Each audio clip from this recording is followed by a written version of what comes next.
December, November, and yes,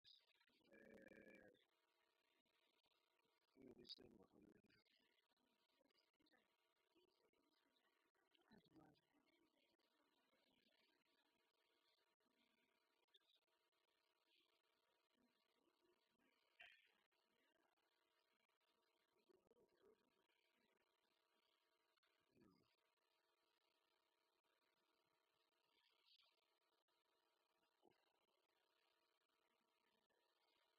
One, two, one, one.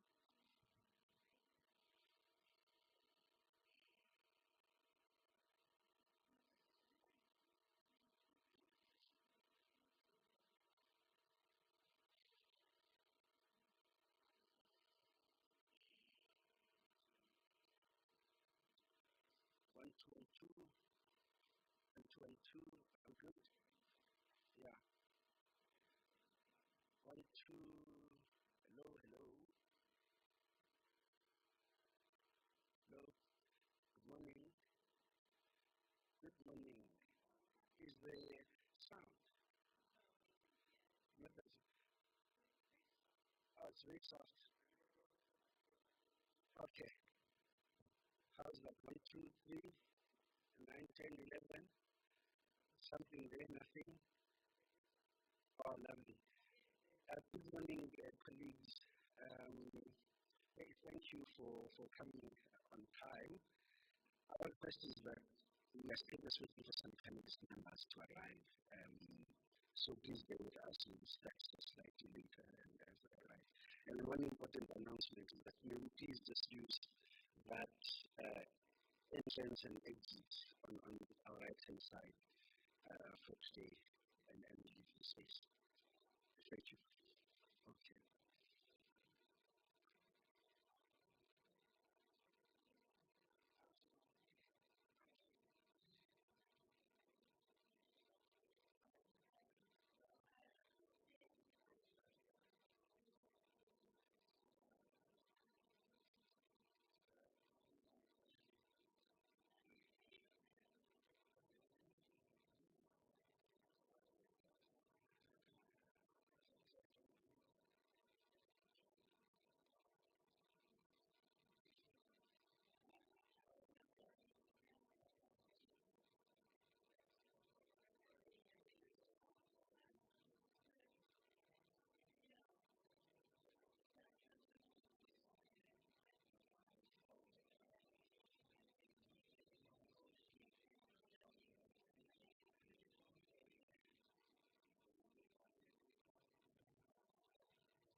didn't should begin the program. We were supposed to have started at 9 o'clock sharp. However, we're here. I was greetings to everybody present. I was somebody meeting and I'm seeing the parents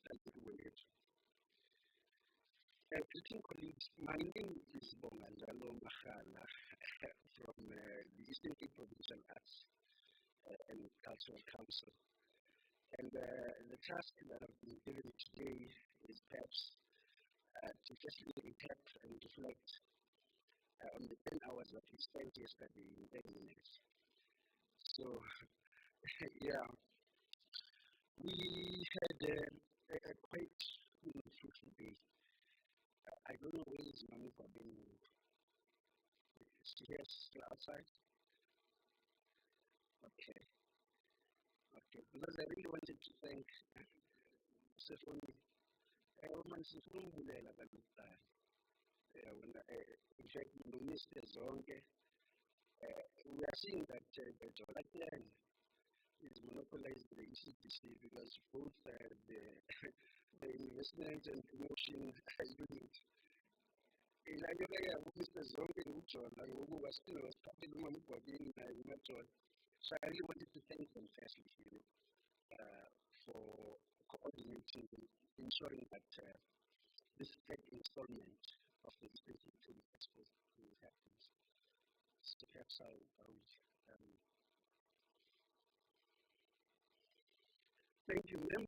As part of our opening remarks, I really wanted to firstly thank you and the whole entire investment promotion unit of the ECDC, its team, and obviously the CEO for ensuring that, and obviously the strategic partners that are present, for ensuring that this installment of the third Film Expo,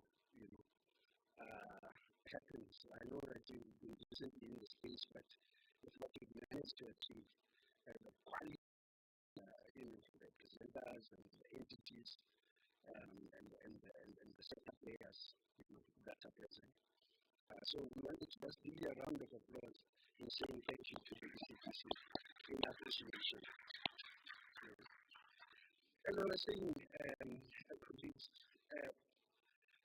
in keeping yesterday's session and debate, right up front from the remarks of the CEO of the ECDC, he had made an emphasis of why it is important to have these spaces where the markets and the creators, are under one roof, so that we are impacted and we do not come into these spaces and live, as we were originally. We ought to certainly create and strengthen those relations to ensure that something comes out from our interactions. We were also then raised by the mayor of the district, who also emphasized on the power really of the creative industries and how we can really, influence society. He really, highlighted the problem that is identified in terms of the younger generation and not necessarily wanting to share the past experiences, the stories of apathy. They don't necessarily have an appetite for that. And he was making an appeal to this particular sector that we ought to find innovative ways in how we then package and tell those narratives. What he also highlighted was the strides that the district are making in terms of supporting the tourism sector. And by supporting the tourism sector, we set ourselves, obviously, as a feeling the sector in having the tourism-induced, interaction. We also received then the presentations from the CEO of the National Film and Video Foundation, where she had exposed us to opportunities that are currently live, especially for those who are interested in furthering their studies. They ought to please jump onto the NFUF. There's an open call, they must apply for that. We also received a testimonial from Taha, Sisanda Yanafis, years in terms of the youth development program that they had run and had implemented, and we received the latest update in terms of the progress. They've completed the product. SABC will be broadcasting it in the third or fourth quarter, and now it's doing marketing rounds, and it is being taken to markets. There are student festivals, and we are really looking and wishing that they get as many buyers as possible. Otherwise, we have a proof of concepts now, and they made the clarion call in saying that the industry, or rather the province now, should perhaps consider in supporting an Eastern Cape leg of the youth and student development program. And perhaps that is something which we certainly do have an appetite. We then received the keynote address by Mr. Makwel, saying, hey, very interesting session. Everything, information, both the keynote and the masterclass, he shared and touched on, aspects of transformation of the sector, of how it is now accessible. Because remember, digital technology had then enabled the players to at least be able to produce, cost effectively, as opposed to, the original film, very expensive formats. And also even the introduction of technology such as ARI that then enable films to be produced at a much more cost-effective manner. There was a lot that certainly was shared by Mr. Kwela, and we certainly would want to engage further with him, and have to invite him again as a province to share some of that knowledge, because even during the masterclass, I think we felt that the information that was shared there was quite loaded and packed, and we then have spent the time just to tease out some of the sections and properly reflect upon them. The panel discussion was quite interesting, where it was focused on market access and opportunities, what are the market shifts, and what are the grounds that are untapped in terms of where the opportunities exist. And fortunately, within our midst, we did have representatives from MultiTwice, from the SABC, and also creators from the province that had unpacked and had identified some experiences, and an honest reflection in saying that this decade, we are not even free. And what is it that then you need to do in order to close those gaps? Number one, in terms of infrastructure, flying in here, and with that coming of age, I stopped production for a day, flying another one here. You also are not having post-production facilities, whereby, that's another revenue stream that could actually stay and be generated within the province that is quite absent. And that also came out, that was the ground in the regulatory space, in terms of field bylaws, and also in terms of our responsiveness, timeless responsiveness. Here's a producer, I want to lock down Oxford Street for 4 hours. Who do I go? Where do I go? What are the costs? What kind of a shop are we if we are not even priced? So how do we then expect buyers, which is the external industry, to come in? Really fascinating discussions that had unfolded in that master, or rather panel discussion that has been cited, further discussions as well. Fortunately, there's a great player in the critical component from the IPC, who also then had said that, hey, we are back in action. Yeah, for better, for bad. That hasn't passed, but we are back in action. Here's over this. The 51-49 split is still, available.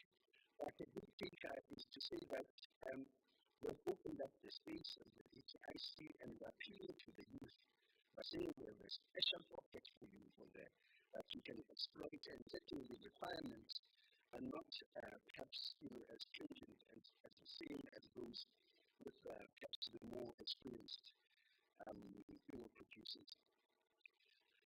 We, from there on, took on a full-on masterclass, which I think I did, touch on, which, it was a great lesson, everything. The journalism is excellent.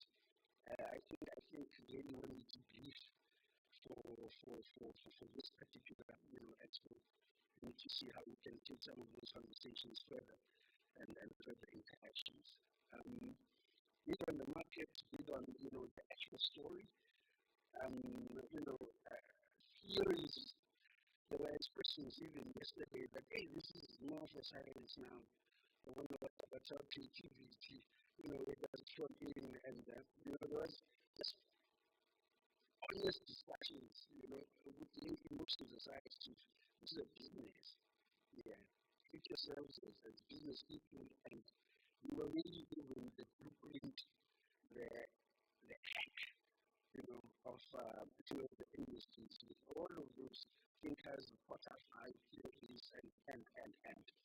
So, what we do for yesterday, we believe that there's a huge take home that we took, apart then from the discussions we were able to socialize and perhaps, strengthen existing relations and, strike up new ones. After that, the later session, unfortunately, I was unable to attend the screenings. But I had some raving reviews of teaching interpretation, the marriage, the Mushaba.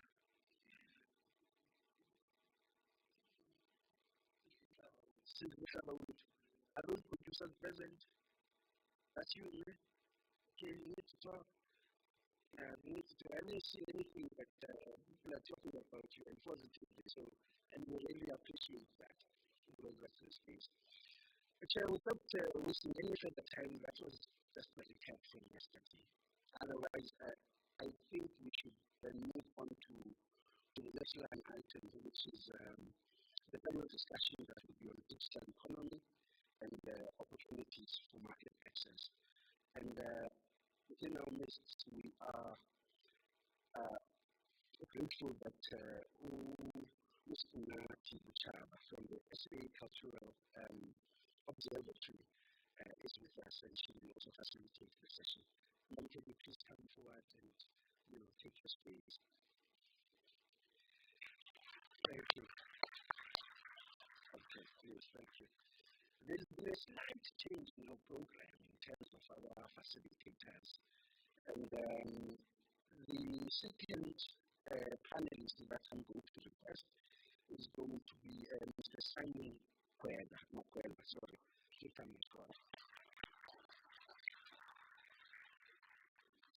I will also request Umama Chilidi, the one from the SABC, to also come. And also Ms. Sivuki to also come and take a seat.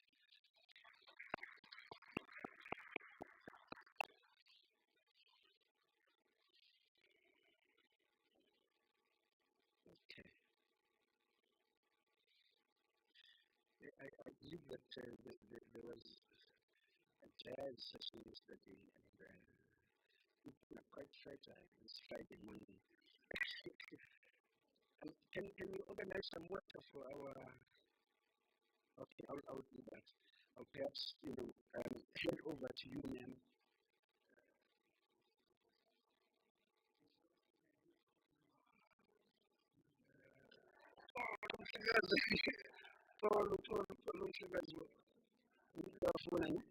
Okay. Mchakazi mtoni kakhulu. Very critical stakeholder. Otherwise,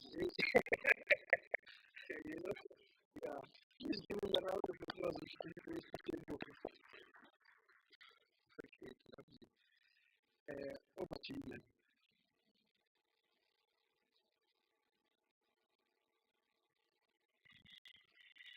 Thank you, Dr. Bomazaro. Good morning, everybody. let's try that once more. I know it's Friday and it's cold and you want to go out and watch shows. But Mulweni in Makanda,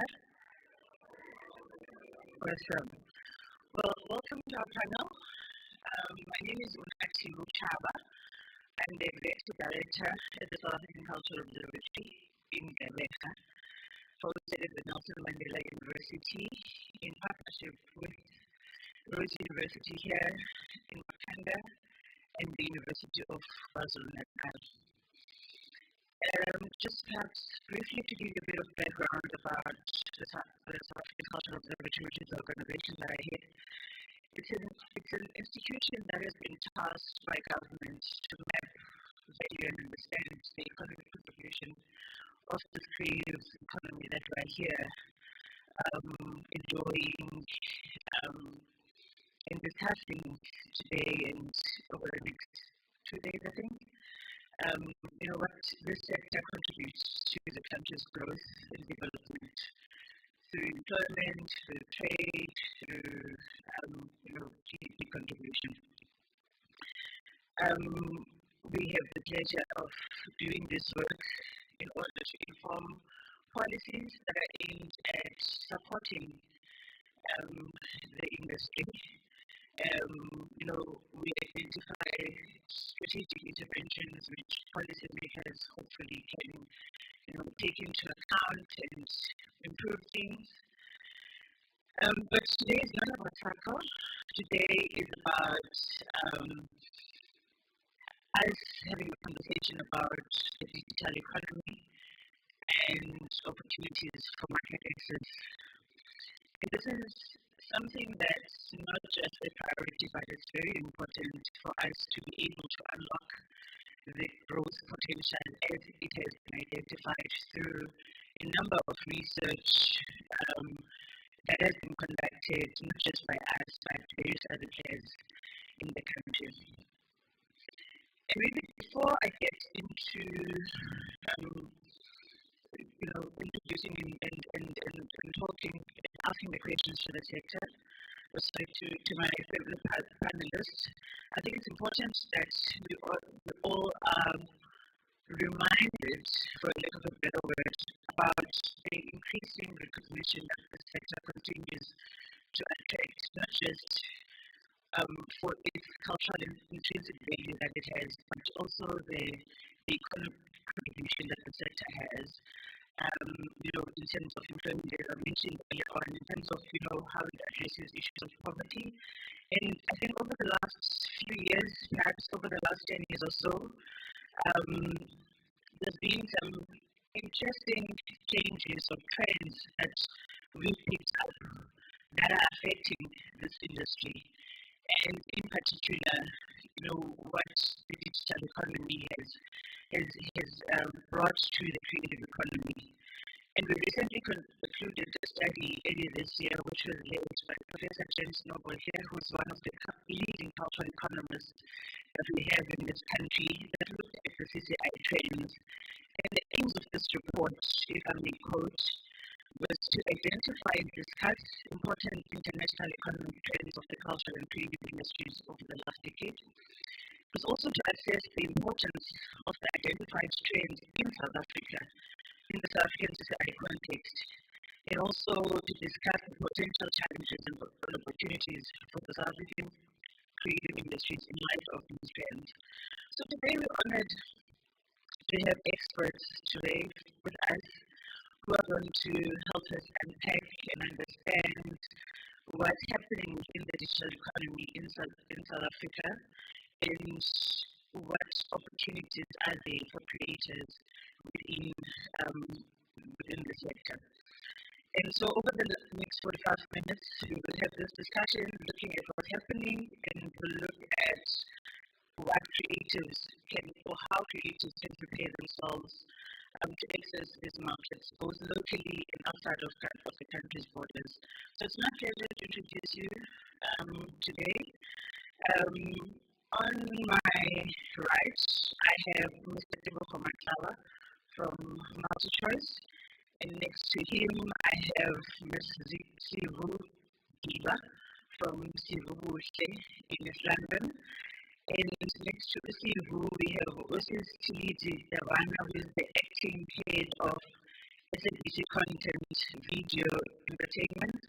And then lastly, on the far right, I have Mr. Simon Makwela, who is the Director of Marine Based Investments. A warm welcome to all of you today. I wanted to take us through, what we know so far, but because I'm also sensitive to the fact that we started a bit late, and I want to give enough time to the panel, so I will not go through everything I thought we could touch base on, but I'll go straight to my questions. And the first question I have is for Ms. Chiliti from the SABC. Chili, you began your career as a creative leader, producer, acting editor. You went up the hierarchy within the SABC, and for 16 years you worked for both TV and radio. And you probably know that digital platforms have implications for many parts of the creative economy in terms of potentially offering a more accessible way of distributing content and reaching audiences, or what is called what we now know as imaginaries of entrepreneurship. So my first question, I'd like to know from you if you can tell us, in your own opinion, how have digital platforms affected how public broadcasters carry out their mandate to inform, to educate, and then to entertain? Thank you so much, Nati, and thank you to everyone that is here this morning. I think the question ties in to what we discussed yesterday about market access. Coming from a public broadcaster point of view, yes, digital platforms might seem as a disruptor, but I think they also came with opportunity for more platform where our content can be available. Speaking about the mandate, I would want us to look at intelligently when COVID hit us. I don't think any of us, I think in the entire world, were really on how we're going to, to work going forward, but all of us have to change the way that we do things. I remember in education, because now the schools were no longer, operational, and not every other child has access to online platforms. So as a SABC, we had to launch an SABC education channel, which was launched in a week, to ensure that learners who are out of school, they can still watch that channel, they can still get access to education, they can still continue with their studies like they were in the classroom. And on top of that, we also had to develop an SABC education virtual academy, especially for the ones in high school and the ones that were in a tertiary institution, because as SABC education, especially from an education perspective, they cover from reception year until adult education and training. So all of these people are supposed to give information that is going to support them. On the issue of entertainment, I think digital platforms, they came with more options for creators especially. Because yes, previously people would develop content for a certain linear channel. Now they can develop purely just for an online platform. For example, now SABC has got SABC Plus. Sometimes you can even do a pop channel just as December is Christmas time. There's so many things that are happening. Instead of giving like a full whatever, you can do a pop channel just focusing on what activities are happening in December. So the list is endless. Something that I think that's why with regards to the mandate, SABC, we've got education, we've got religion, we've got children. I would want to tell you that our SABC religion department is one of the departments that many people maybe don't know that religion is something they can produce for. They do a lot of so much great work.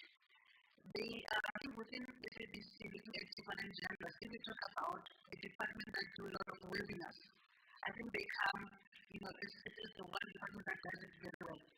I remember last year when we were doing the Pages of Democracy, we had so many webinars with experts, with academia, with everyone who come from different spheres of life. SABC religion within it. I'm talking to you now when we're preparing for G20. They are also advising the religious community, and all these things are happening online. Yes, it may come as as a challenge because we are still, I think, used to have our traditional medium or so. But digital platforms, I think, are the way of the future. And it's something that I think I touched base on each yesterday, but not in detail. When we launched SABC Plus as SABC, I think many broadcasters locally have already had their online platforms, like what you just had theirs, I think, a very long time, and also ETV and so forth. But we were forced to also adapt as a public broadcaster because the changes are here. And then with connected channels and with so much content, which means if we don't go and add something that is going to add value to our public and also give an opportunity to our creators, then it would be seen that we're not moving. If I tell you now, SABC Plus, which was launched, I think, 2 years ago, currently we're one of the fastest growing streaming platforms in the country. We've got over 1 million subscribers.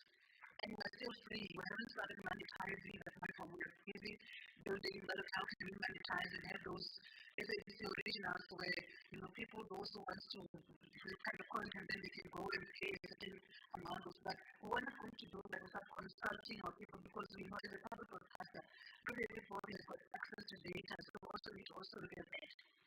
So as a public broadcaster, mandate for us is a core. And we are guided by culture. So whatever that we do, we need to ensure that our public, they are catered for our public, they do have voices.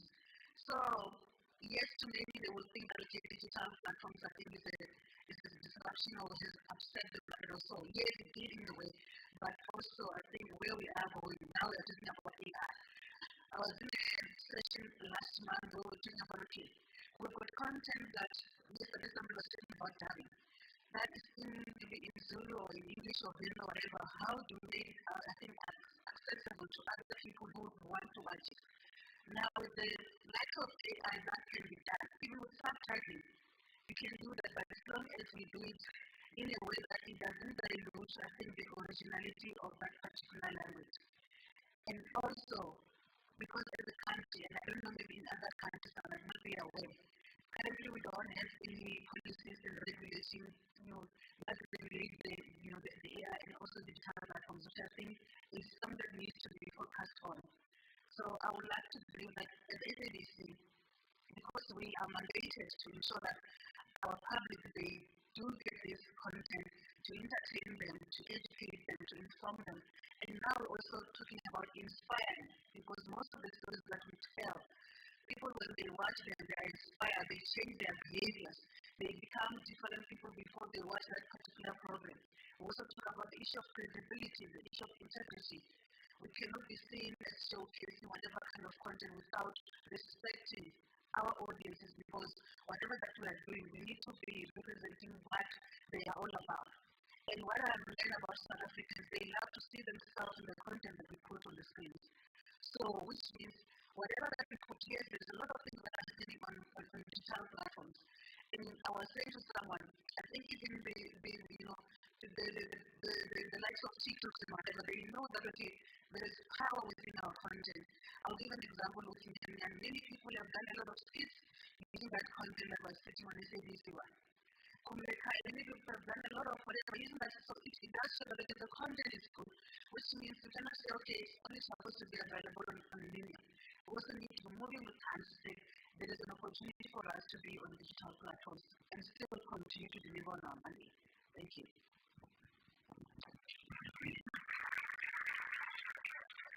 Thank you, Chili. I think you have educated me in so many ways, and also you touched on a number of things which I want us to present a little bit later.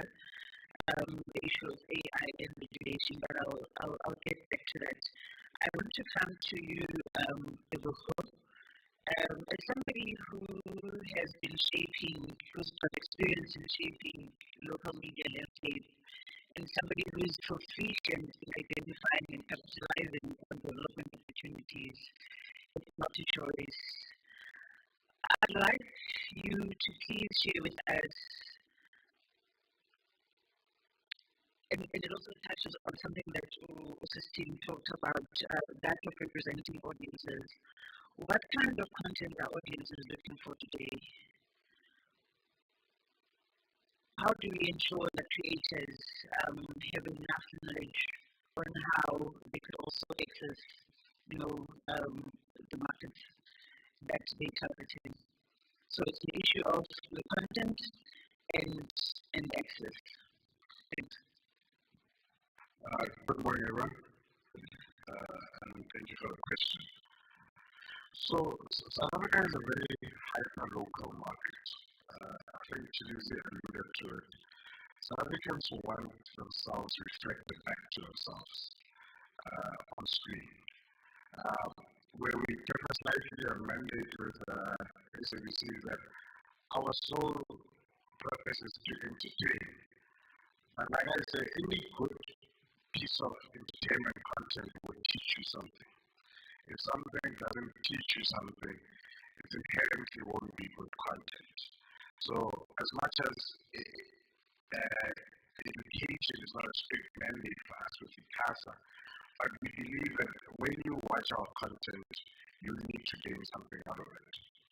Now, as much as we're a digital, satellite player, we also cater to family, right? So, in the segment that I take care of, which is middle and mass, you need to understand South Africa's demographic.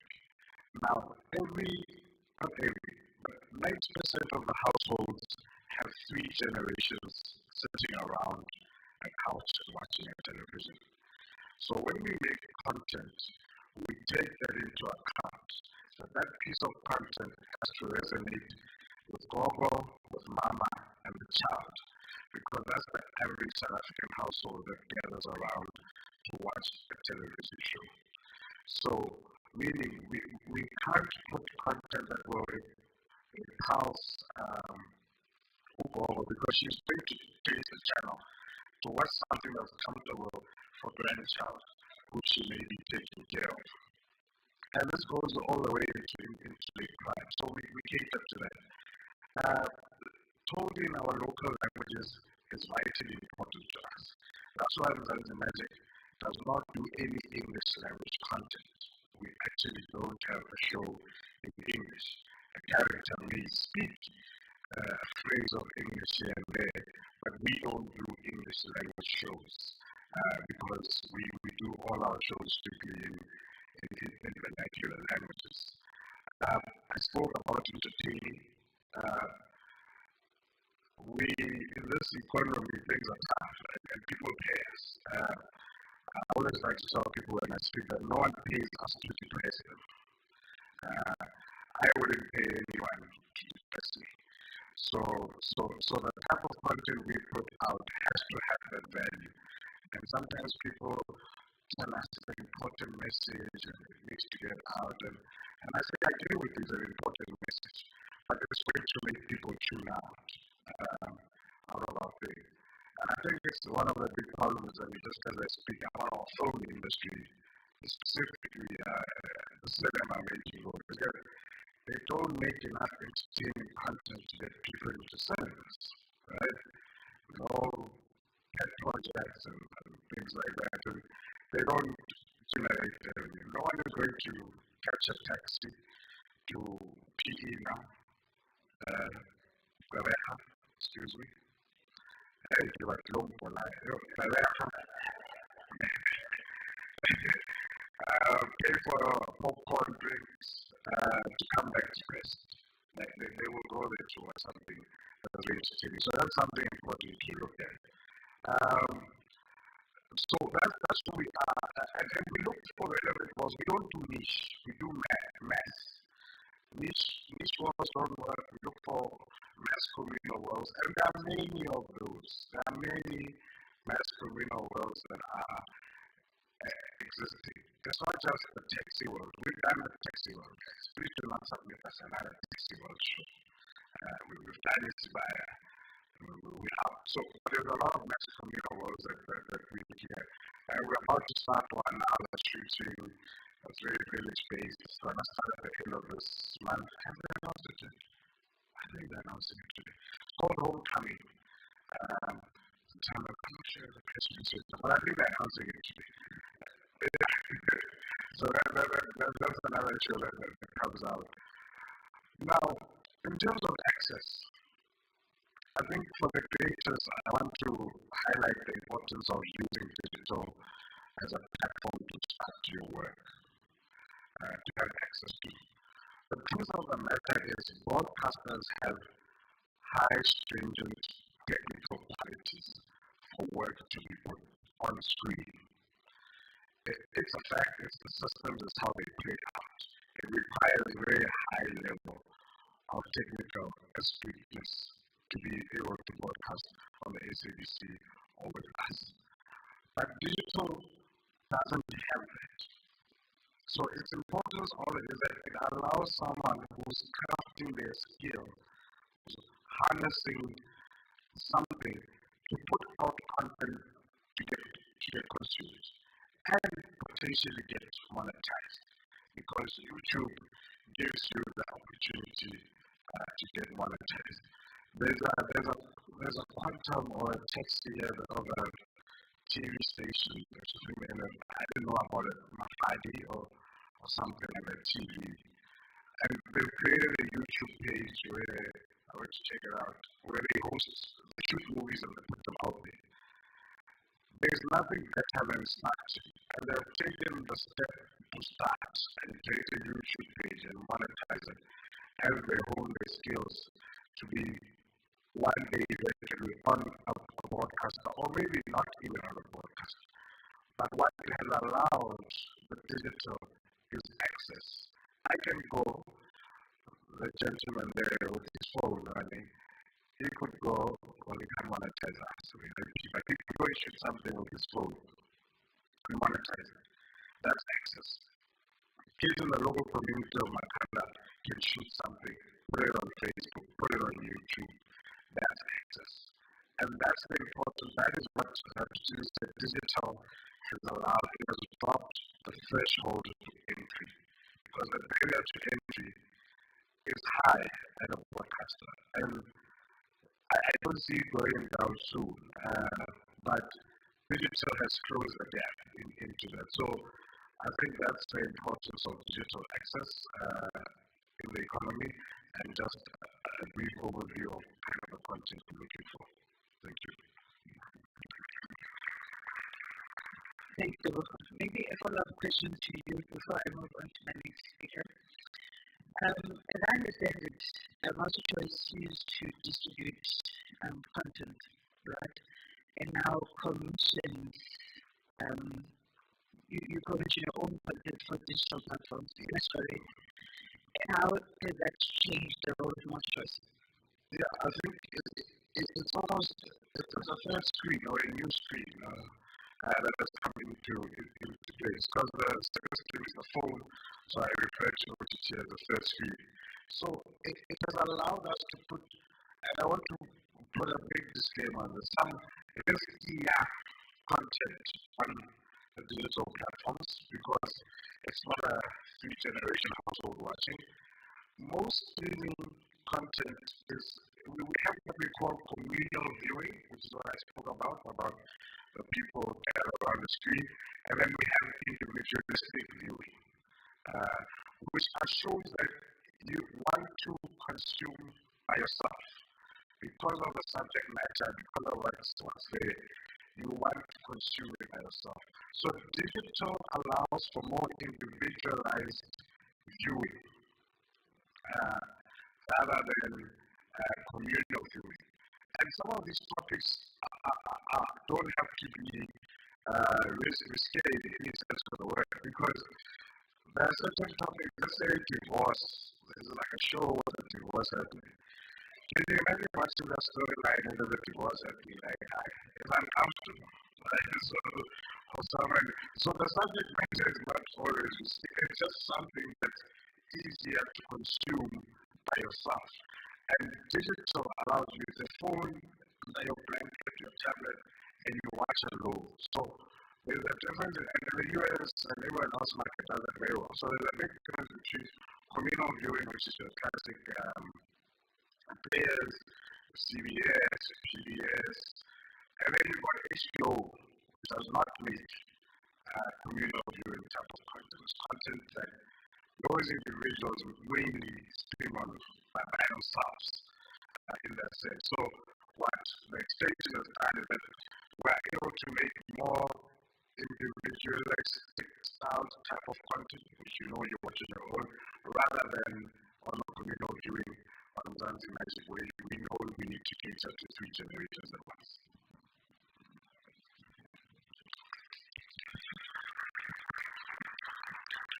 Thank you, Salman. Question for you. Given that a lot of creatives see the digital platforms as an opportunity that offers lucrative, potential and benefits in terms of getting to their audience that they want to get to far beyond, just these borders. But despite these benefits that are being identified by the creatives, they find the digital platforms difficult to monetize at the same time. So by finding it difficult to monetize, I mean by converting that visibility and downloads into actual earnings. Can you talk us through the business models of the film and television sector in South Africa and how they've been particularly affected by these streaming platforms? Thank you, Nancy. Good morning, everybody. This was quite an excellent question. It's weird how the concentration of the audience is always the line because it's exit. Yesterday, everyone was on that side, and everyone's on this side. Thank you for the question. I think it's a great question. So I'm going to break it up into two parts. The first part is I'm still trying to find the benefit of monetization on digital platforms. Our market is incredibly small compared to other international markets. And when we talk about economies, especially economies at scale, you want to be, there's a population that you're talking to. We in South Africa have 63 million people, give or take. That's reported from the last census, but that also fluctuates given that, we've got people that come in, some leave, some don't leave, births, deaths, those impact those types of numbers. And when someone was talking about million mass, I don't know what you said, but just a million mass, yes. That is the population group. I think this is around 56 or so percent of our entire population. But then it's also further broken down into other smaller demographics, based on the LSMs and STs, etc. So when you look at that from a targeted perspective, and now you've got to create value within that small market that you can exploit, and the word is called exploit. It's not as if you're saying, putting people into slavery. But you exploit that market for its value. That market has a finite value. It's not an infinite value. There's a limitation to that. So when I say this, take tax for example, and I'm trying to break it down to a point where there's an understanding of why monetization doesn't work. Because take tax for example, we've got 17 million taxpayers in this country. I guess 28 million people are on the grant system in this country, which is almost 49% of the population, 48% somewhere there of the population still on the grant, which also further impacts the ability to afford a digital service. If you've got people that, COVID coming back again to COVID, 370, 350 grant system doesn't allow people access into a market that relies so heavily on disposable income that you have to have money in your pocket to go and spend. Yes, you'll buy your data, you'll buy your airtime, but that data can not necessarily be depleted on watching YouTube or watching Netflix. And those economic metrics filter back into systems like TikTok, filter back into systems like Facebook, Meta, and they can understand what the affordability is for a person that is going to consume that content at scale. So they say, they make a decision, right? That we're not going to monetize this platform for this country. It's not worth the effort from a technological, to run a server in the background, etc., to do that. Yes, there are discussions, because that will help what they call the gig economy. And the gig economy is basically like Uber Eats and all that as part of the gig economy. But the gig economy for creators would be to monetize content. And why that's important to note is that just by virtue of you having a creator account and having 1 million followers and subscribers and having that nice little blue verification mark is not actually going to make you any money. But where the value lies in that is having content that is wholesome, that is well aligned with an audience that you built. Also taking into regard the socioeconomic metrics as well as ISM and ACM, that is a living standard measurements and socioeconomic measurements. But being able to align with that so that brands can pick you up. And when brands pick you up, brands actually start paying you for the content that you're creating on the digital platform. And that has been a viable model for the top 10% of digital creators in this country. There are creators, Michelle is one of them, right, that have created content that is specific to brands, to pick up Lux, for instance, would pick up, I don't know if you would Lux, or like a beauty brand would pick up.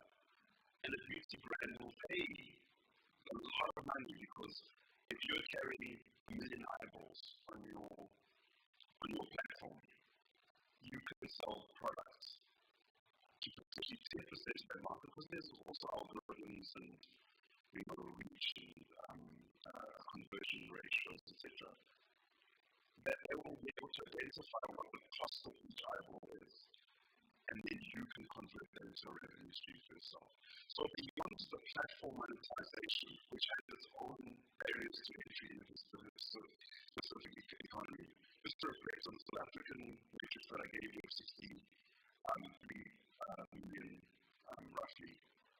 America, for instance, has a much bigger economy, so over 300 million people in their population, which are also segmented into, upper middle and mass. So you've got those metrics that will work for you as a content creator, but it also takes a lot of discipline. It becomes a job. It becomes from what you can have as a side hustle to being a job. Being very specific to aligning with brand values and being very specific to aligning with your core values as well, because that's authenticity. If you're very good at creating a character, that's great, but that's also a way of you making money out of becoming an influencer.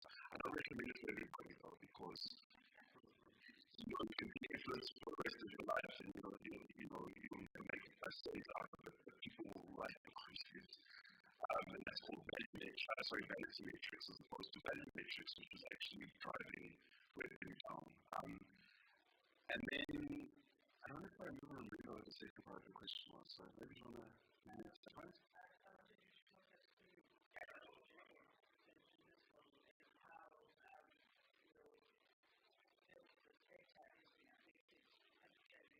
Oh, okay, fantastic. So, my colleagues will correct me if I go wrong, but I'm going to speak on traditional, and then I'm going to translate that into the trade, And that's important because you have to follow what the trends are doing. And so South Africa's got a very reactive market. The market responds to what has happened externally because we lack a lot of innovation. And the innovation that comes from the size of the market in terms of even if you put out an experiment, the return on investment on that experiment sometimes you can't write it off because there's not enough money to say I'm writing it off.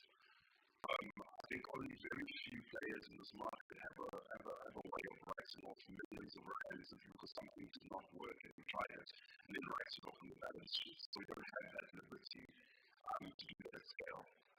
And unfortunately, that write-off also means a loss of investment, which is what we're seeing right now, which is driving a lot of the trends in the market. And there's multiple reasons economically that that's happening. One of them is load shedding, which kills about every time we had during the times of that heavy load shedding that we had, broadcasters lost about 8% of their viewership within those periods because one half of the country will go off and another half of the country is on. And the moment that the other half goes on, the other half is off.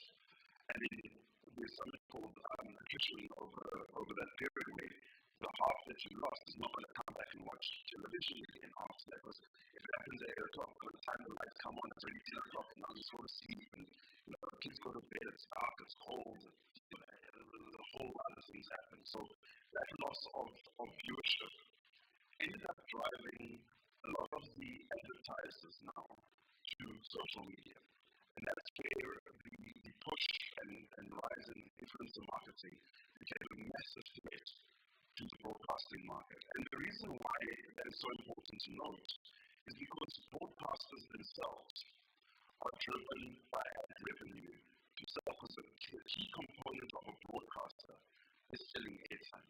That is the product that they sell. They sell airtime to advertisers to advertise their brands. How do they advertise that airtime? Is that they create content that attracts those audiences to those slots, right? And there's a cost model that every broadcaster has, depending on how much those slot costs. I'm not going to get into that because that's very heavy into business models that are very different. But the reason why that's important now, that's what drove the trends that now determine how to create content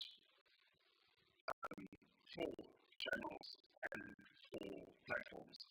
And obviously that relies very heavily on the regulations being mandates from ICASA, which different broadcasters have different mandates for that, and they have to fulfill a certain amount of hours on the platform to achieve those. And the reason why that creates a demand in the market, that demand is also finite. Now, having that demand itself, and I don't want to go into the masterclass, so that's never going to end, but having that demand is important to you to know what to fill in the market from a supply perspective. But where do you get the money to supply? You will get commission. Now, what's important about understanding commission is when someone pays for everything to do with your product, they own your product. So you lose your IP. And that is the biggest trade-off that you'll have. Coming to me and asking, say, I'm someone with a tenant. If you come to me and ask me for money, and I say, okay, I'm going to fund your project entirely, but you're going to let go of the story, you won't own your story. You won't own the product that you give me. I will now own that, because I'm paying you for that. If you come to me and you ask me for 50% of it, we go into what they call a co-production. So you can hold on to your IP, but then we have exploitation rights over a period of time. Then the last one is that if you pay for everything and you bring it to us, I'll pay you a portion of the advertising revenue that I make, and then you can hold on to your IP entirely and we'll just pay it for you. But you hold on to it. I'm not going to give you the full production value of it, because you can go to somebody else and you can take it to ABC and multiverse, who are my competitors in the market, and sell it to them. So that's commissioning, that is co-production, and that's licensing.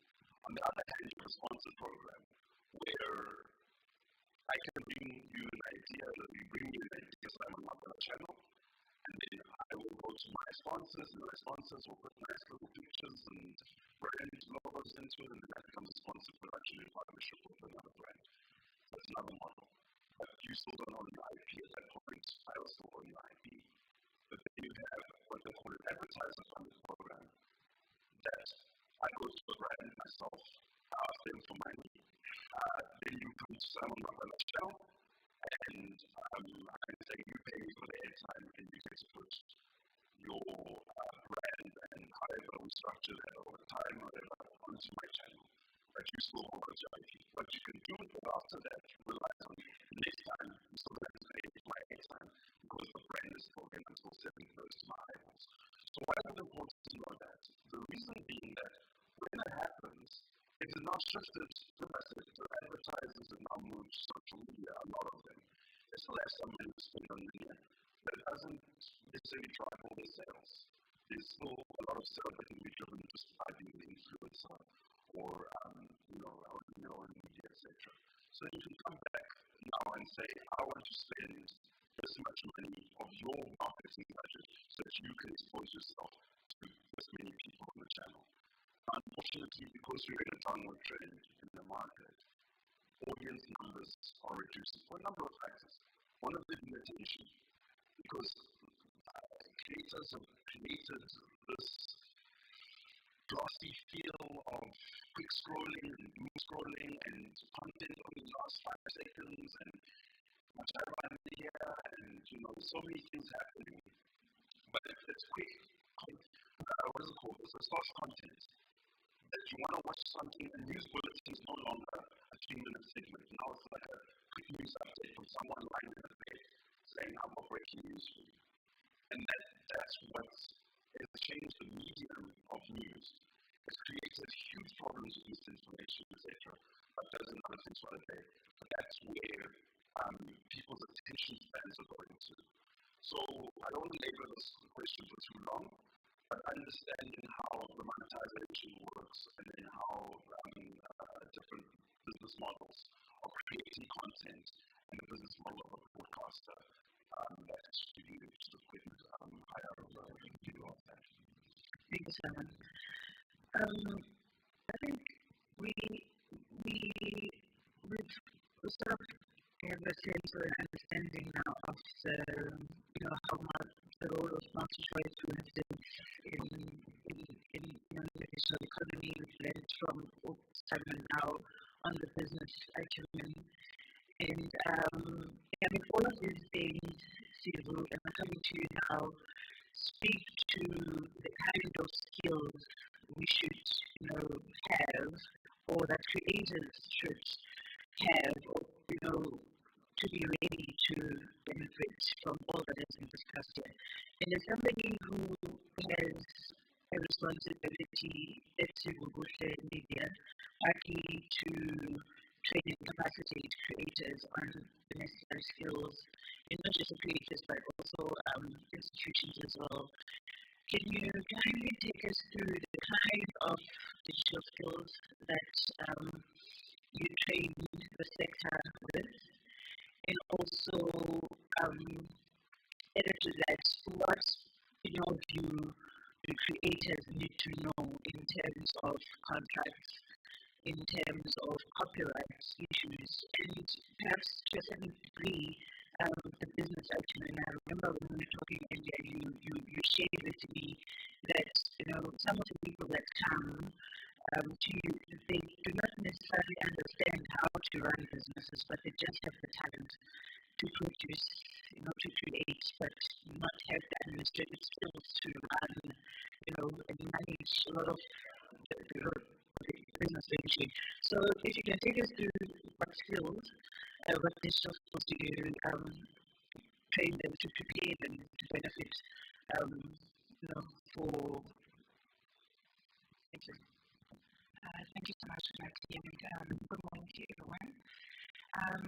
That's a really great question for me specifically because my primary focus in my business is to develop, to upskill and develop. We are in the Eastern Cape currently, and the positioning of the Eastern Cape, if you're looking at the education level, so now I'm talking about varsity level, like receiving students from varsities that come from our province worries me sometimes a lot because it's like receiving a simple CD for me in this digital era that we are in, and they're still writing curriculum writer, and yet there's so many platforms where you can actually design a CD.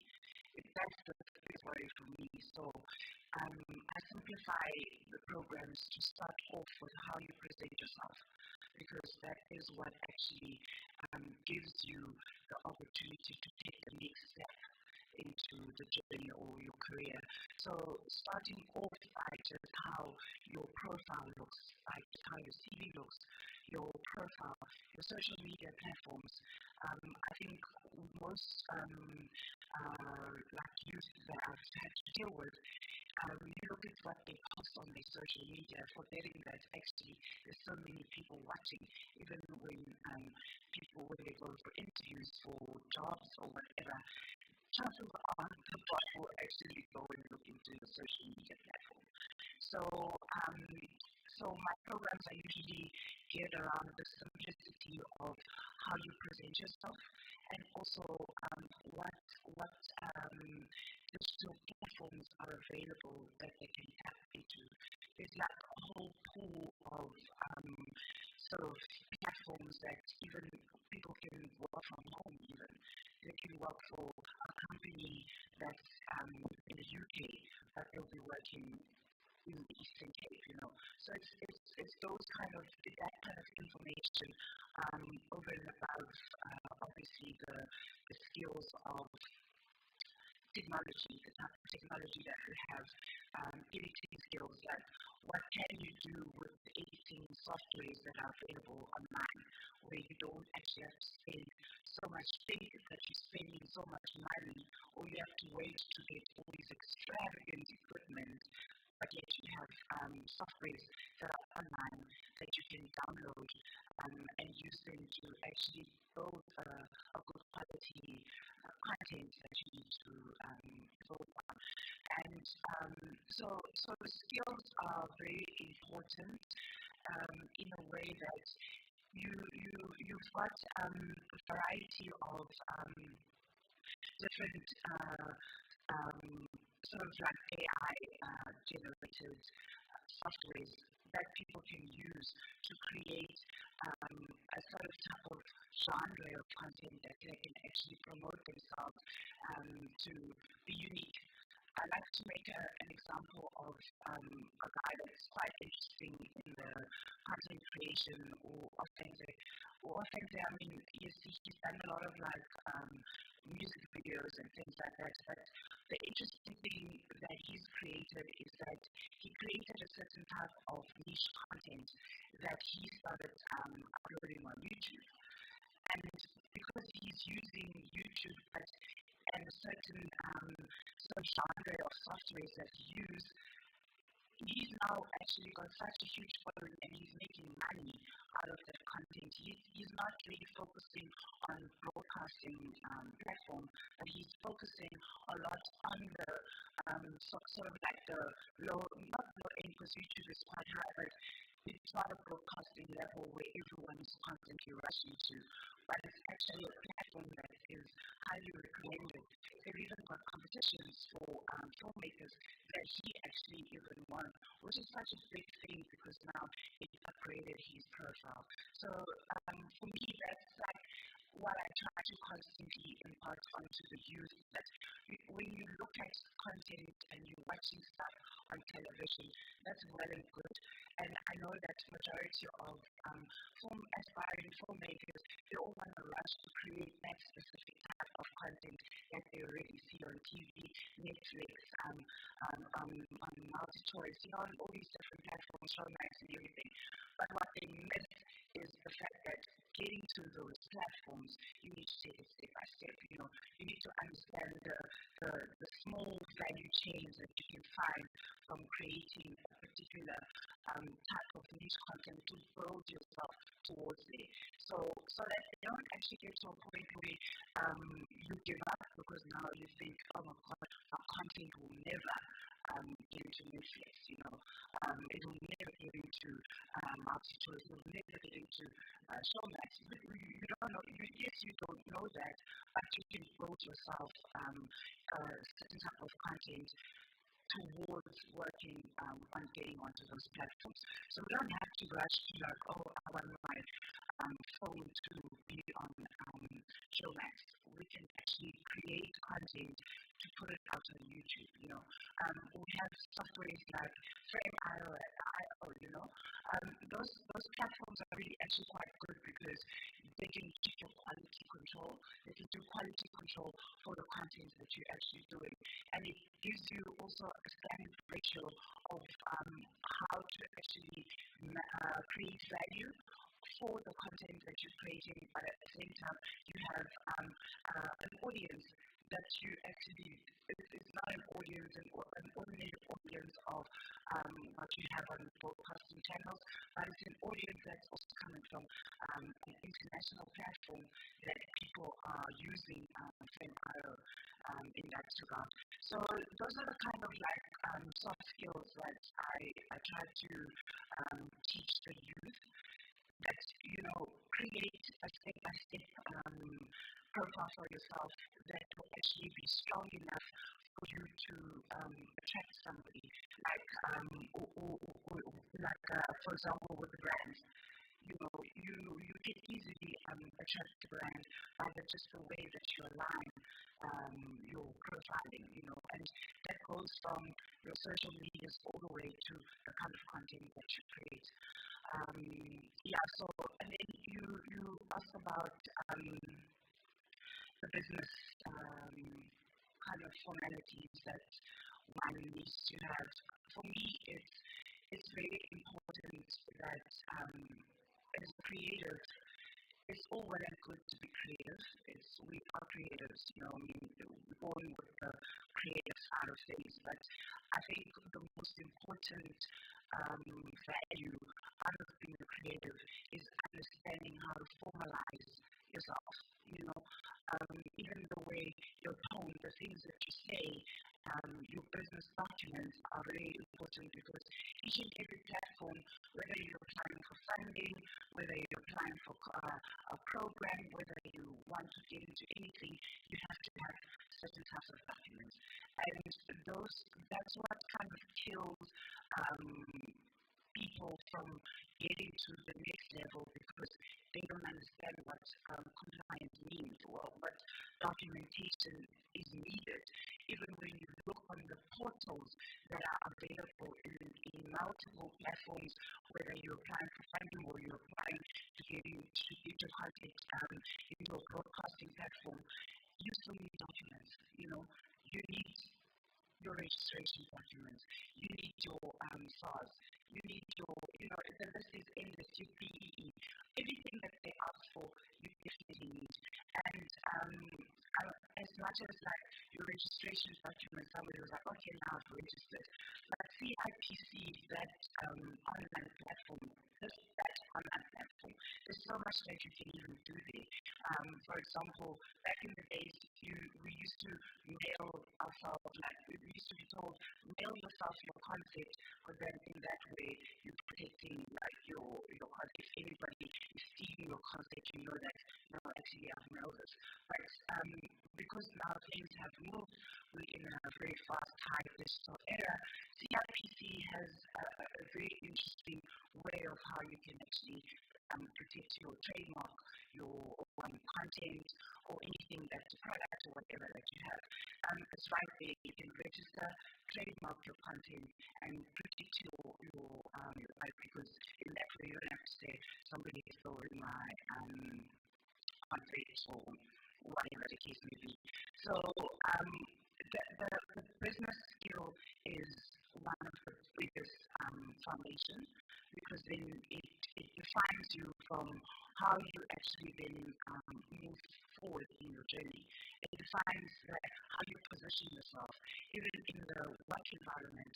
You know that, okay, if I want to be a producer, for example, obviously you're not going to come from coming out of school straight into being this hotshot producer.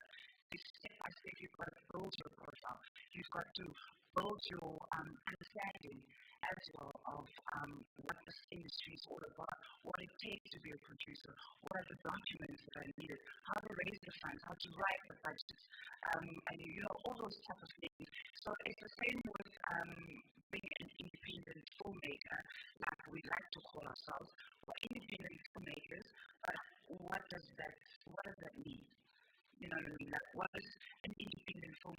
it doesn't mean just because you have a camera and maybe a laptop to edit, and now you are this independent filmmaker. There's actually so much that goes into it. You know what I mean?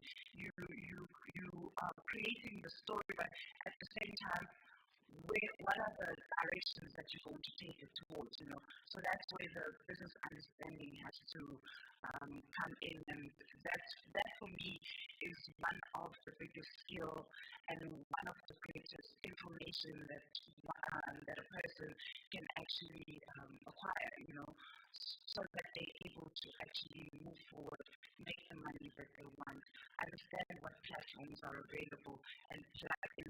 There's so much going on online where you can tap into various things. It's not only NFA that's funding, It's not only ACPAC, ECDC that has got funding platforms. There's so many other avenues. Like, let's take, for example, an international platform. They'll usually ask for if you have a fiscal sponsorship. If you don't understand what that means, you can easily be like, okay, this funding is not for me, But if you are researching what this content is about, what do they mean by a fiscal sponsor? What do they mean by 543?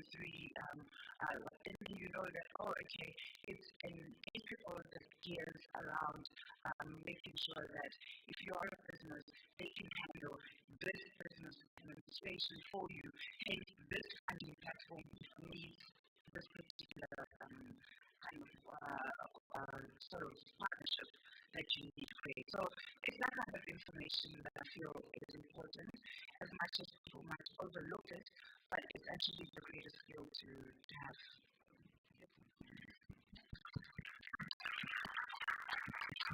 Thank you for taking us through, the necessary skills that are needed, needed for the sector. I believe there's a capacity building training or workshop that's taking place on the 24th of July in East London. So if there's any students here, creators, content producers who feel they would like to be capacitated in certain aspects of what you touched on, I think that's taking place at the Eastern Cape Film Hub in London. You can touch with it after this panel. Thank you. And I want to open the floor to the audience for questions. But perhaps before I do that, I want to ask one question that I'd like for all of you to kindly respond to, and it speaks to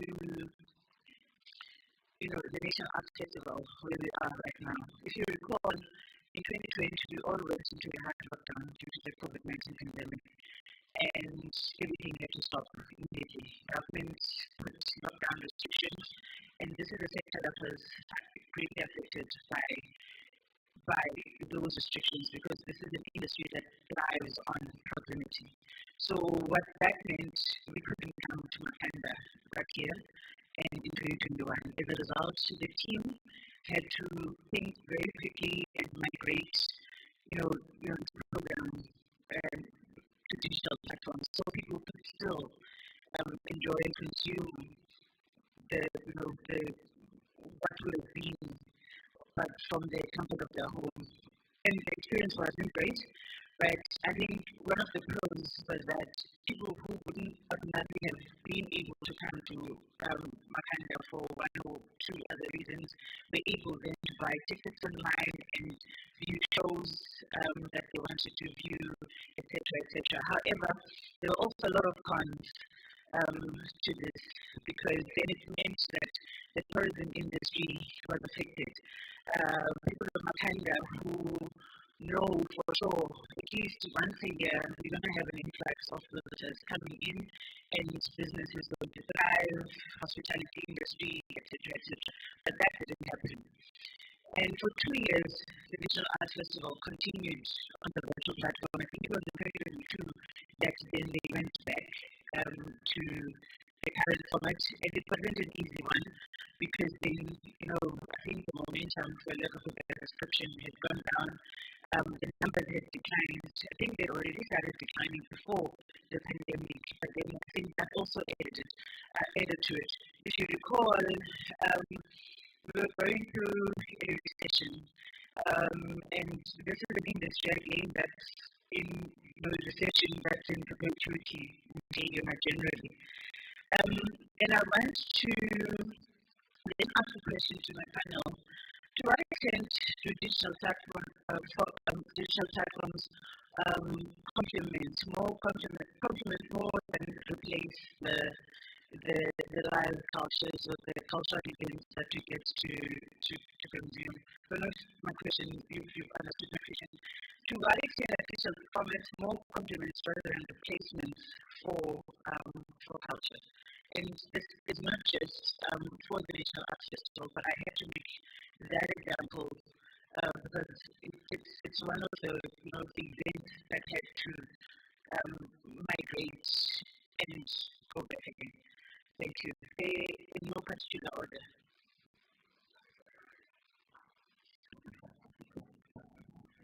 Thanks for that. I remember something in Ghana or whatever. So there's certain things that I believe have to be done in person. And I know it sounds old that digital disrupts cultures and norms and things like that. And as much as we need to encourage it where it is, but I think it really does disrupt. Because I could have been involved on a team's thing now. I could have insisted if it was that. And I don't think it would have had value. Because just like I know that's what teams is. So which is, and so does that foster the culture or destroy culture? You know what I mean? So I mean, we at Masters also we worked from home for a long time until our CEO really noticed that we've onboarded like 50% new staff. And there was some women that I never met and not know. I knew them through teams, onboarded through teams. We worked through teams, we done pitches through teams, sifting through teams, everything. But I didn't know who I was working with. And he made the call that we need to come back to the office to build the multi-choice culture and a culture that would take something on and move it forward. So I don't think everything needs to move digital. And that's what I'm saying. I think both all the interaction is important and and once creates connections, networks, and how to move things forward. If you're acting, even though an acting room that's virtual, it's not the same as an acting room when you're all sitting in one acting room and banging out ideas and ideating. So I think our industry needs humans to talk, to see each other, and then it may be perverted, but what I see is our industry needs humans, and humans to talk to each other. Thank you. I totally agree with you as well. I remember during COVID, because we predominantly in tourism, which I do a lot of platform tourism, but it's also related to leisure tourism as well. And I remember there was a few of the production companies, they were doing the story that would be related around game reserves, but because they couldn't come here, so now I had to build this whole thing where I'm showing them digitally what the different game reserves look like around here in the Eastern Cape. As soon as the lockdown was lifted and they just rushed, they were like, it actually doesn't feel the same when you're looking at it on your screen or your laptop, rather comparing it to when you're actually here and you see the elephants or whatever live, and being in this environment and atmosphere. So I think, yes, it's important to be in a digital space because we are in it, there's no changing it. But at the same time, I think what is important is human interaction, and also our culture also allows us to be able to create that human interaction. I think also when you're developing stories, you still need that human understanding. you can't develop a story using all the AI softwares that are available. Like you've got to go feel the environment. Like if especially for me as a documentary filmmaker, I'm all about the environment. I'm all about the character. Before I even try to write about what my story is, I go to the characters. Like I feed off from what they say, and from the stories that they're narrating is the only best way that I can write what my story is about. So for me, you've got to just create a strong balance between the both and not rely on the other predominantly, because then it can kill a lot of that connection that we really do need to have. Thank you. I think I would like to agree with the work and the here.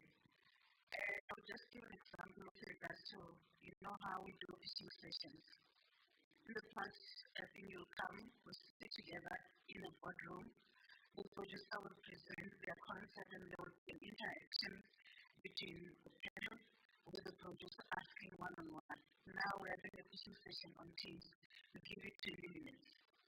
You pitch, you ask questions, you go. There's not even that interaction, there's no engagement, and a lot of things that I think they are left not said because we are doing things online. But if it was physical, I think it was going to be something that maybe you said something, but I still feel like I think, ask more questions that I think were not maybe properly asked or answered during the pitch, but we can even do that after the pitch, which we don't do it. I'll give an example. In 2021 and 2022, during the awards, the Metro Awards, even the samples. I remember when they were done online, there were a lot of complaints. Okay, this thing doesn't feel like what it used to be, which means a human element is very important. On Wednesday, when I came in here, when I was speaking about the partnership between SABC and ECBC, after my little intro, I think when it was time for us to, sit down and mingle and so forth, I don't know how many people like to sit with that particular night. Coming from what I said, I think I had slept with more than 10 or 12 people. All of them were asking questions, how would we do this? But if it was on Teams or Zooms, none of those people are going to engage or want to find out, how to go about, for example, with regards to the SABC acquisition, content acquisition process. So as much as digital platforms, I think they do complement where we can't be physically, but I think if there is if there is a way that we can meet physically, because we are human beings, we need to socialize, we need to, yes, it is convenient when there is nothing, maybe there is no opportunity, but where we can, I think let's do things physically. It does work, especially for international, I think, maybe deals or whatever, because sometimes when you get funds to travel to those, international platforms, then we can use it. But locally, if we can, it's good to speak up so that we eat with drink and then we do all these things because we are human and social people. Yeah. I completely disagree. I'm lying.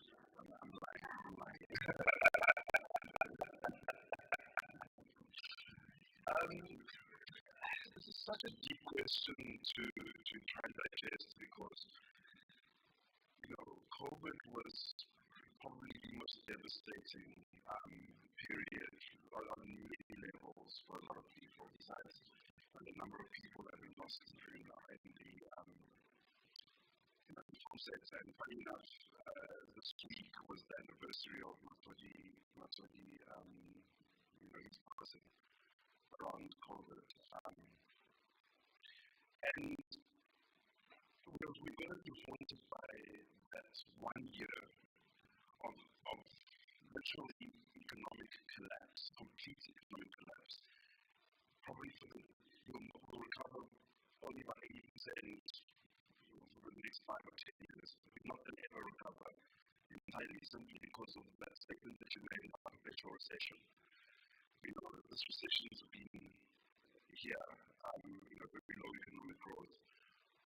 Coming back to the statement that I'm making about populations, our population is growing. But that there's no capacity for a lot of people to, that's why we have such a high youth unemployment, that's why we have such a high unemployment rate and so on. And here's the real number is that just to halve from 32% to 16%, it's going to take 4 million jobs to do that. And how do we create those jobs without becoming self-sustainable? So to answer the question of what's festival becoming online and everything else going online, I'm going to ask questions like, can you touch culture? Can you taste culture? Can you see culture? And those questions, the answer for me is yes. And I'll tell you a story about that. I studied history of art when I was in high school. And we learned about Greek culture, we learned about the French cultures, and then we learned about the Mona Lisa. This is one of the things that we learned about. And this is when I was a young person, I was not that big. And it was learning about it on paper. This is the Mona Lisa, she's got a smile that no one even knows why she was smiling. It was painted in this time, and it sits in the museum in France. And so I went to that Louvre in Paris, and I saw that painting, and I saw how tiny that thing is, probably around this big. But you would think that this is a massive painting. And it's literally around this big. Mona Lisa is about this big, and it's this camera that would include glass. And to that point, I never understood how the brushstrokes or how the artist engaged the canvas and from what perspective. Why is it so dark? Why is it lit in a certain way? Because it looks nothing like what you see on a piece of paper or on television, etc. And that's what I mean. Like, culture is tactile. It's tangible. You experience culture by being in a certain place at a certain time, because culture is all around you. The people around you carry a culture with them. That's why we talk about cultural authenticity when we tell our stories. Being in a room with somebody, you can go and I'll talk about this person who is here at that time. And if you think about the stories that you hear culturally in the past, it was about someone being in a space with somebody at certain times. Culture is happening right now. Communities build culture. And that is what we lost when we were told to stay home. First it was 6 days, then it was 6 weeks, then it was 6 months. And it changed the way we did everything. Everything changed. Now, we'll touch on something that's quite key in the way we do business, which is organizational culture. Organizational culture is a thing that gives brands and businesses personalities. That you as an individual can say, oh, I prefer this brand because they have a better customer care than this brand over here. And there's digital first companies like Discovery Bank, for instance, I'm trying to choose your name. But they went digital first as innovators, and they mastered the way of taking customer care to another level in a remote environment. In one branch, they made the original in the seven and certain years to put it on the board. And other banks are not trying to catch on to that. But that dynamic in the change of culture, the traditional banks are still struggling. If you go to a branch, they don't serve you as much. So they've lost that organizational culture, which is tactical with the customer. And again, I think when we talk about families and we want to television, that's the culture that is part of a family. It's our culture to do that. Yesterday I had a conversation, I don't know if it was with you, maybe it was with someone, but the conversation was around the timeline of how the prime time slot, it was one of the bases of a family unit. Because, the father and the mother would go to work, come back home, work in the side, they'll be home by 6 o'clock. Everyone will sit around the dinner table to, have dinner and talk to each other, how was your day, etc. At 8 o'clock, when it's like mid-prime time, generation starts playing. And that's created a culture that every night in this family, in this household, generations, what generations, everyone knows what is doing.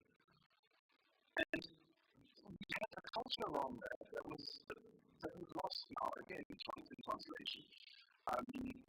Our lockdown hasn't ended. It was 2 years long, and people don't realize that 2021 was still in lockdown.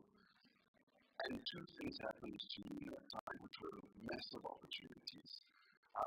Firstly, we launched Emergent 99, which was now a new channel that Motorola came up with. It was launched in June 2021, because the audiences existed. People were still at home, and then data is still another barrier to entry for all the CC platforms over the top. So before you can watch it, you have to have data. So that changes the market there. Second thing is, I think we need to say anything else. But the main thing was that content was still accessible from home on a television set. But since then, a lot has shifted. And the isolation that happened in COVID is still happening today. People are now watching a lot more television on their cell phones in isolation. How many people there, that's a good one. How many people there watch Netflix or Showmax or Amazon on their phones? Right? More than they watch on the television. Right? Yeah. So that happens a lot. Why? Because load shedding, most of the time when you're sharing your phone still stays on during load shedding. So you can watch it outside. So those cultural shifts are felt throughout our entire population. And it's changed the way that we do everything. The big economy that we spoke about earlier, Uber Eats, they even pivoted now to black markets. It's a massive case study that we've done on the Uber Eats market. It's created opportunities that South Africans, I'm not trying to be otherwise, but South Africans need to access those opportunities to fix a number of other socioeconomic issues that we have. But things have to go back to in-person and being unafraid of in-person meetings. Get out of your bed, stop having Zoom meetings in your beds, and create content in your beds. But go out, meet people, create connections, because in-person connections will always trump a digital, online, and nothing from my side. Right. Thank you very much. A round of applause for my panel, please. Do I have time for questions? We are very pressed. Perhaps we can take a round. Okay, one round of 5 questions. 5 questions. Okay, very quick. Sisama. Do I have somebody? Thank you very much. I think it's a comment that I think some of you did say you don't agree and it was a joke. I do not agree and it is not a joke. And because I think we have to at some point, especially if you are a creative, to building a business model for yourself, that you've got to also put aside the nostalgia and the desire to go back to what used to be. Fantastic as it sounds, and we all want it to go back to being what it used to be, we also have to, at some point, just think about what does the future, what does now look like, and what opportunities can I explore right now? If digital is where the opportunities are, spare some time in your brain to just put yourself in a situation that, what if things actually do not go back to what they used to be.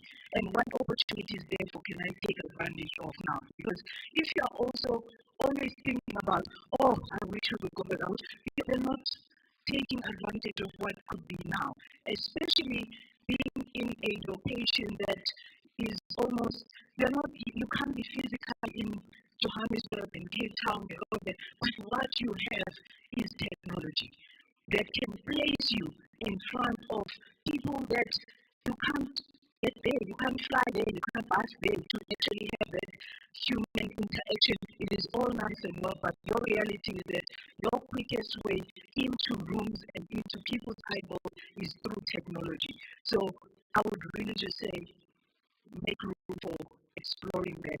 What if we actually do not go back to the physical pre-COVID? Thanks.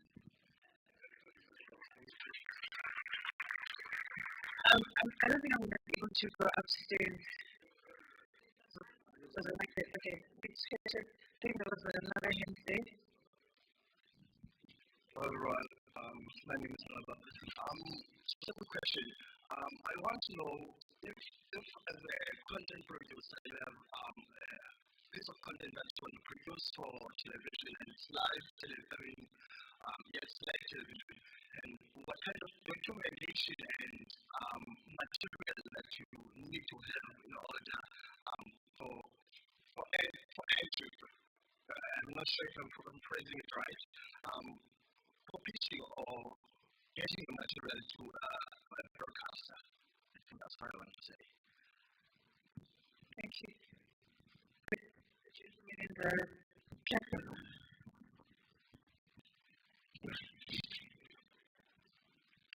Hello everyone. This is a question for all of you. Sorry, let me just put it. I wrote it down. So,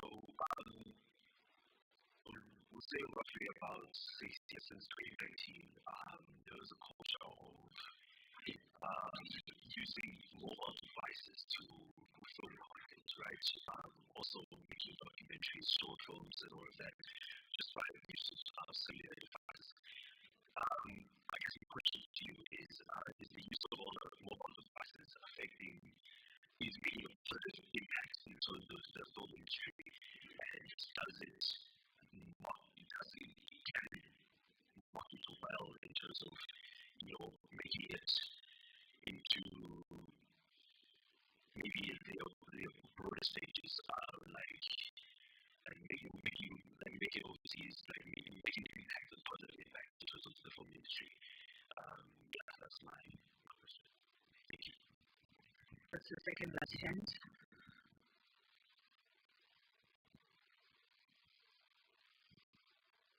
Just here. Oh wait, just passing on the mic. Okay, no more hands.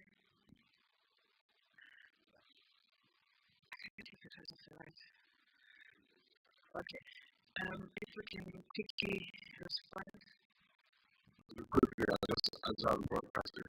So again, live production is a massive undertaking. If you have not seen anything live, you will not get permission to your live comedy. It is massive, it is complicated, it is big, that's super forever. And going back to us in USA, start somewhere. But if you have not gone there, work on it, the chances of doing it are non-criminal. So if we're going live, and experience production house will be used, my advice to you would be to get someone who is done it. We don't take submissions for live production, so we know when we're going live, SABC is giving a funeral, a live game, we're doing a live game. It's a massive undertaking. No, but it's not many. She doesn't know.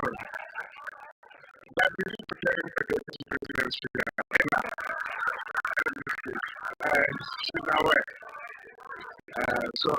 But it's a massive undertaking. Doing life. I can jump quickly just to support and just quickly on Susanna's movement. And again, as a trend thing, I think I agree on the basis of what movement I do in this hybrid model necessary in terms of being hybrid especially with AI, AI is going to be here to stay. They need to just work. We figure out how to regulate and work with it. And more specifically, I just want to say that yes, I do support that things are not going to go backwards and forwards, but tangibility for me is still very, very important because when it comes to try to produce content in teams, now you end up with podcasts that look like Teams meetings, or so things like that also still need to be done in person. Production is a very tactile approach as well. But I do support yes, two things. Thank you. I think I need to also respond to, I want to talk about the life because people has touched on it. And then I think a couple of shows to us because we do state funerals and so forth. I think the gentleman was not here yesterday when we were talking about the market access and also I think the process that as broadcasters we follow when we acquire content. Both multi-choice and SABC, we spoke about the portals that we have. As a first-time producer, when we need to do content, I'm going to talk about SABC. There's a portal called Electronic Commission Submission, which is ECS, which you go and register your profile first before you can even submit your content. In your profile, you spoke about compliance. That's where you're going to put together, you're going to upload your text certificate, your B certificate. If you don't have it as a young person, there is also a space for emerging filmmakers. So, in other words, you don't have a text certificate like them, if you don't even have a BE certificate like them. If we'll talk about if you're going to do live productions, you will need a company that has done that before. So, which means if you've got a position that will require you to partner with a senior producer who will be producing for a number of years, you might have to partner with those. So, after you did submit your profile, you did your profile and then your profile, on our ecosystem when you submit, if you say 65%, so we do allow you, and now you can start submitting your proposal. When you submit your proposal, there are different steps that happens before you even go to your pitch. If it's a proposal, then our commission team, they're going to look at your submission already. Does your submission have all necessary compliance documents that the SABC wants before they make business with you? And that if you pass a particular stage, then they look at the proposition, what genre does this proposal sit under? Then they will flow your proposition to a particular drama, it's going to go to drama, it is education to education, it is religion to religion, and so forth. Then the team, they're going to sit and evaluate your concept. When they evaluate your concept, they look at, does it speak to a particular channel? For example, it's for SABC 1. Does it speak to SABC 1 positioning, SABC 1 Monday, SABC 1, we know that is a youth channel. And then if it does tick all the elements that SABC 1 is all about, then they speak with SABC 1 level for this particular concept that we've received, and then they call you for the pitch. You come and do your pitch, and then depending on how your pitch goes, if it's successful, depending on how your story is compelling or so forth, then you've got the opportunity to do business with SABC. But something was done late, which we didn't do before COVID. Before COVID, I think something was a trying to pitch, and then it was rejected just simply like a one line to say, you're not successful. But now what we have done, we do this. If, for example, you're not successful, we don't just say you're not successful, we'll tell you why, or why you didn't, I think, look at your proposal. And then also say, if you still want to continue or to submit or to work with us, please look at the following points to give you the points that you need to go and strengthen. As a young person, for example, because you like experience and so forth, they're going to say, go and look maybe for an experienced producer, or it is about budgeting, go and look for a line producer or a production manager that has done something in SABC or in the podcaster. But the next time you come in with information, you come with a team of people that we know that if we are going to give you funding to produce a particular show, for example, with 100% commission, we know that our funds are catered for and they're going to be utilized in a good way because they are public funds. You can't just use them. And then it was how do you give like a 10 million to somebody who's starting to never maybe even done something for 10,000? That's what they want to buy those games and what's in whatever and run the production. Now we're sitting with computers that were so expensive because we didn't deliver. So those are the things that you need to also do that before you even think that you need to do this. Sorry, Mona. So I wanted to just quickly answer a question that I don't think was really answered about cell phone filmmaking. Cell phone filmmaking is actually a booming platform, and there's different festivals now that strictly take cell phone based made phones, right? It's all about the technique of how you use your phone, your settings, study get to understand how people are using their cell phones to make virtual films and the angles around it. All of that to make sure that it actually doesn't look awkward when you're watching it and you've now filmed the phone like holding your phone like in a certain angle and now we have a little sway on the screen. But that's also a very a big platform to actually look into.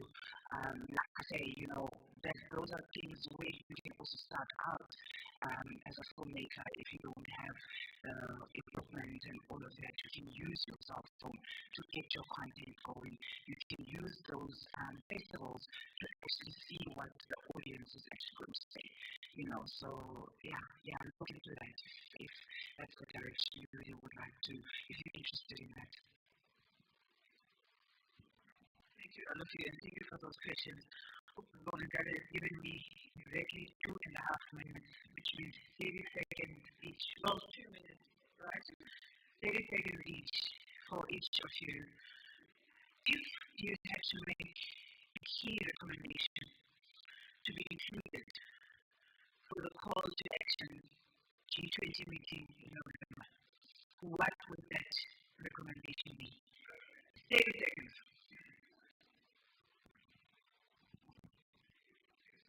I don't know if Charles always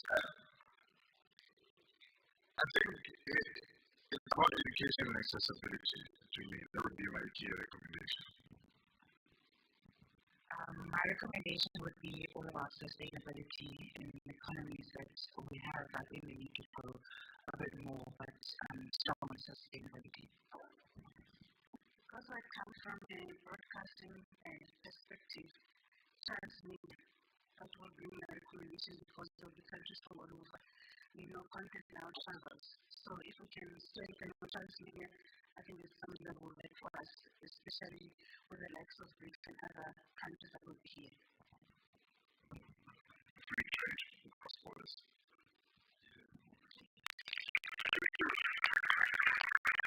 Can we please just give our panelists another round of applause?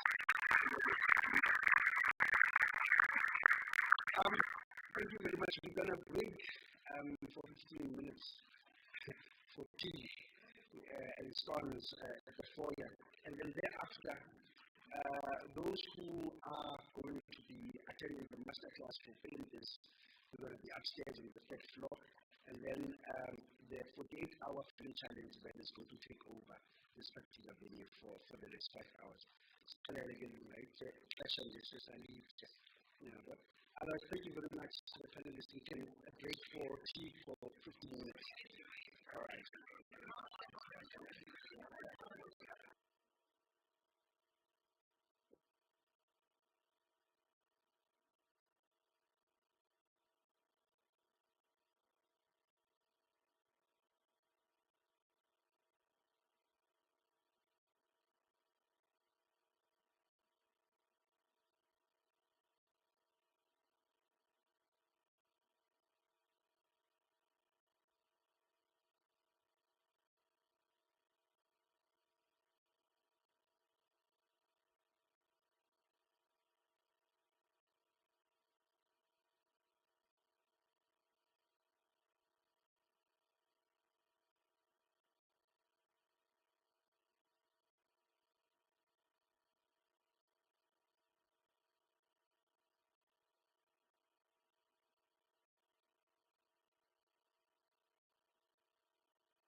Good morning, everyone. I think we are still some few guys that are still having coffee, but we would really love to actually pass to make pressure to start the program. Um, so I'm hoping that all the teams have been able to arrive from either East London or from PE or Queenstown, so that we can actually start the program off. Because we are going to need you guys to be present as the teams, because it's going to be a Q&A that's going to happen after we've done the training. So I'll welcome. I was unfortunately told to another meeting that's supposed to go when I hand over, so Kuba without Nabangufu. Igama lami nguLunga Feni, and I am the Partnerships Associate for the Eastern Cape Film Hub. And it's such an honor to be here, especially in us, I think, presenting the program at 48-hour film project. So it's a concept that I think we are on our second year of it. It has grown. I think in terms of impact-wise, we're quite happy as to see in terms of what type of impact that we've been able to do or to be able to achieve by utilizing this program as one of the catalysts to inspiring these filmmakers locally in the Eastern Cape. So thank you to the teams or to the film practitioners that actually competed this year. We were sitting on over 180, I think was the last count that we did in terms of the people that participated who was on these teams when we combined them. So it's a big number, guys, 180, especially within the Eastern Cape context. One has, you don't usually get people to participate in programs that are geared towards the development of education needs. And for the mere fact that from last year when we started it, we had, I think, over 120, this year to 180 that we managed to reach. So that maybe for those that are not familiar to what the 48-hour film project is about, it's a program that is done over 108 countries, cities, where filmmakers come together and then they compete over a period of 48 hours to develop a production film. It's a grueling program. I think for people that always are first timers, they easily get shocked in terms of umsebenzi and what needs to be done in terms of being able to develop something within 3 hours. And well done to the teams this year. I think we're sitting with the judges and we're looking at the quality of productions this year.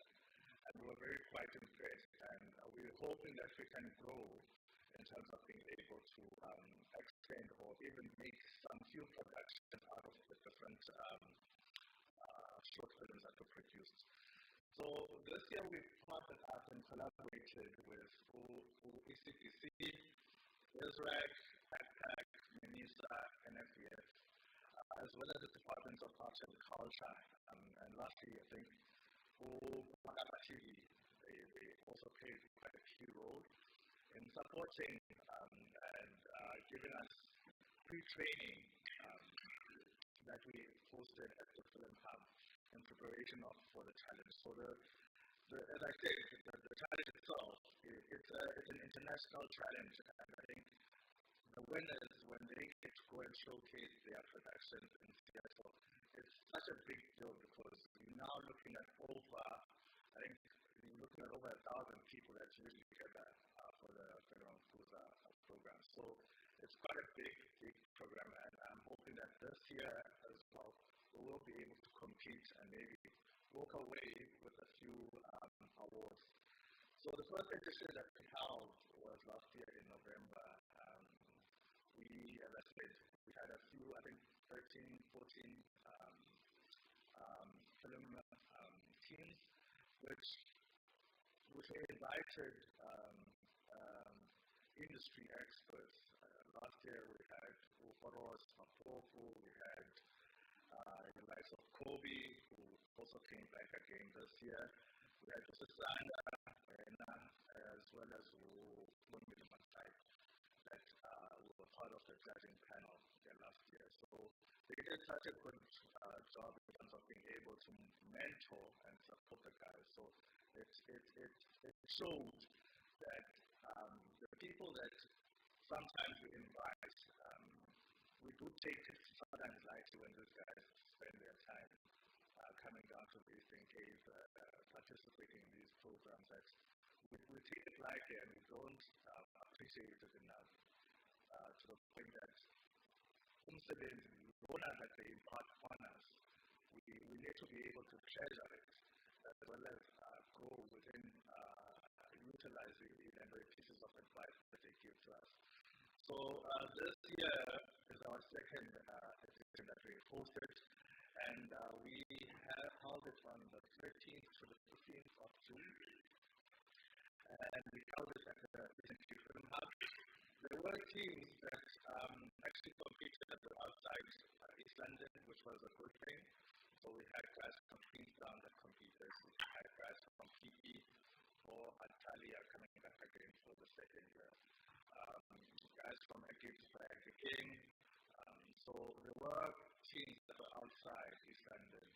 So we wanted, I think next year our aim is to probably in each major city have some sort of place where we're going to be able to collaborate with, that can be able to host and support the filmmakers when they are competing. So in preparation for this year's program, we also had the Imaka classes that were held by Memisa. Again, they came back again for the second year, and I think going forward, we are still going to be continuing our partnership and our collaboration with them. So they held a creative media masterclass, which started from the 4th until the 6th of June. And then over the judging panel for 2025 featured, again, we had people from the industry that are dedicated in showing the film programs within the Eastern Cape. So we had Uzinzi Soga, we had Ms. Tanya Mudali, Osibu Iba, as well as Ukobi of last year. I keep forgetting which one. So I think initially we wanted an all-women panel, but I think when Ukobi came from it became vital, I think, in terms of also some of the future work that we are planning to take down within the Eastern Cape. So they spent a good period in terms of mentoring and being able to support the filmmakers during the challenge. And as I said, they were quite impressed in terms of the results that came. So the success of the film project in East London over the 2 years has shown that there is real talent and passion for film making in the Eastern Cape. It has provided a space for young people to explore their creative ideas, connect with others in the industry, and gain valuable experience in real-world film production.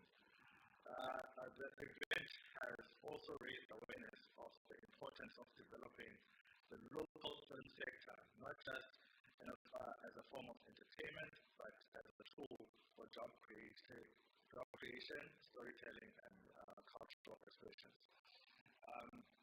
It is quite vital, I think, that we do invest in such programs, as also as those filmmakers that are upcoming. I think we've highlighted it so many times whereby we're saying that you really don't need to be going through your job work and all those things. We can be able to create a sustainable market within the Eastern Cape that we can be able to live within the film space.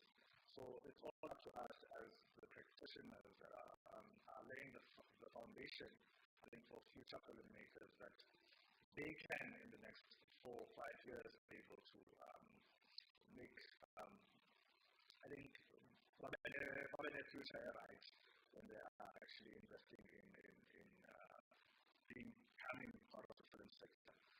So yeah, so the judging, so I'll go into the judging, I think, and the process that was followed. So I think most of us do understand, sorry,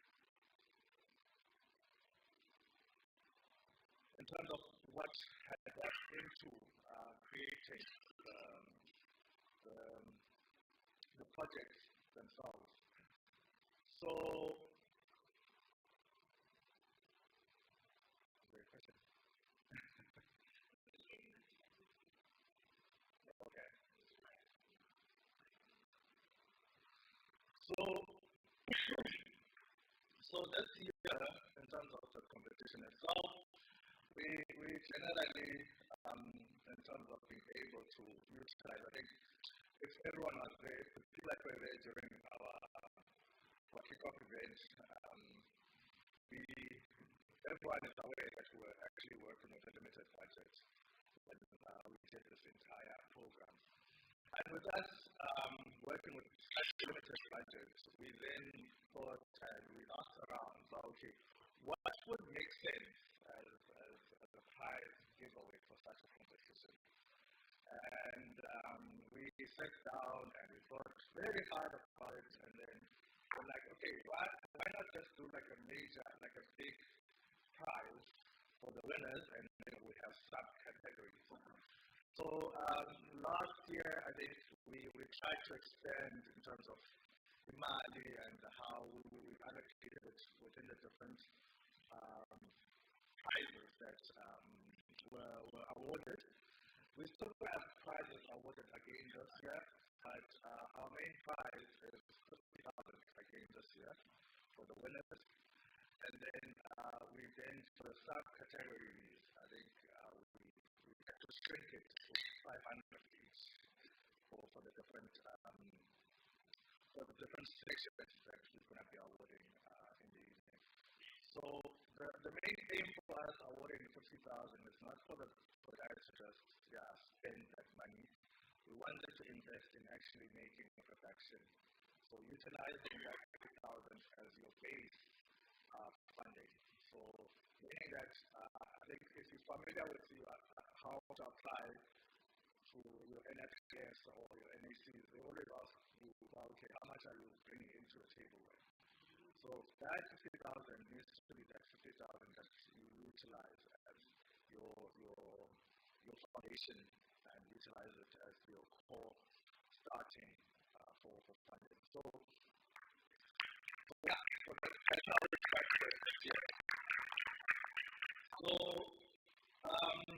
entries have been judged in a two-tier process. Firstly, first locally with each competition city, then internationally with each city winner eligible for the best 48-hour film of the year. So the winners will be then taken to compete for the world title, basically. So entries will be judged by a process in which qualified panels of judges will evaluate the eligible entries based on the following judging criteria. The artistic merit counts for 45%, the technical merit 30%, then adherence to assignments 25%. So for those guys that I think you had to have utilized the prop, whether it's the copy or the mug, you had to have the character who the drama.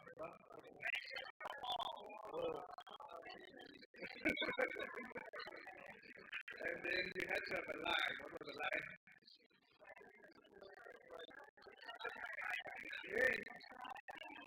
So I had a sneak peek, and hey, there were some people that were very shaky. I'm not sure if they included what you saying. But then we'll sit and watch and then see, I think, And I'm hoping that we can engage, guys. It's all about making sure that we all engage with the production that we've done, so that we can take critique as well in terms of being able to understand or improve for future productions. So the the time, I think we were very lenient in terms of how we've managed the time. There were guys that submitted productions that were very short. I think the shortest was about four minutes, and then the longest was about 4 to 8 minutes. So we very, in terms of what we're trying to do, is be able to encourage and make you guys understand what goes into creating a production from start to end. So when we're going into watching these films, that's what we're going to be trying to focus on. In terms of the program, where we're going to start, let me just try and put up.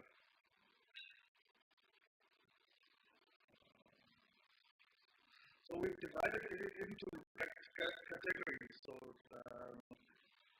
let's just check quickly.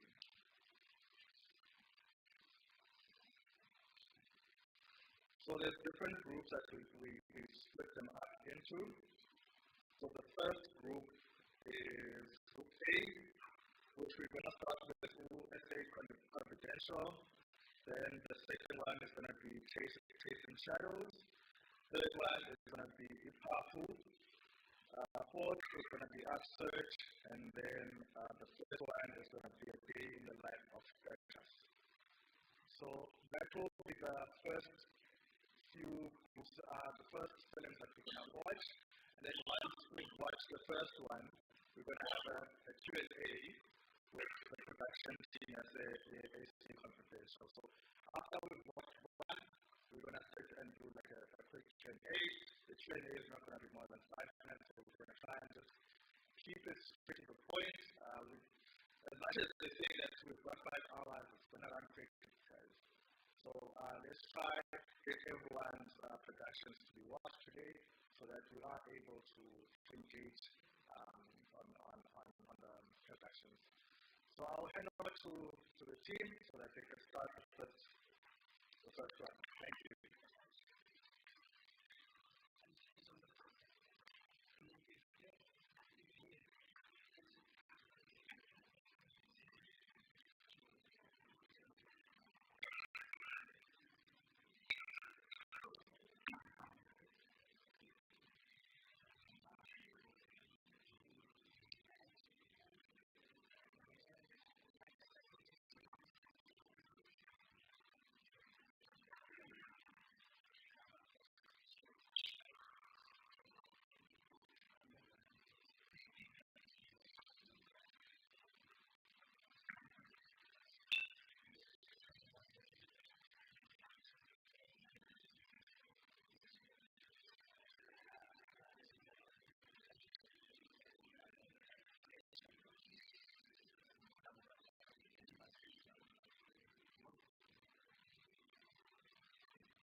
Yeah.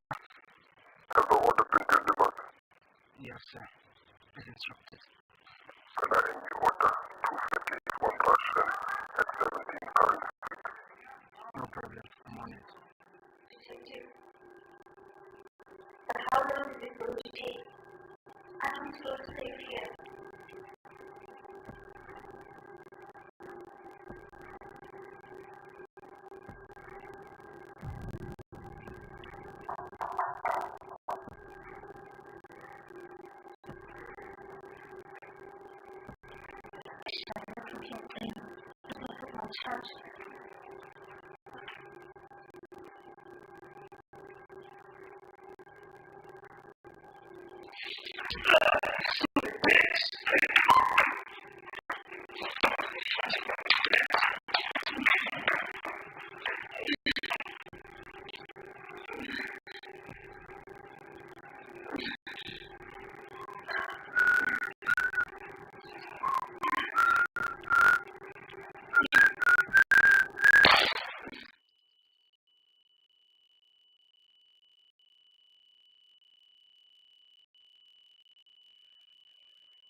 So, by the looks of it, the victim was actually killed by a gunshot wound in the back of the head.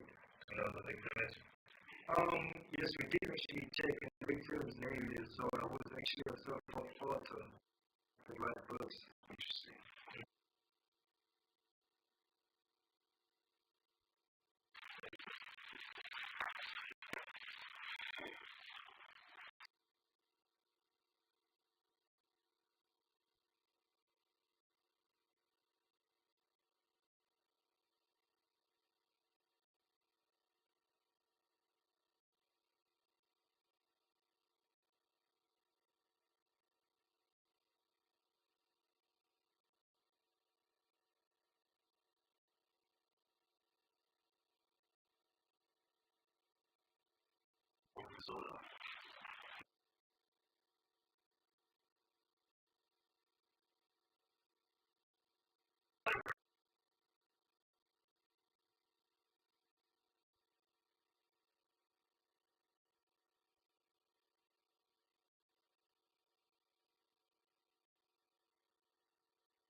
You went to Lulu sooner? I was surprised that you're here. Yeah, I'm telling them something wrong. Speaking of your work, what do we have here?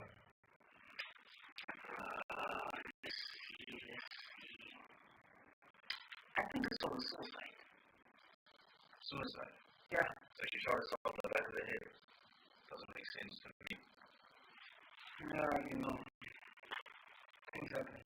Oh, detectives, we have found further more evidence that the crime have taken place in the scene. Evidence? It's a mark that has blood on it. Have you done a sample test to check if the blood is the same as the blood here?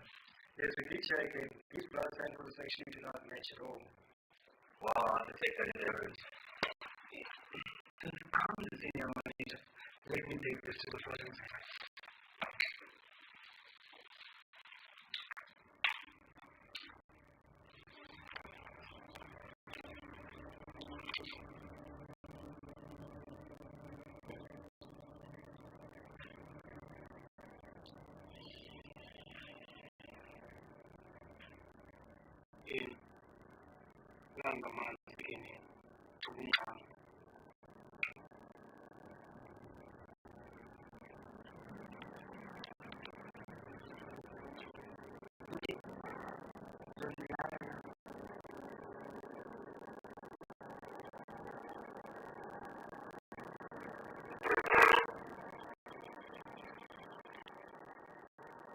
Nambona lo lapho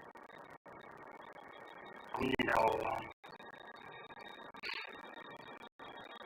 wathi uzothenga le nqazi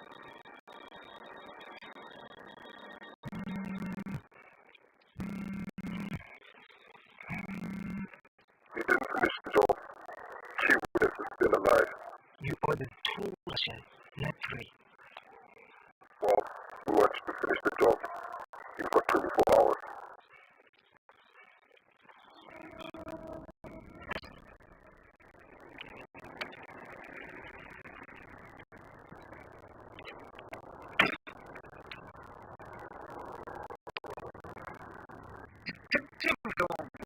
The special one.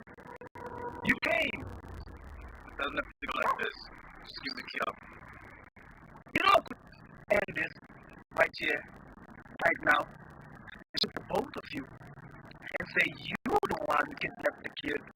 But because of guilt, you decided to shoot the kid. And then you shot yourself. That would be a masterpiece. But since today I'm turning to a new leaf, I'll let it slide. Time is almost up, I mean.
Maybe we could just have a couple of questions for the guys.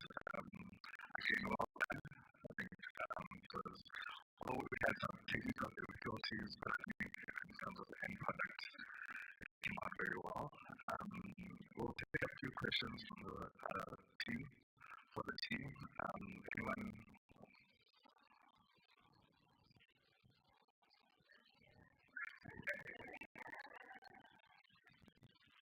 Hi guys, wow, well done, that's really, really good. You had a couple of, I think I started saying this to you, a couple of really innovative shots and treatments in there, which was very cool. Standing against the window with the light as your cover,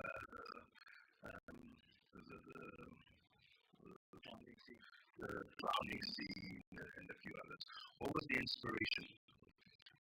Okay, so I'll be honest, with most of those, we kind of improvised as we were going.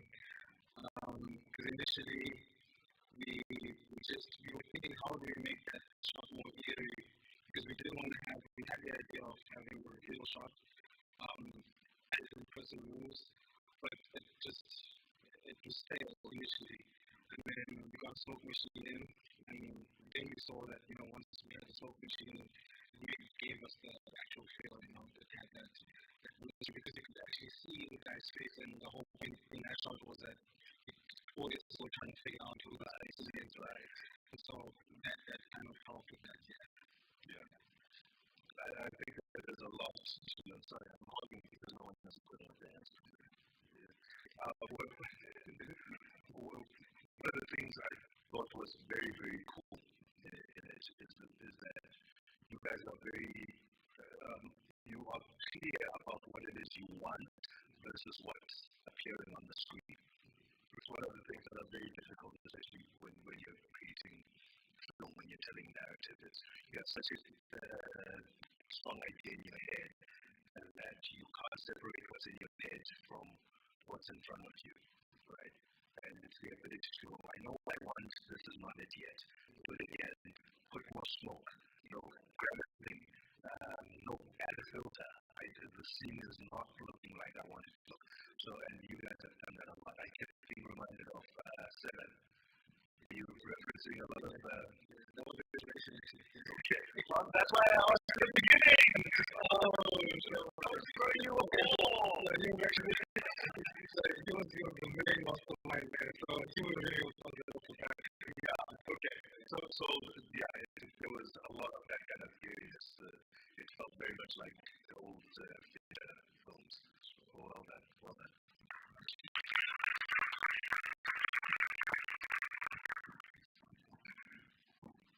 To share those guys, man, I knew Billy Mobata. It was so dope, man, and the sound was so cool as well, man. I remember you guys even did some sound design. I'm like, where did you get the time, man? It's cool, man. I just wanted to find maybe a little bit of the challenges that you go through and have some writing as well. Okay, so one of the major challenges that we had actually, we just finished filming the first day. We lost all the footage. Literally all the footage. Yeah, literally, like, we literally lost all of it. So we get him in the editing suite. We didn't tell the rest of the team for like 2-3 hours trying to figure out how to cover all the footage because we knew once we tell the producers how they would make it. Yeah. So that was the main thing. We were able to recover all the footage. Luckily, we hadn't formatted one of the cards, so we were able to recover the ones that we weren't able to, and yeah, we were able to bounce back from that. And then we sleep for the rest of the night, you know.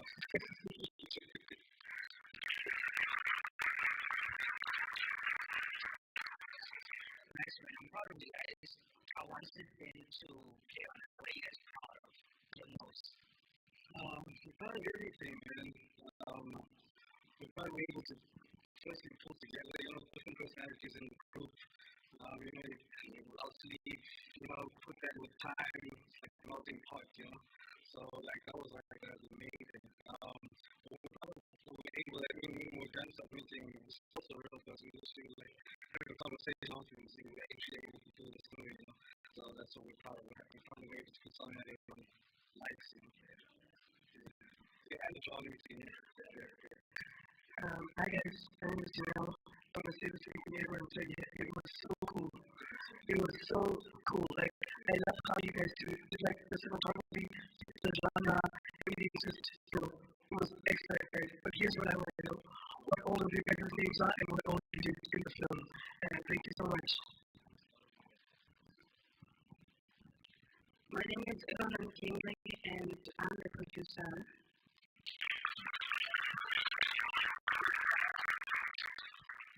I'm secure and I did the editing and most of the shots.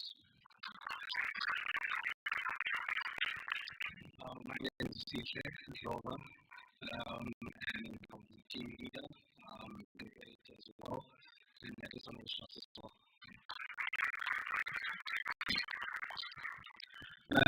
My name is Steve Tuko. I'm the director, the director.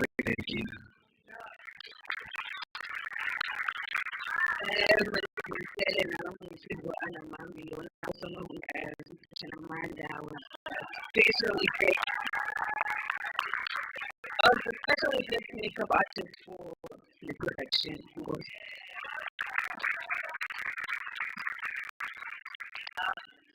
I just want to share a story to what everybody said. This is so beautiful also to watch on the big screen. What a treat this has been. I think what I loved about this film is that you touch genre. There was no wall-to-wall dialogue that unnecessary. How you chose to shoot it stylistically, it also like ticked the box in terms of genre. So I just think that you didn't really work hard, but you worked smart. And it came through. And so, well done.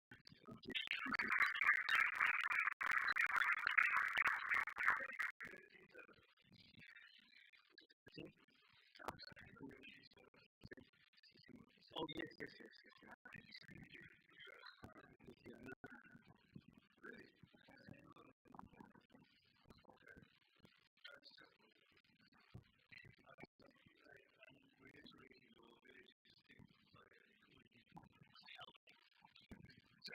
I'm reiterating your ability to stick to the genre, I immediately thought, oh, okay, so you guys went and just watched the movie and said, okay, no, you really, really were excellent producing.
You've been ignoring my calls.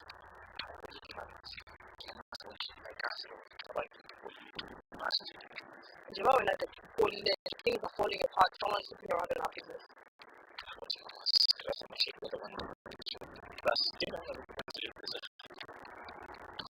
And that's what I thought.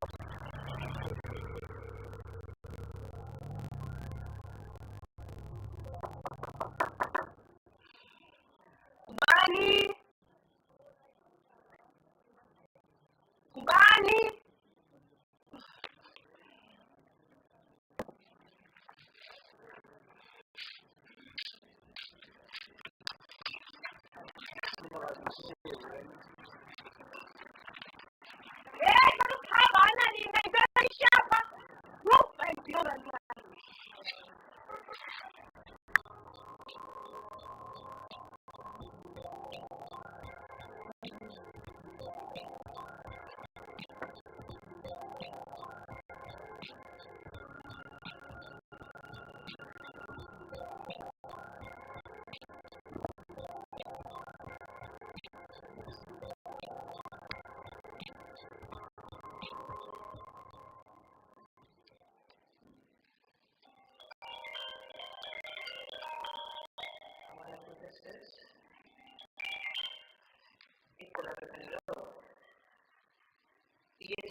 Unfortunately, the current situation was currently just out of stock, and we are expecting a shipment at least by the end of the week. No, I'll just keep you posted on WhatsApp. Okay. Thank you very much. Goodbye.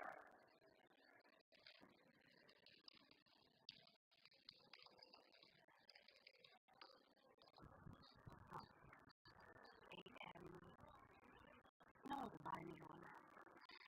We'll just call this number.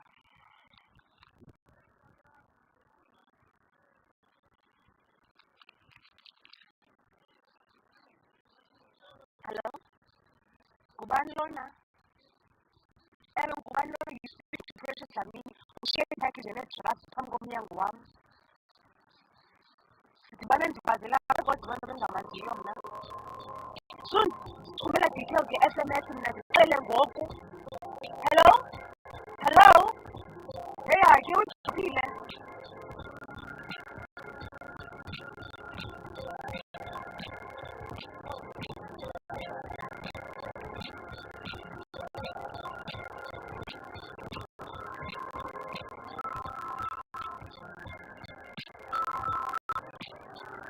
Yeah, what is it? Ngiyakhumbula mama. Ukhumbula ntoni? Ivila mali ukuthi uzonika yona. You know, it's not surprising that you're calling me today. Wait, you're going to tell me story. Can't you go in? I asked you, tell me what this means. Who is going to catch it?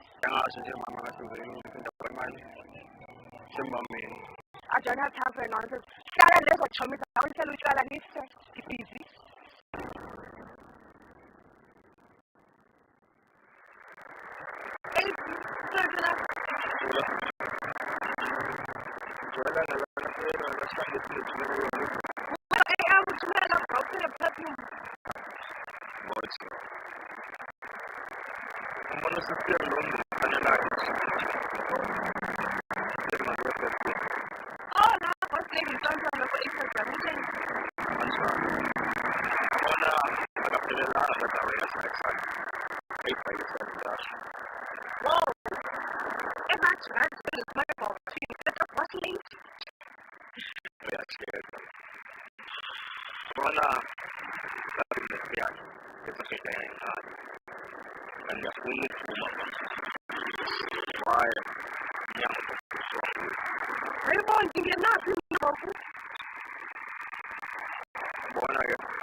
Patrick, you've been ignoring my calls.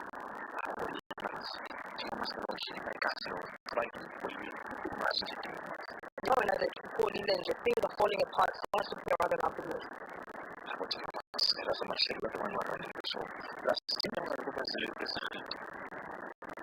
And that's what I thought. So I need you to find out who's doing this, who they are, and bring them to me. Because if you don't sort it out, I'll sort it out myself.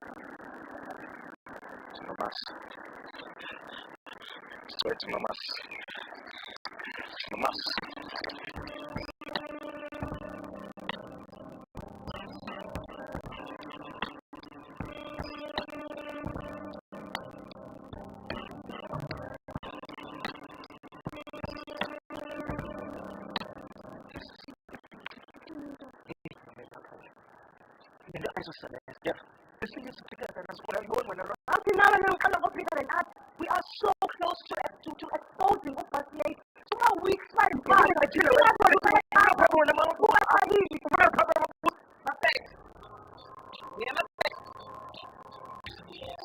No wonder you're not answering your phone.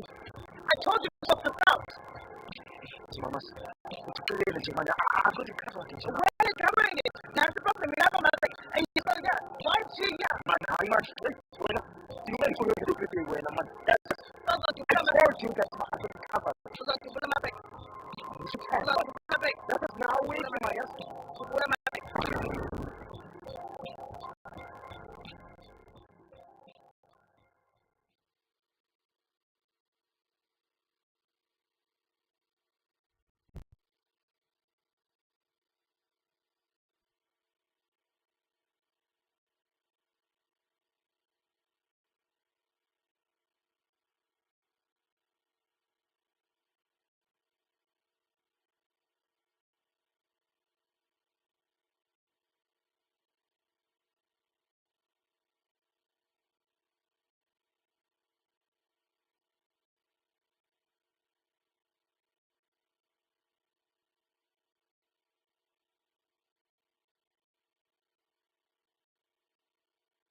more questions from the crowd. So let's for those that don't know, these guys were winners last year.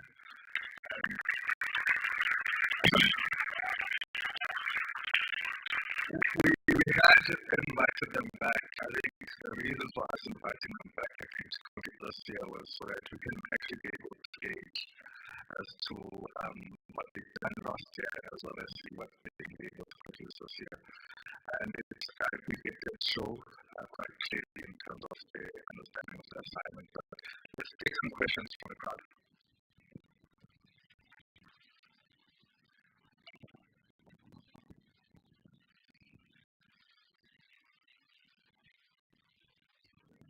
Hi guys, well done. Excellent. I know this is very well, it's been a journey. So I think I'm going to base my question of what numbers do. Between winning last year and the challenges you face,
Welcome back, guys. I think since tonight, and because of the limited time, there's 13 more movies to play. The next one that is coming up is Ipapu by Roll Queens Collective. So if you can get that, thank you very much.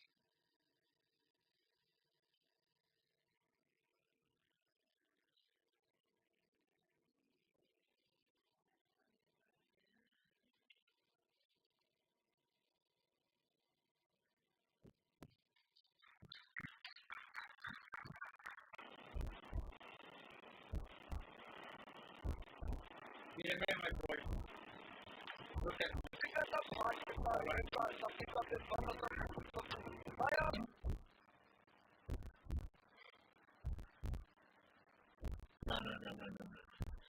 No, I don't understand. I don't even know you.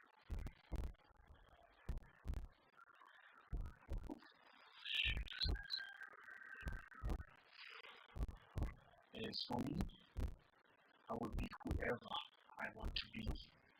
It's not surprising.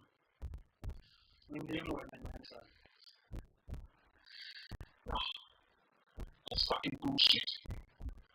You were never a father to me. You have abused my mother from a young age. You abused my mother. Fuck you. Fuck you, Ralph. Fuck you. You branded yourself as a hooligan. And now you come here and you tell me such shit. No. It doesn't work like that. It doesn't work like that. My pride of running in of this. Look at yourself.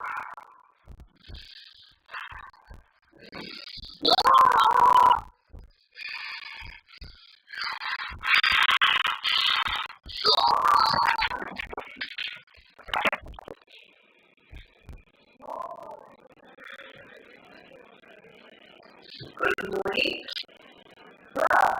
You look terrible. Let me just make a cup of coffee.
Can I please have the team from Real Queens Collective in the front?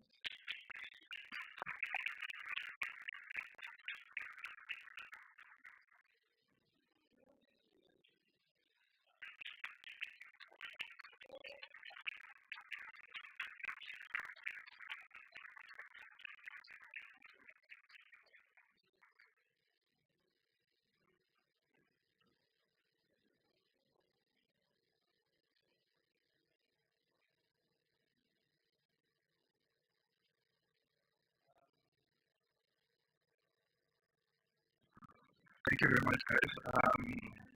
Nice work.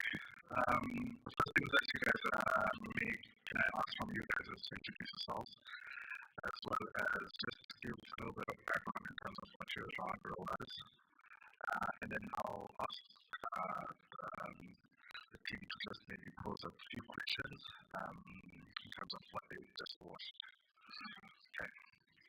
Thank you so much. Good afternoon. My name is Akon Gildi, and I am the scriptwriter and script supervisor. Our genre is a musical, and okay, my name is Monica. I'm the producer of the movies Going Again. The Meto was musical and food filming. Yeah. Hello everybody. My name is Kanetola. I'm an assistant producer and supporting character. Good afternoon, everyone. My name is Sona Kennedy. I'm the actress and the musician and the production. Thank you very much. I think you guys had like the toughest one in terms of genre that you could have picked. But I think it comes with the challenge itself, where it's not supposed to be music class. So yeah, I'll open up some questions from the crowd.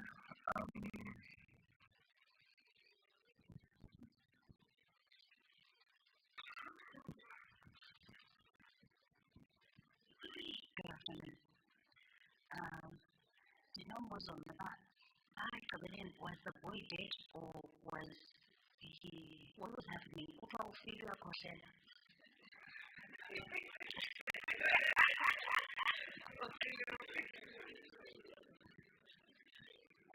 He came back. He's not dead. Nobody died. He doesn't want to die. He doesn't die like that.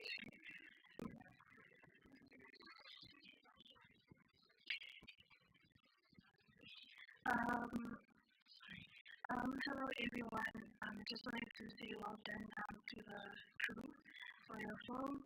And then my question is, what the insert shots with the chicken,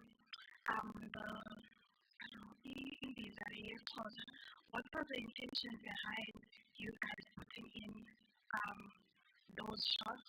And also you say that your genre was musical, but then I noticed that you guys went for a theme was basically this plot like in the Eastern Cape.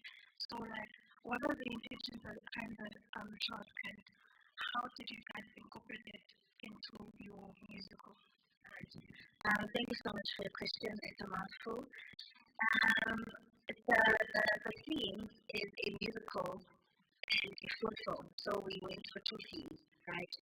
And the reason why we went for the ceremony like that, in the Xhosa culture, food is culture, right? And music is culture. So those shots were to highlight and showcase the musical side of the Xhosa culture and the musical side of the Xhosa culture. So they work together to sort of highlight and showcase our theme. Hi again, everyone. My question is very simple. You guys already have the Nyama vibes going, and then when you got the brief for 48 hours, you thought, let's fit it in there. We did not. By the grace of God, things worked out very well. We had no idea. We just followed the smoke, It was June 16. It was June 16. So everything really uncontrollable because really during a long weekend or whatever. So we just followed the smoke and we're like, can we shoot? And they were like, yeah. And we're like, there'll be celebrities. They were like, you can breathe, you can come. So that's how it happened. Nothing was planned. We were freestyling through and through. So, what a beautiful, interesting film. You know what's going to come next. So, it's very interesting. It's unique. I can't even say write it myself, And my question is that why do you keep on using the dissolve transition in every single shot?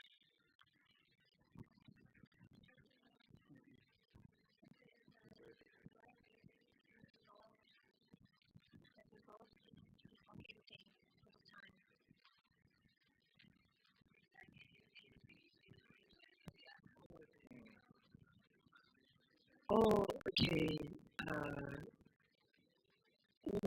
Our editor is not around me, but we had a difficulty around that time. Because like there was something big that was happening. But you know what? Us as a team, whenever we're facing something Strata, we just laugh on it and then we continue to do what we have to do. So I think that time it's really affected our our editor to finish his work in timing because we didn't have time to look properly our thing and polish it, because of the time. Yes.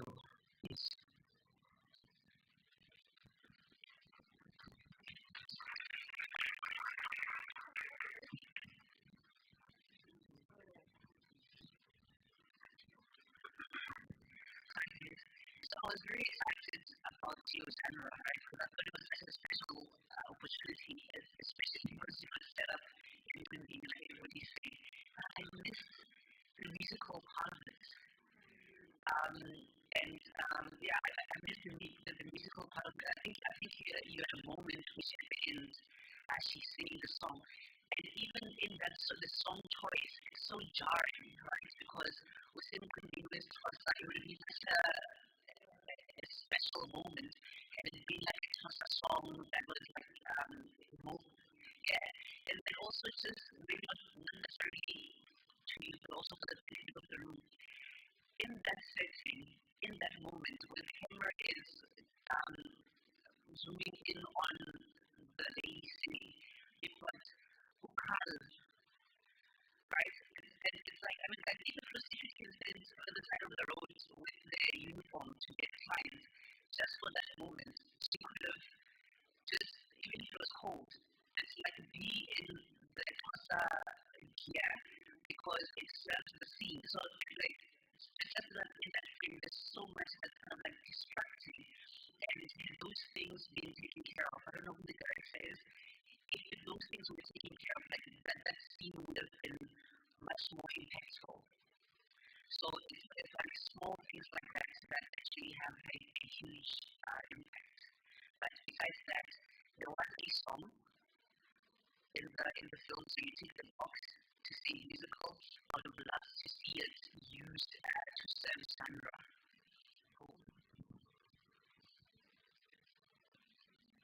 Any other questions?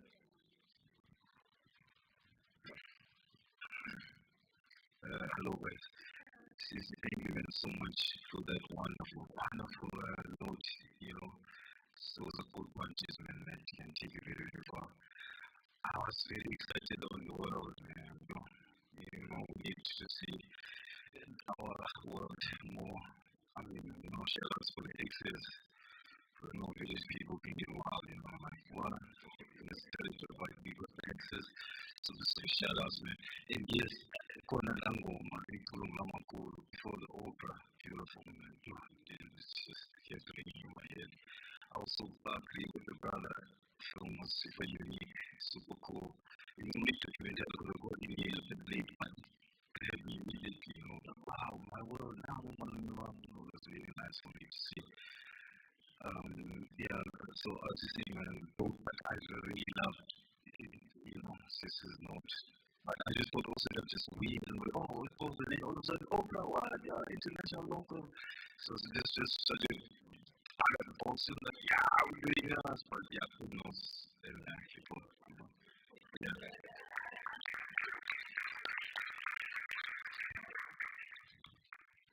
we have other questions? Okay. Thank you very much, team. Again, well done.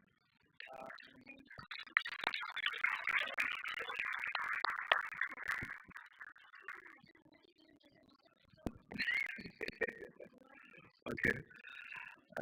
Next up, sorry, I keep losing my list. So next up we've got Natalia with Upsurge.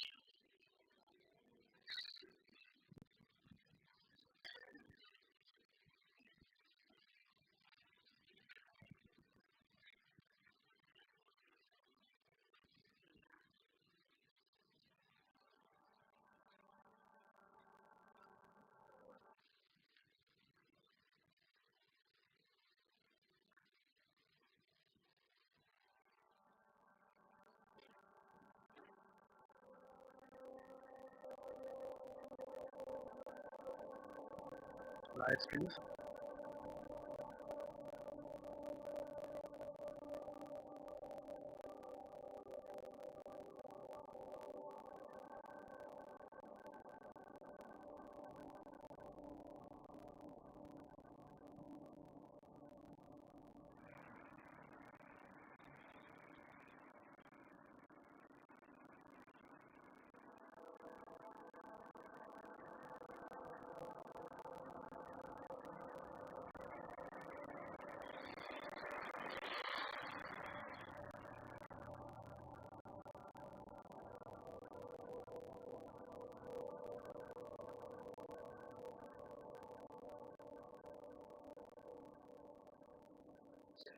How exciting. I know, how long it's been taking me to write this movie.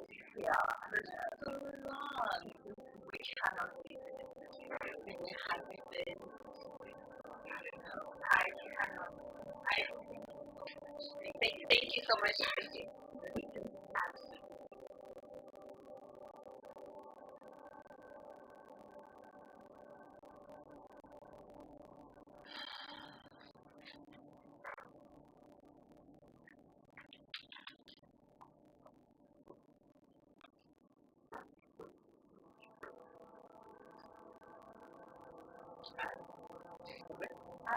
Michael, thank you so much. Thank you.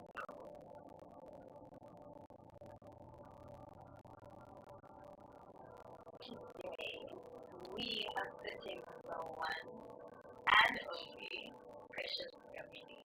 From yoga guru to having her own spa and a vegan chef, and now, awesome, what can you not do?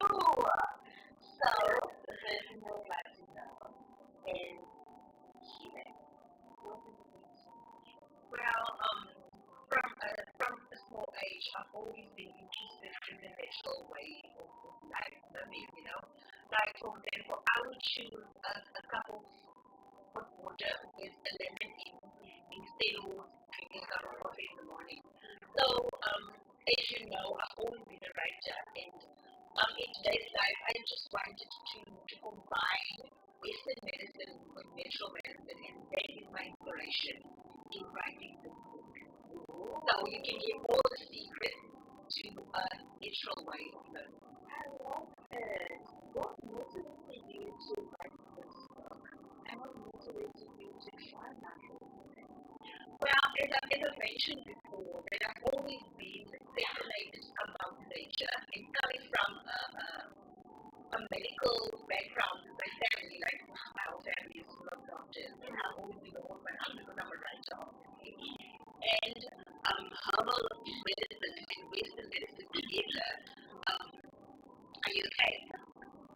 So mixing the two is just amazing for me, and actually writing a book about it is also like phenomenal.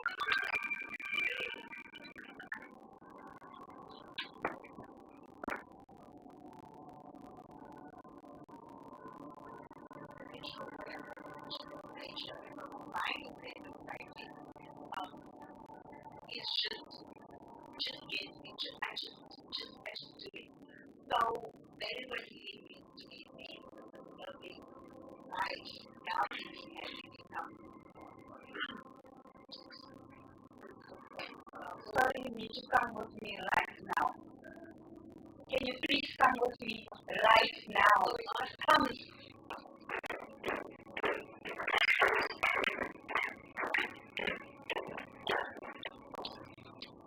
We need to isolate ourselves. There's something going around. I'm not sure what.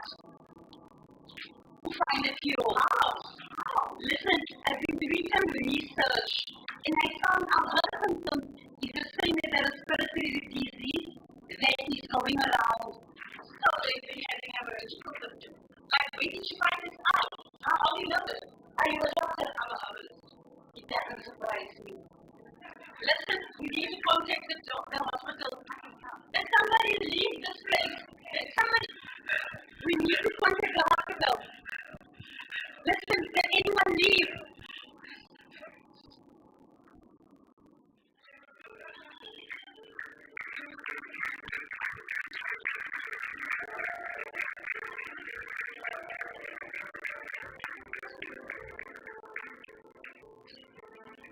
Well done, team. Can I please have the Atalia team, the friends?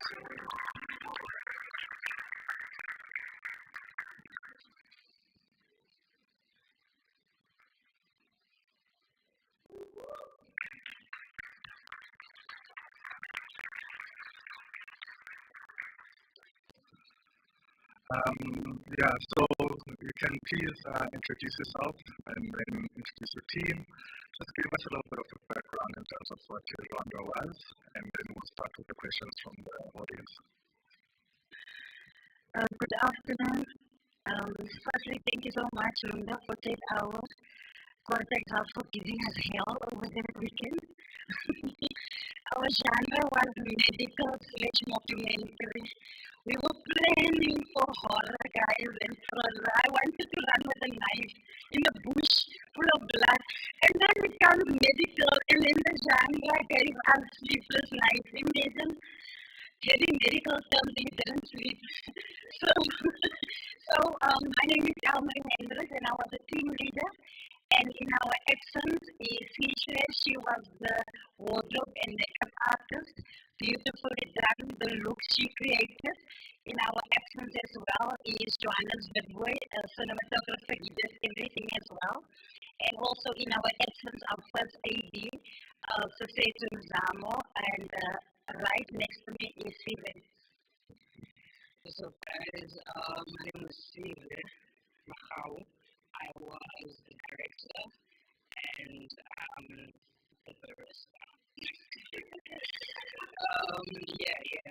Our genre was medicine and documentary, and I was like, nah, we're not doing a documentary, guys. We're not doing that in 48 hours. So yeah, that's what we did. Good afternoon, everyone. My name is Roxanne Canalian, and obviously I was Precious Plummy. I was the actress in the sleeper. Thank you all the way, guys. Okay, can you then get some questions from the audience?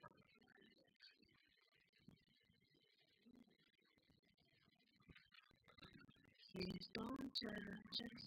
Hi, guys. My name is Tasso. I'm always interested to hear the greatest challenges you faced to actually. That is the question that I always want to ask. Because I know it was a short time and everything was happening so fast. So that's my question. What was your greatest challenge and how did you overcome it? If you did, thank you. Everything from the concept to the shooting, the location, to extras, to the narrative, to editing, to sound. I mean it. Everything. So as you said, we were planning, we were literally fasting and praying for horror in a trailer, guys. I said, Lord, it is done. So our wardrobe was horror and thriller. And then we got medical, there's no clinics, guys.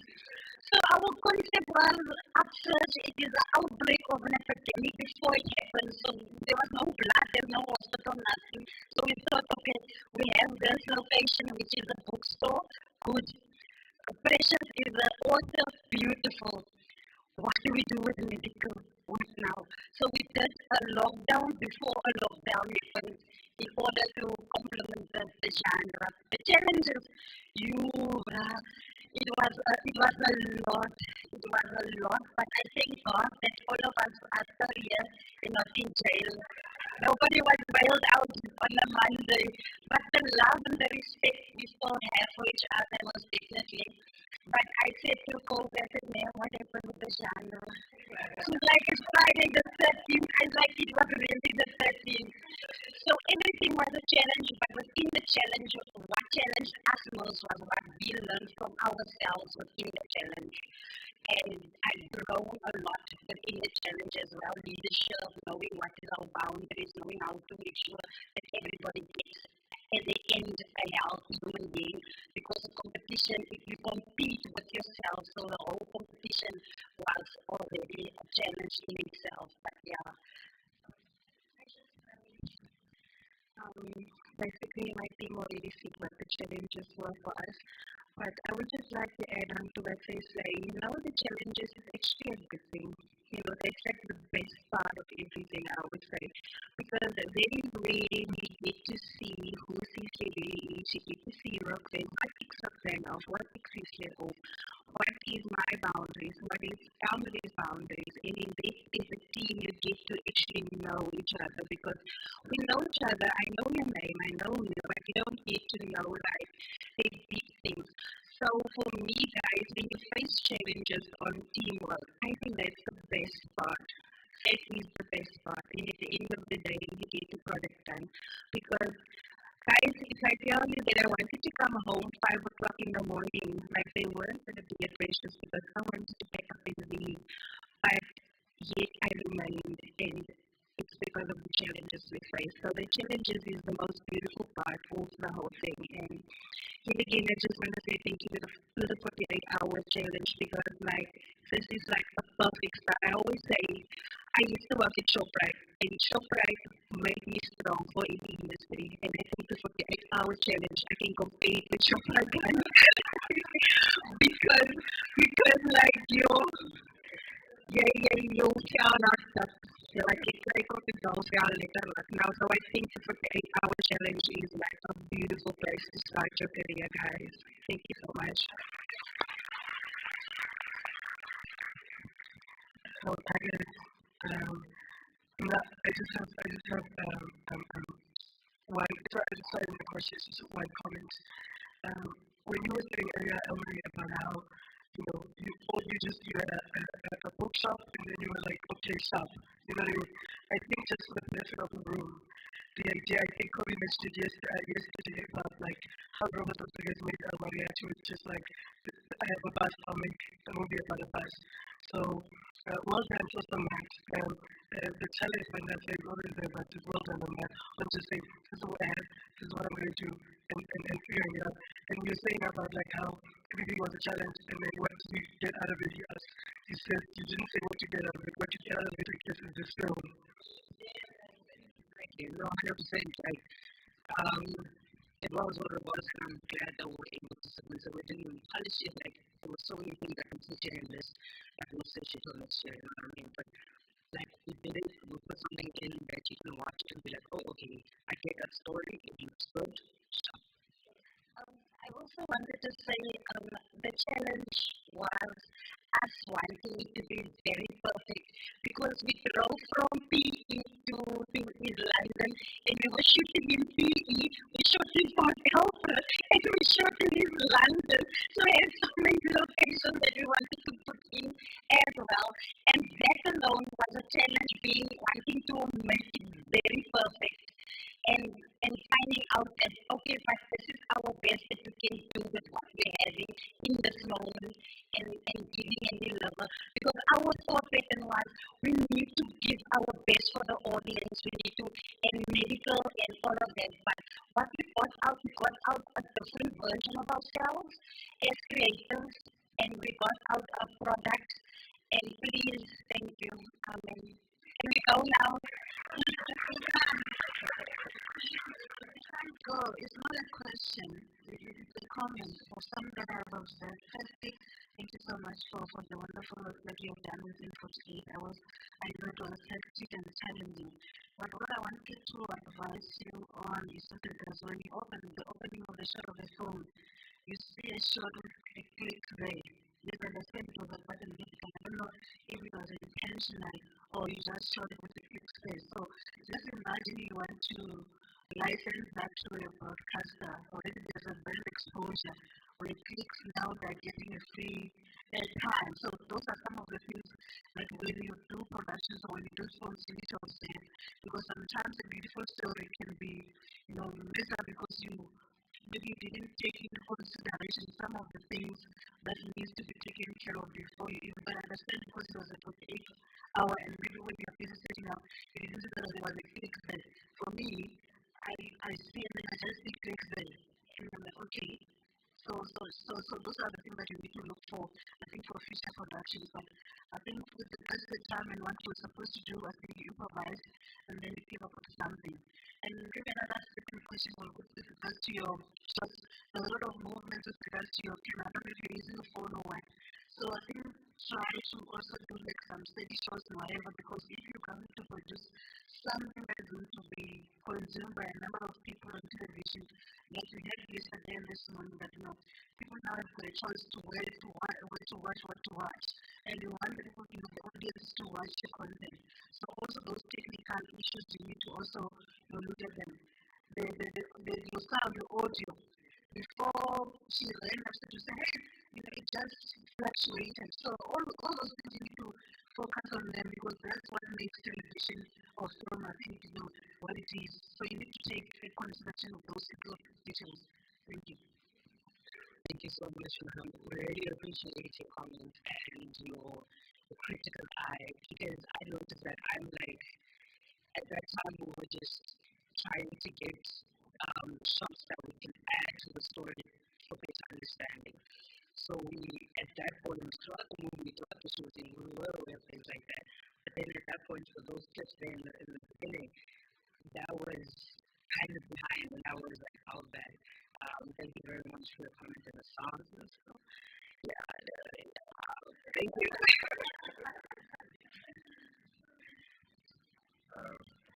Firstly, 48 hours is not a long time to do something at all.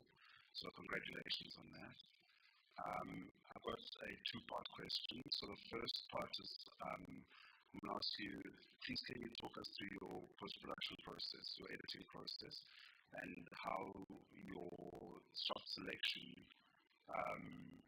there's some shots that, for me, I sort of had to ask myself what's going on. But at the same time, I also want to understand the process before I actually ask you the second part of the question. Okay, so the perfect process without the challenge would be draft one, the single sound. So that's what you're saying. The actual process. The actual process that happens, not the post-production process. That's the way it stopped for us. That's the thing. So I edited, and I'm glad that I'm here to answer that question. I edited the first draft. I gave my version to the sound guy. He started the sound, he cleaned up the sound, but then time ran out and it couldn't come back to me. So that was where the process ended.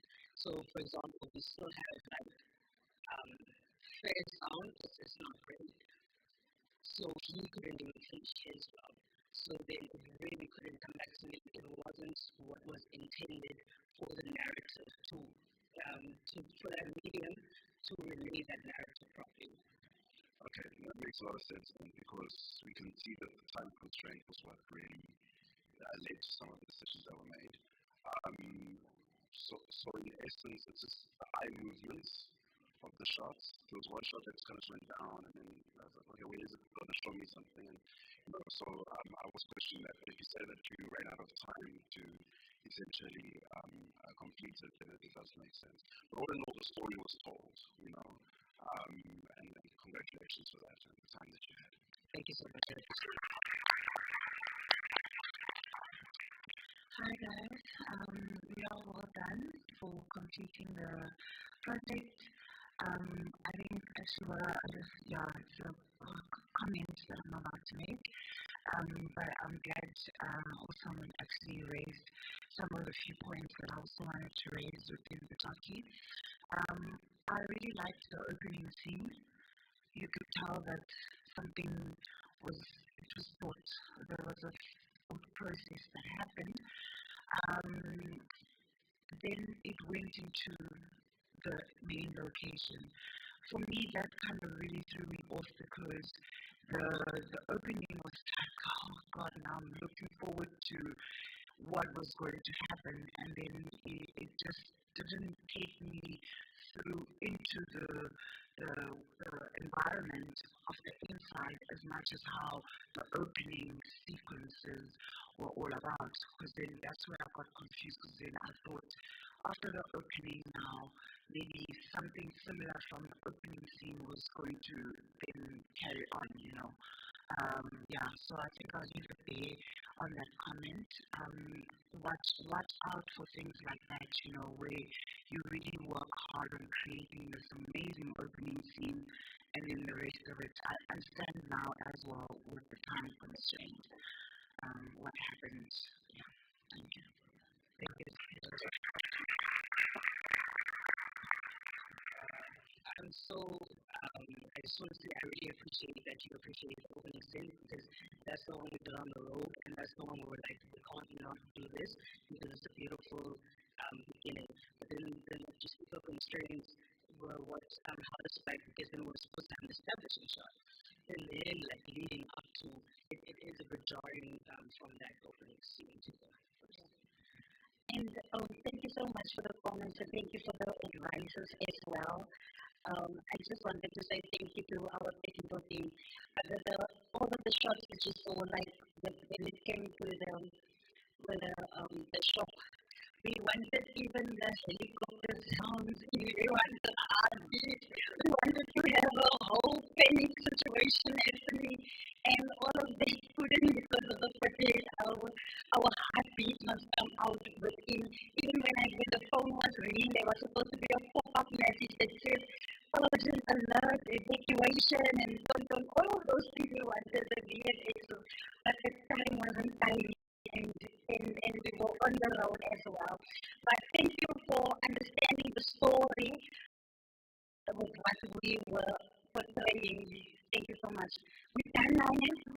Last one. Give love the sun. Please don't stress and really shaking. For me, it's one comment and just one question out of it. First and foremost, coordination as well done. And it did say some of the crew is not here. I'm laughing, I'm saying all female crew. Let's give us a bit of applause, guys. You guys are doing enough work in this country. We try to balance this. Since the point of name, you talk about the total skill. It is critical in that industry. You need to have a total skill to be able to move on. And the 48-hour challenge does exactly that. It gives you one whether you like it or not. And everybody says I shouldn't speak anything. No one has speaking. I ask you one question. Where are you from? Thank you.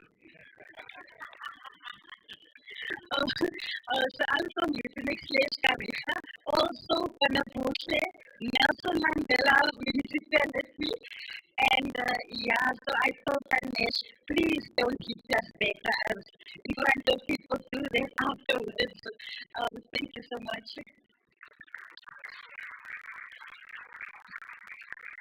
Thank you very much, guys. Well done again. I think the guys are very ambitious. I think also the logistical nightmare that you guys created for yourselves in trying to make it down to East London worked against you. But I just have an announcement at 3 o'clock. There will be a masterclass taking place. Same venue. Yes, it's the same basic breakaway room that we've organized for the masterclass. It's going to be starting at 3 o'clock. Next up, we've got A in the Life of Precious by On Point Team OPT.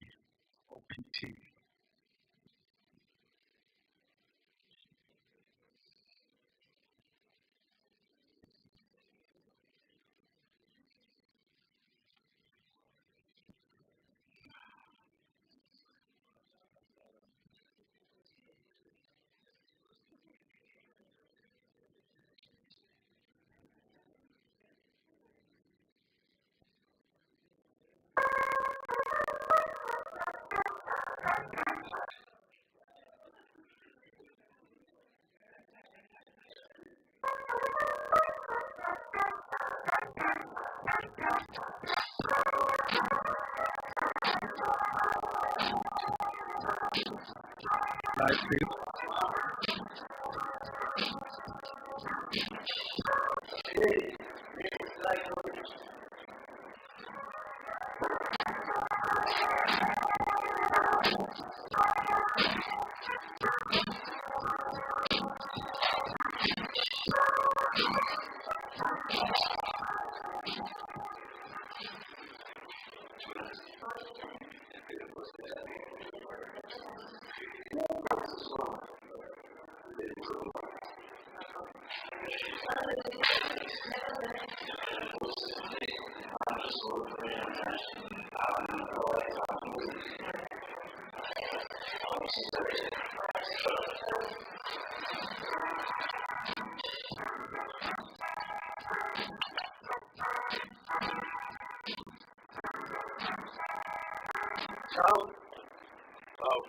kunjani mntakwethu?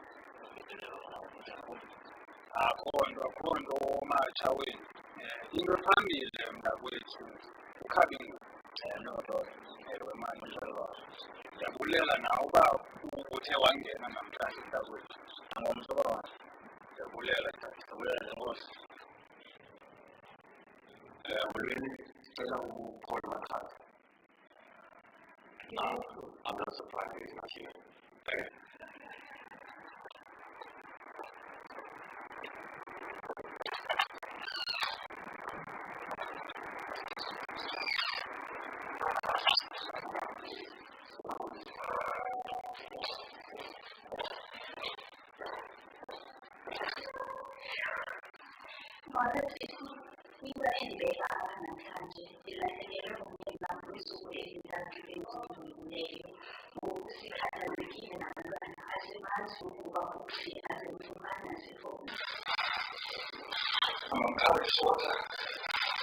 My prospering life. I keep Jesus. Why am I?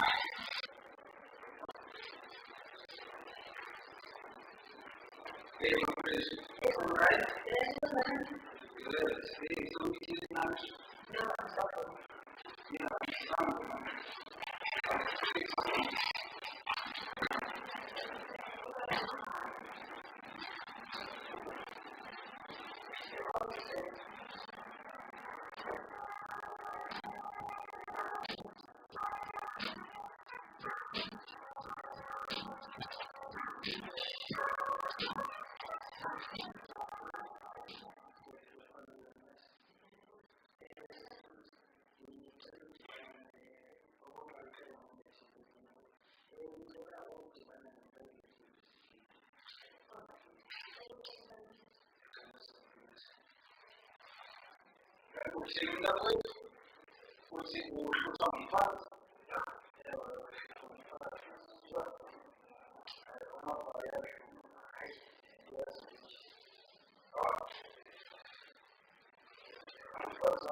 Thank you very much to Don Week challenge. So we gave him the name of Don Week because it was a one-man show, and then he pushed towards. I think there was a lot of challenges that people did, but well done, Don Week. I just need you to do a quick intro of the team as well as the genre that you selected, and then we'll open the questions to the audience. Ongi, you are here, dude. Where are we at? Original Gang Kukush. That's the guy who designed my sound, so he put that there, he lost the day. So, yeah. This is Anati Wesi. She was my actress, but she introduced herself. And this is Ubu Samani Msindwana, who brought with me since primary school. So I needed an actor, and by short notice, he stopped everything and came to act in my movie. And then that's original gangster, all music went down, who did all my sound, and didn't get credit for other movies. People here, I got you only, and you didn't give him a shout out. That's cool too. And I wrote, produced, directed, and I did everything myself.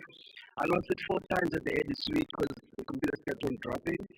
But if you are a filmmaker, you only need you don't need that much aesthetics, but the story, And I wish one of you people can just try it, just do everything by yourself and then come and ask me how I did it. But that's my 2 minutes of fame, and I'm out. Thank you.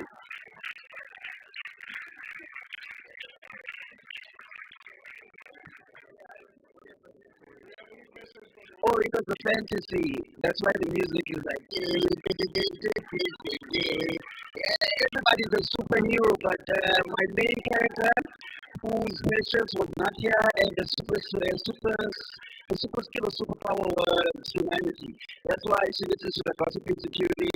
That's why she's good at the boss, and he's got extra motives you never saw. He's got to psych himself up in order to go take her out for lunch. So there was a lot of stuff in the story that I had to keep, and I lost a lot of footage, and I just had to get that 5 minutes. That was kind of hard too. And I had to get a job the same day we started the 48, so I didn't have a camera. And one of my friends said, "Yo, I'll borrow you my camera for my team." And that's how this got shot. So yeah, that's pretty much it.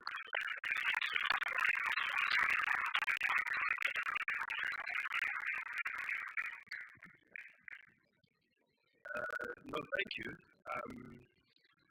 It was definitely a fantasy.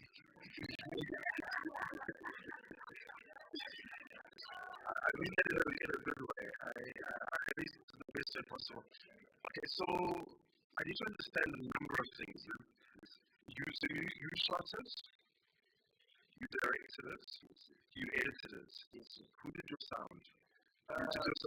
Well, my sound guy, I had to learn Final Cut Pro through tutorials in YouTube for the next 3 hours before we made it. He was there with me, so by the time I lost the third time I edited it, he came through and I was tired and I was pissed. So I told him to rather do his own sound. So my man basically did all the sound by himself and he put it on, and I thought it was good timing, it was a point from my side. That's why I let him do it. By the way, it was my first time doing sound in a movie.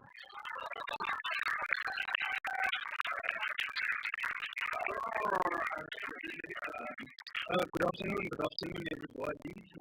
Igama nguVisanani, umzindwana, like that triple said. And just a correction, we did not grow up together.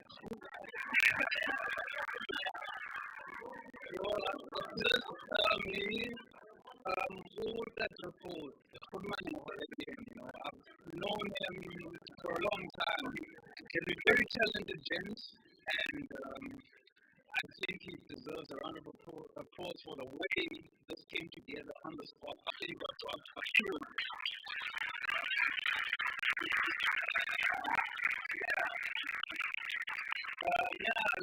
Guys, he got dropped by everybody. Ibani samashi iteksendana la kamera yakho ikhona no idog esithande uyempress zokwazi uyenza ke uye yathi amajita yahlangana into kodwa triple.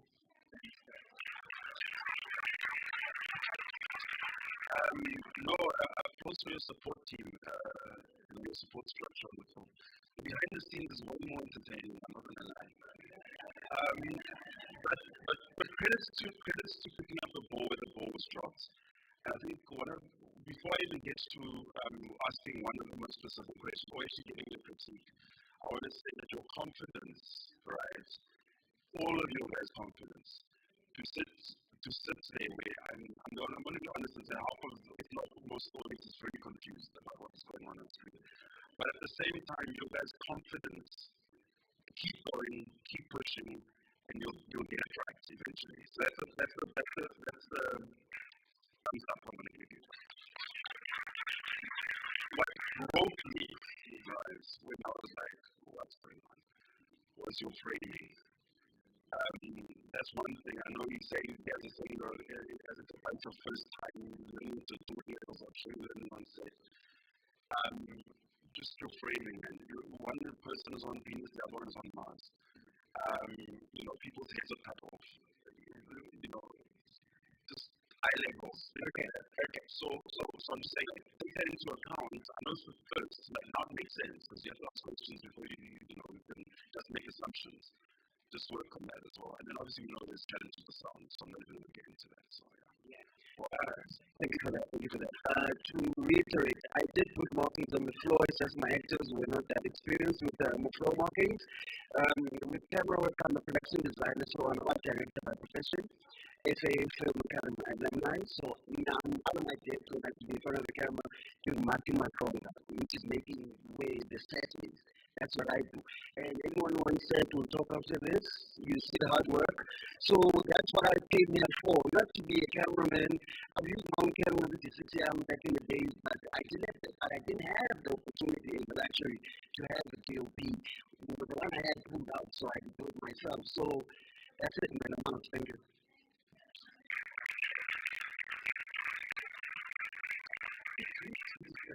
Hi everyone. I thought I was focused during the entire process. I felt like I witnessed everything, but I didn't understand what is the story about.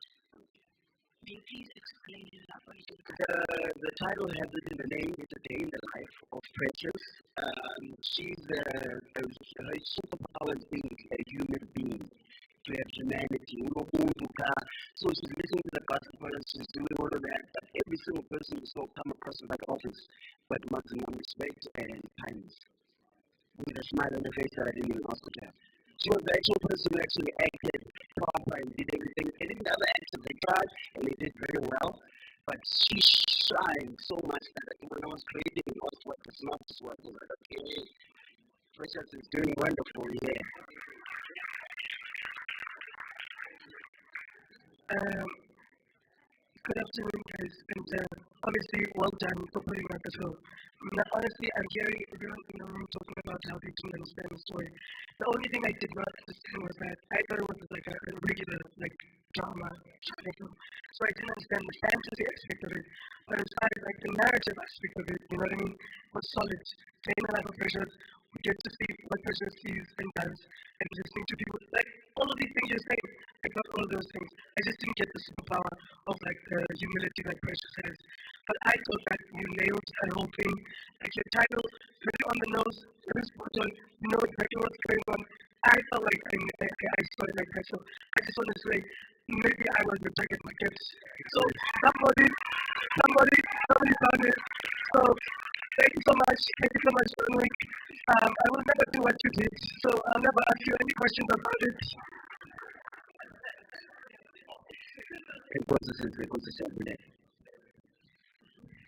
That's very. One thing I love about you is that you are so confident. Not only keeping that year to come, but you didn't do that. And that is your superpower. Just like Precious, I gave humility. When I only was not giving up, I wish everyone in this room.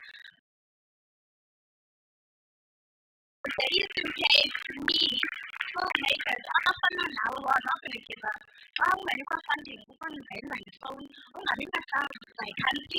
we need your energy. It may be a joke right now, but we need your spirit, we need your energy because we are doing so much.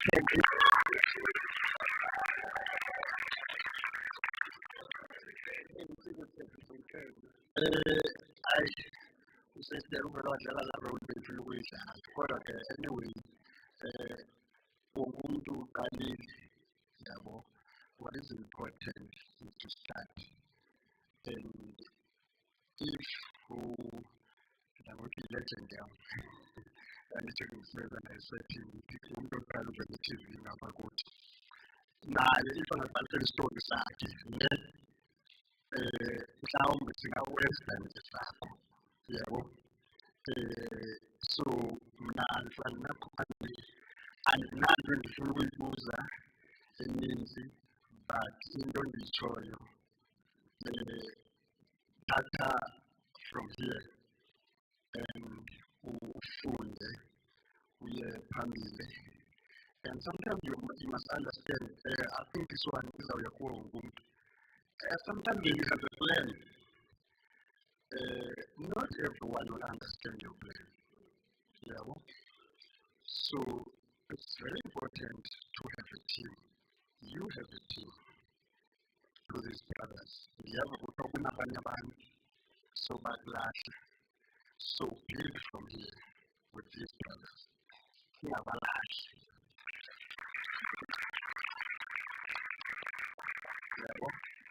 Next time is on the I don't have much on the unity number just to ask if it is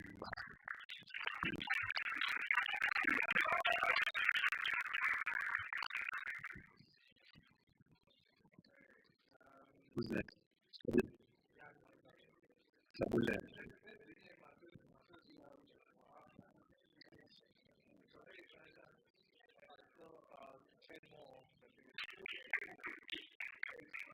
Thank you very much.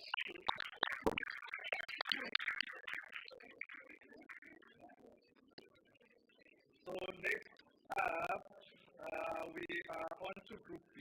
So first up is City Girl by Arwood Production House.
Thank you very much. Can we please have Alude production?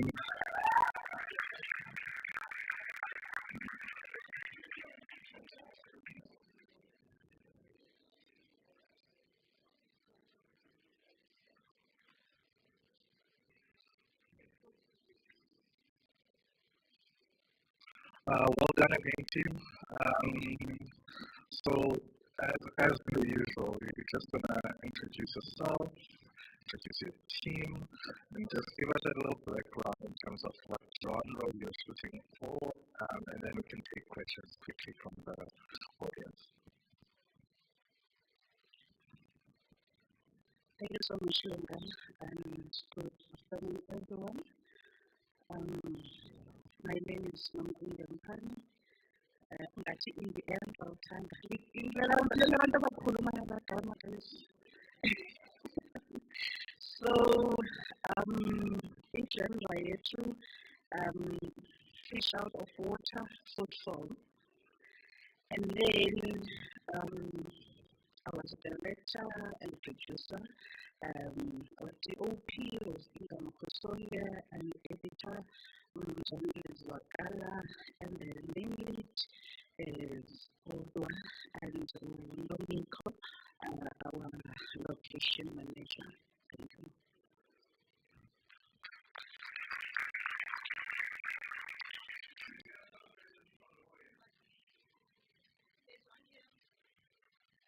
Michael saying, tax ikonophumula wempela inkosi sisi ukusithatha ihafu yalesifilimu intoba usibambile intoba izawuthina into ephuma enawusithi music akuthethwa tu. I so wish intoba singakwazi thina intoba umusic wethu siwenza abe part yefilimu esiyenzayo. Okay, sis.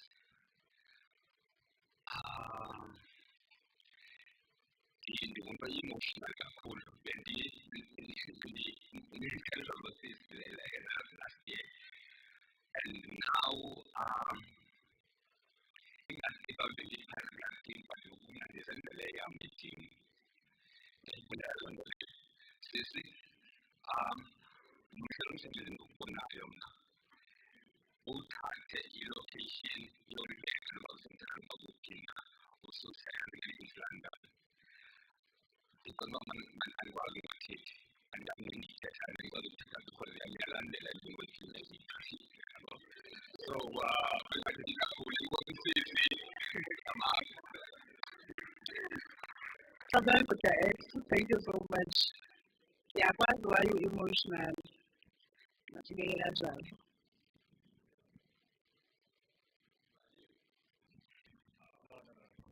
Two more questions at the time. Hi, well done, Indy. This story really is like a very cute little story. It's so precious, I think. It really tells like the known journey of city girl going back to the rural area. The one thing I wanted to kind of advise you on next time you make such a beautiful story like this is that your sequencing in the beginning was way too long for how rushed and the rest of the film was the essence of the storyline. And I think also with everyone, when you are doing a film without dialogue and you're using sound, bring out the sound. You know what I mean? Like make sure we also hear the ambience of the environment. For the longest time in the opening sequence, all we could hear was the music, and there was just no ambience. Only at the end, when the car was moving out, you could now pick up the ambience of the sound. It's very important when you're doing a low dialogue film to work with your sound, and I think you did have time to do that. I'm not sure what happened with it on post. Then also the fact that I don't know if it was by choice to not make the film dialogue when I know you had filmed the film with dialogue. I think it would have been lovely to have the dialogue come out more, because especially in the part where the mother is hiding the girl, you could hear she's saying things. And I would have loved to hear what she's saying in the greeting of the introduction. I've already heard from the other kids greeting her. Because that already was funny, it was warm, it was like interesting, and then boom, the mother or the aunt is quiet. You know, you must be very cautious of those kind of things with such an interesting storyline like this, because I think it was well written. Then you could have just brought it up a bit more. Yeah. Thank you so much, Sibu. Basically, at the end of the film, where the lady is is arriving at home, the country was meant to have a dialogue, but then because of time issues and our editor had a challenge, but then we decided to go to let's just kill the dialogue so that we can finish the production.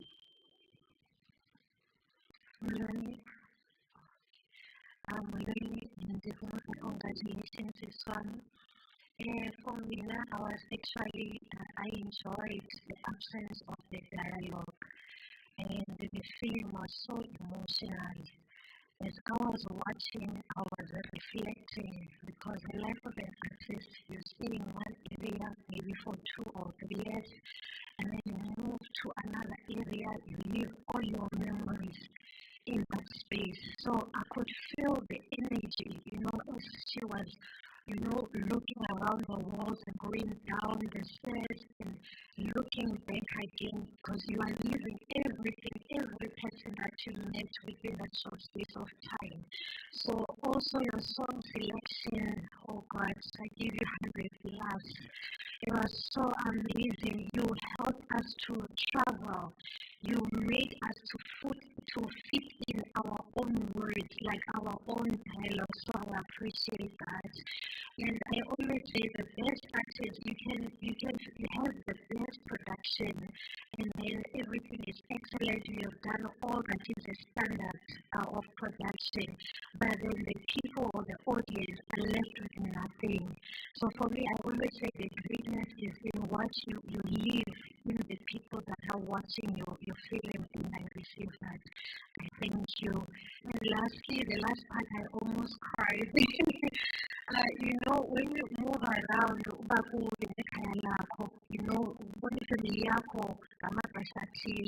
so I could feel my mom, that this industry of yours is like it's taking you away from the family, So thank you so much. I was just emotional. Thank you. Thank you so much.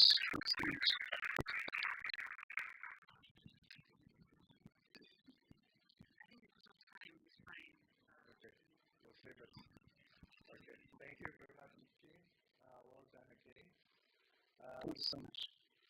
Let's then move on to the next film. Just a quick announcement again. Please be aware the animation masterclass is starting. It was scheduled to start at 3, but it's going to be starting at 3:10. So those that are interested in going to attend the animation masterclass, they can go right ahead. Next up on the list is Mirrored by the Team.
You are such a hypocrite. You think I can't hear you crying yourself at night? Writing all those self-help books for other people when you're the one who needs the help. You think I can't see you when you're popping the pills? Who's the dragon now? Who is the dragon now, Mama?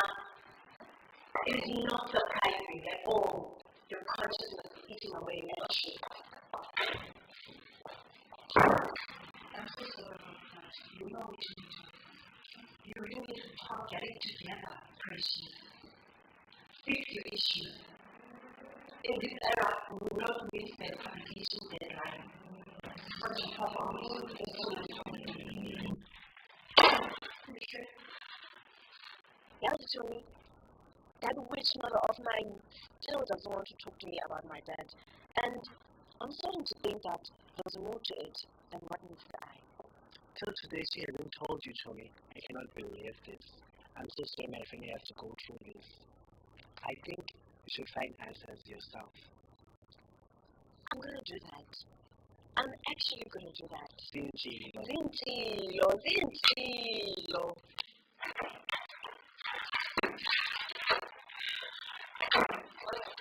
How many times should I tell you? You do not have a father. How are you sure? How about you just like behavior? We are tired. We are sad. We are all sure that we are tired to keep it. Hello! Oh, you tell me that I'm thinking that for a I would do me so. Yes, yes.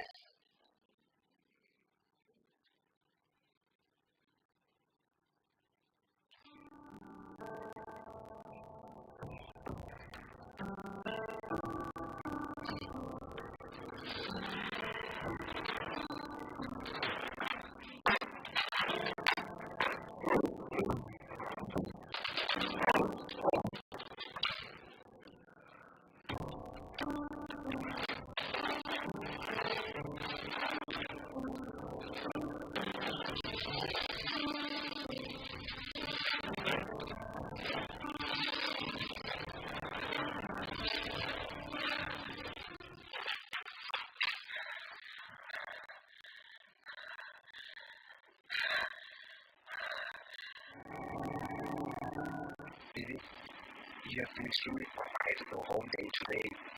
You have even touched your foot. What is wrong? You know it's a safe space. For me, for you, you can tell me anything. She has been asking me about your father, and I haven't gathered the courage to tell the truth. He's gonna hurt you. I understand that. And also I understand the fact that it was very difficult for you, but I don't have no other choice but to tell the truth. Because she doesn't want it this way. This is so difficult. This is really difficult. But I have no choice to do so. I'll tell you. I guess to think that what they do.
Please have the team down.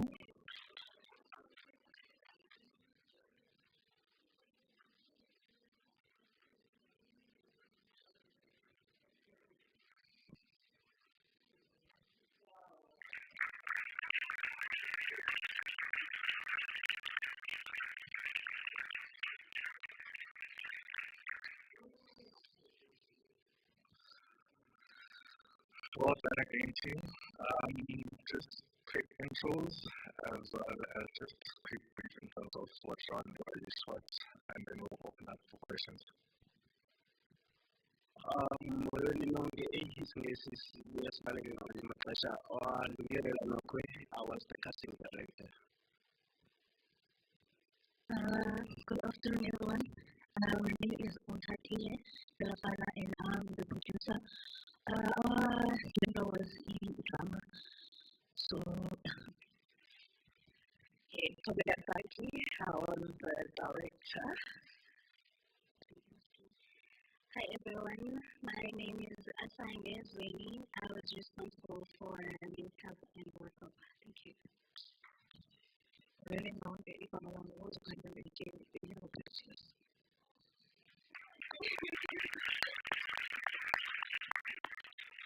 Okay, do we have any questions from the audience?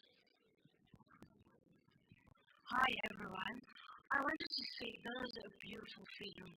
It was good, the content, everything. Like you just put everything all together.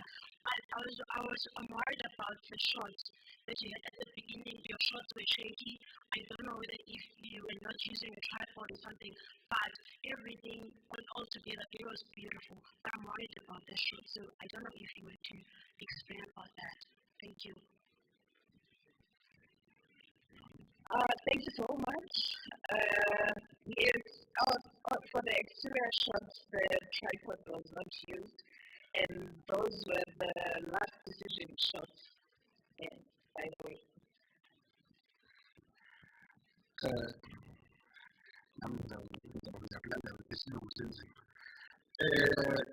Ndifuna nje ukubulela mna ibintle le nto besiyibukele. Okwesibini, when you do a short film, when you do a feature film, you have a same story and then you have a B story. So when you do a short film, you don't have A story and a B story. Now, for me, it could have been a very nice story and a sensitive but piece if it was a focus on Lungana by-product of rape. Why am I saying this? This is that we want the character journey yellow CC or product rape. And then also Sinamatele Kuya Abe hero yitu. Now we want to sifuna ukumsupport, but now naye akenzi kahle because uhamba ayochaya. Yebo.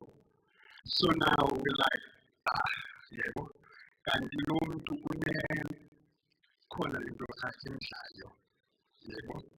So now I feel like if this is sihamba nayo, okay, ufuna utata, yebo, I don't know if ndiyavakala, ufuna utata wakhe, and then umama wakhe unale challenge enje, yebo. So that we have the beginning, the middle, the end, and then now sifuna ukuzibalisa zonke iziqu short film. And then there was a continuity issue or something. Then someone is going down. And then there was two jump cuts. There was two jump cuts. No, legend. To me is a legend. Is legend. Yeah. But I'm fully going to story first. So I think what was in the two is a story MVP series. So thank you. Legend. I can look at very cheaply about it. Hi guys, what I want to say guys, I can know guys, you have used the prop and in a surprising way it was not just there must be coffee. The coffee was there from the beginning of this period, it gave us a shock. And even the line that you had, the dialogue line that you're supposed to use, so I feel like you used it perfectly guys. I bow to you for having to be able to follow the rules. And guys, that was wonderful, thank you. Guys, thank you for such an important story, a very sensitive story. I'm just happy to see such stories create conversations around them. Thank you. Guys, it was a story, especially ending in I love to ending. Like sisebenzile sonke sileka but ending yenu indenza ndifuna akhona aqhubeleke nobhala ndibe nguproducer siqhubeleke nemuvi enkosi.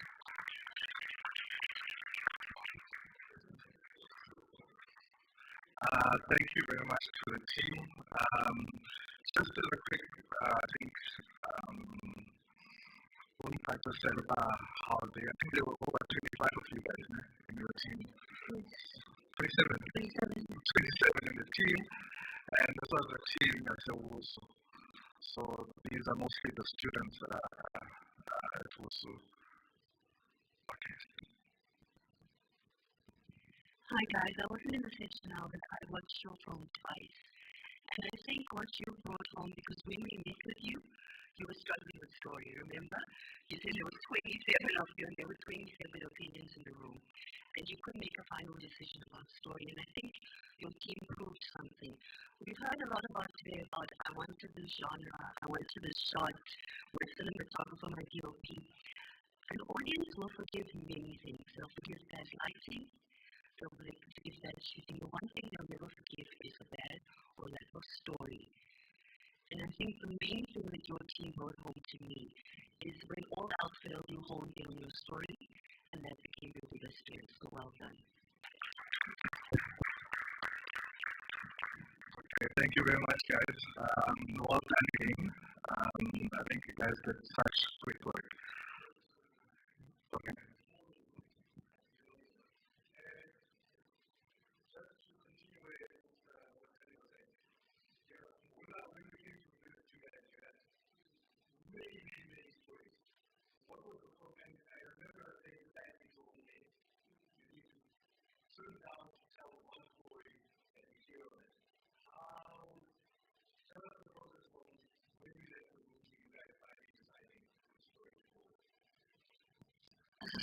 Okay, true. We did have many stories lined up, and I remember when the judges came in, they were like, "We can see that the board is full," but then you guys still need to come up with one story. You need to like give us a story in whatever you are doing. So I think after that, after we had to talk with the judges, the team was very discouraged. So everyone else was just like, sort of wanting to give up. But then it didn't work for lunch. So I don't know if everyone was hungry or but then we went for lunch and then we came back and we tried and did some work on our stories. We had to rework our story and we ended up with the product that we have. And everybody did mention something about us wanting to tell two stories. Because of like I think we casted two strong characters, you know. And also, actually, when we were telling the story, that we ended up, so accommodation board again. Then the pressure was also, to the mother who was going through a lot, and then Nanumdana and it's not that Mamili because but she's got that word about so I think that was. Okay. Thank you to the team. Well done, guys. Next up, we've got Imai, the group.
Thank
you very much to Inai, the group. Can we please have Inai, the group, and please let's give them a round of applause one more time.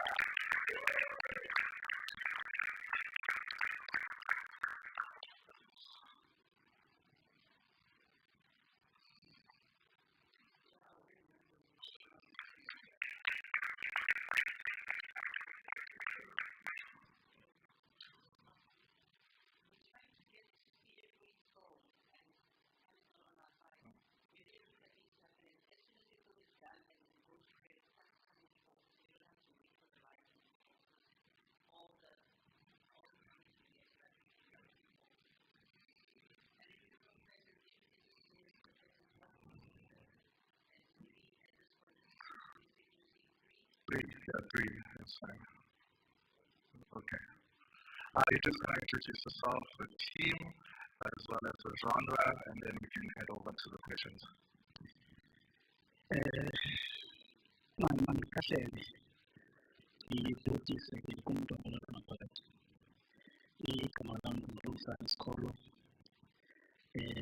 I'm the writer, producer, director of this movie.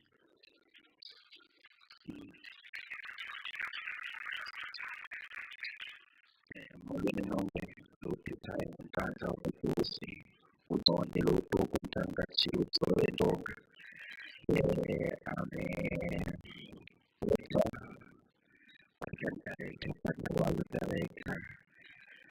Yeah. It was a film, it was a Western musical climate film.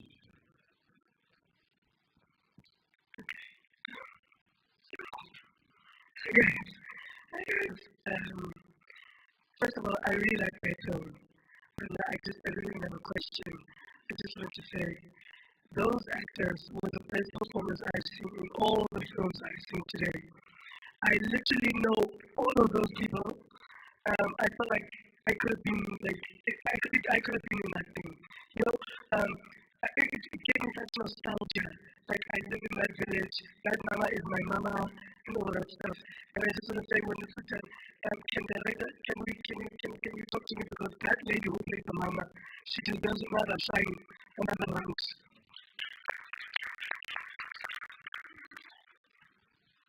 Can I just quickly jump in? Why did the guy shoot the mother, bro? I missed that part. I just want to quickly, before you answer me, I was very interested in that story where the brother is not taking care of the father's cows, and then I know this other guy was a Sutu who's taking care of the family. Well, something is very, very special there, because I could relate. Yeah, well, now I'm trying to get a job, but I also like to phone calls as a guy and all those conversations. And I thought, since it's a Western, the brother in there was saying, I don't know what I said to mother. Okay, man, let's see.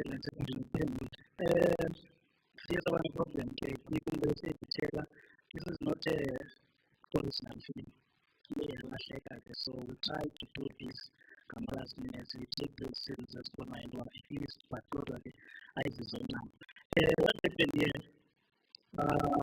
That farm, that owner, family that bamhlasela on the farm, abathatha ifama yakhe and those stuff, that family. So njengoba betyebile nje ngoku abazali babantu babonayo they are living ngaphandle kula mazwe, so bangathetha nje ngokwenza zonke bengaphaa ngaphandle. So this guy ayizoyazi into zakowayo because ayiyazi ifama ehamba kanjani. So this boy ukhulele kulaa mzi bamenza nje umntu omnandi inkomo. And now we start to go through ayofuna utata wakhe, where they found utata wakhe, uthetha nalo mama ubhutisha utata wakhe. So ukhanga ithanda de uyathetha notata wakhe ngakhona ngala enga yakhe amdubula ke ngoku. So the movie starts from there. I think now we have 5 episodes. We're trying to make it a 4. But what I also have is like one.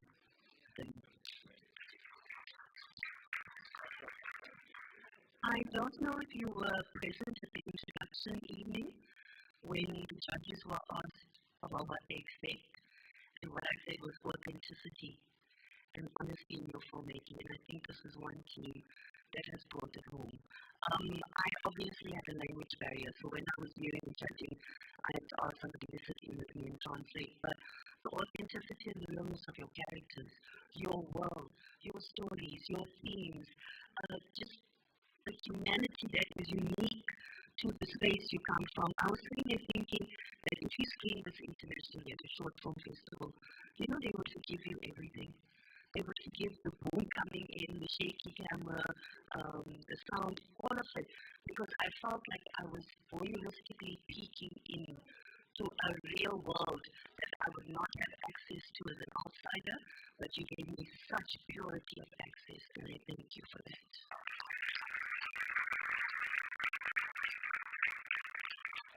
Okay, so let's say three questions. So again, thank you to the guys.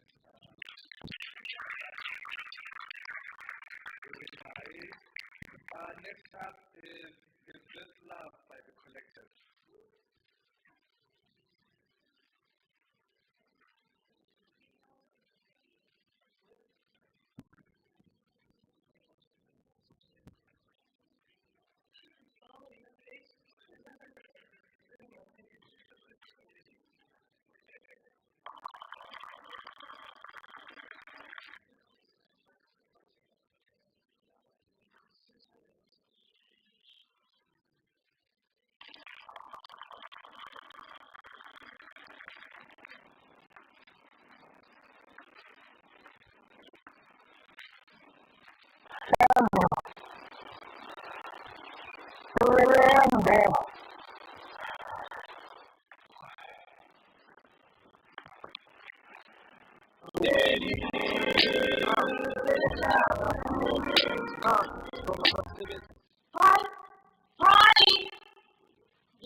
Lilo eliye langithumela apha.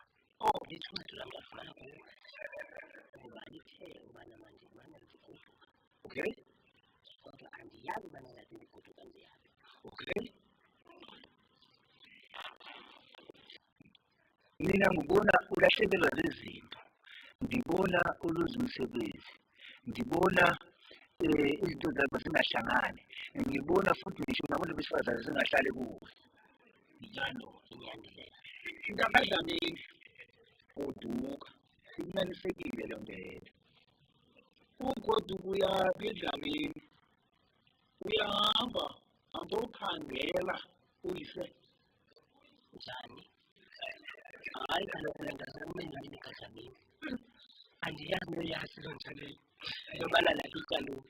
Khona uyandazi ubana lakho indinqaba abantu sanqaba usandibanela kutheni. Ngoku umsebenzi ingaphi ofuna kokolo ubana nakho namandla ntokoda yena. Ndigoduka ndiyaphi. Ndisekhaya kaloku kuloo dlamini.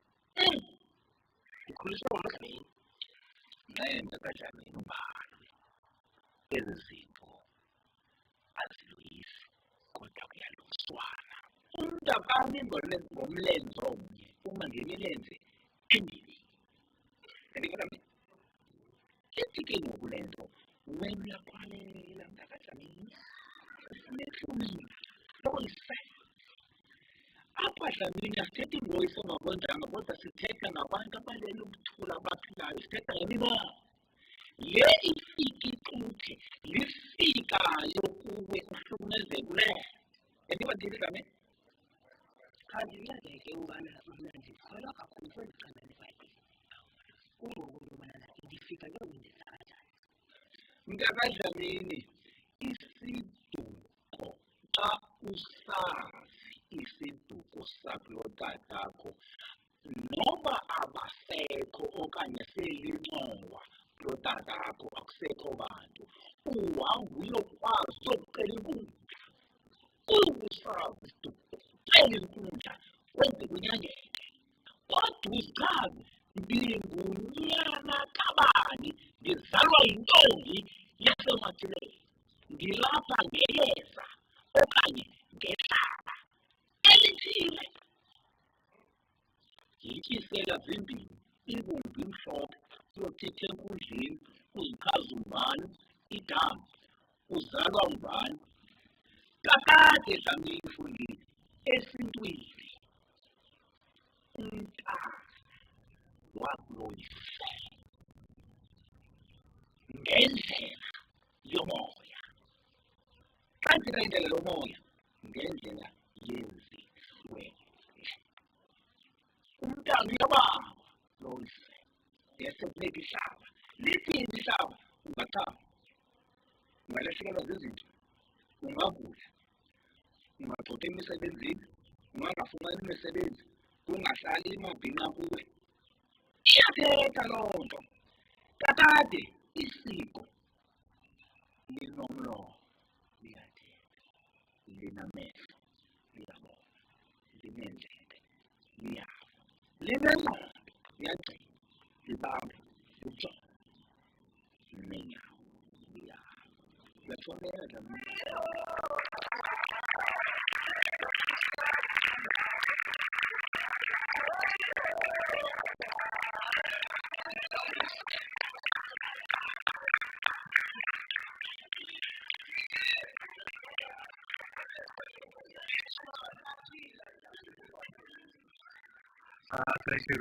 Thank you guys. Okay. So the single time I'm going to introduce myself. I was helping another producer on my left with camera work, the names and editing.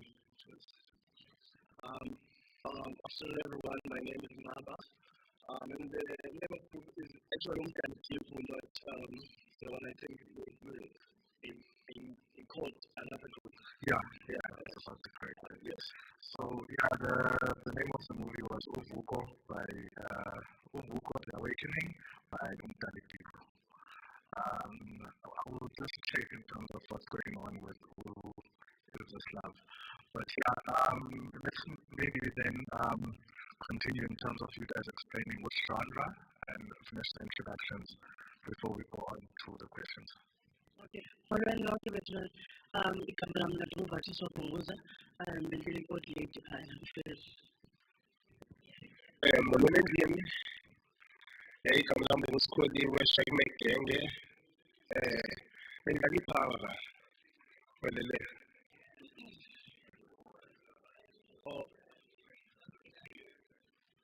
The genre was fantasy and taste film. Yes. Hi, good afternoon. I don't really have a question, I just have a compliment. I feel like you guys have 48 hours, but it was so well thought out. Like from even the way your character was dressed, his formal suit also matched his character also, and I connected with that. Yeah, well done, man. This is amazing.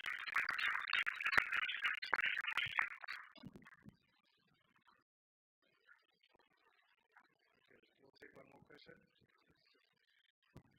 Hi guys, I really want the set design, and in commenting the set design, I also want to ask the question which in Sam, how did you get in Sam? Because I could see that was in Sam or was the set design. What's happening guys? Yeah, it's fascinating. Thank you.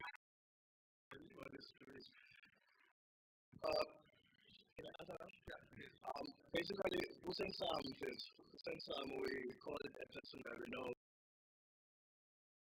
permission and permission.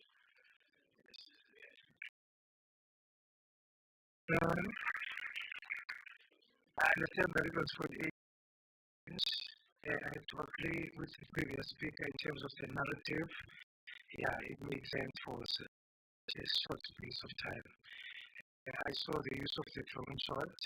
As much as I love how the drone shot showed us the world of the story or the world of the story, but I also believe, especially in that last shot when the guy was about the crowd, we could have actually close up so we can see a change of character.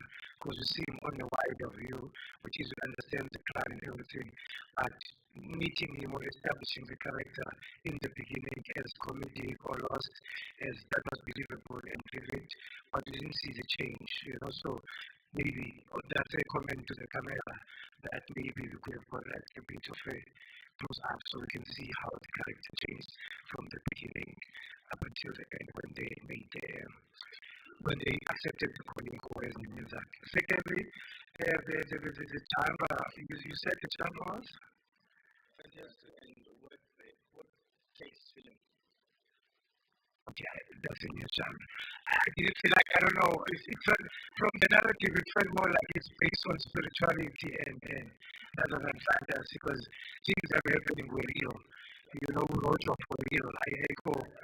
So, please, maybe try to go for spirituality. Thank you.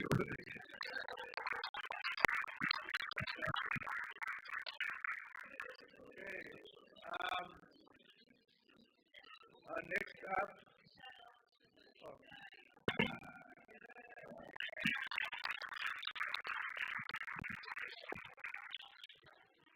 So next up we've got Is This Love by The Collective.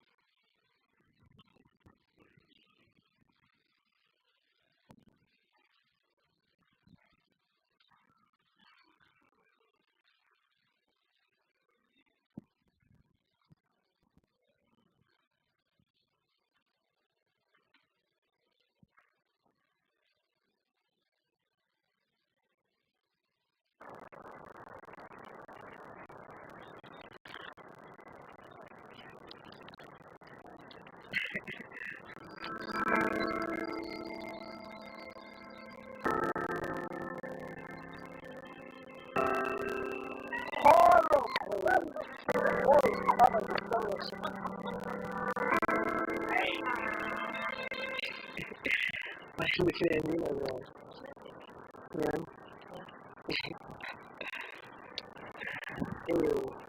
did you put your school?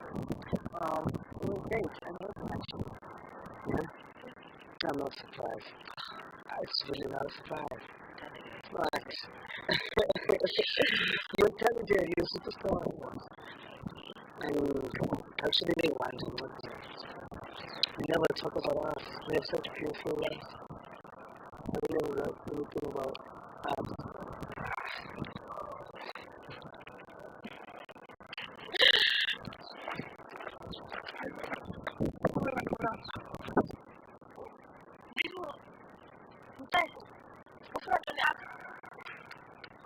Precious, ufuna lowe. Ufike njani apha? Did you follow us here? Lona, what the fuck? It's wrong.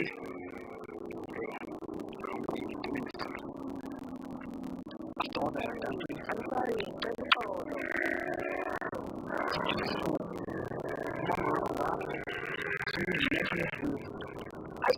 Barlo, who the fuck is this nigga?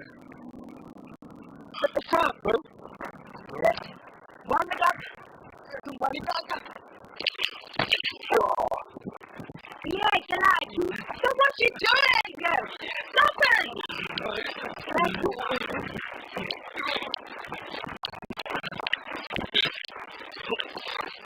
Daddy, what are you doing? Yeah, get out. Like you get, baby.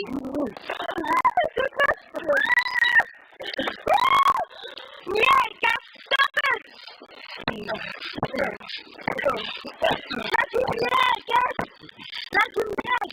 Stop what you're doing.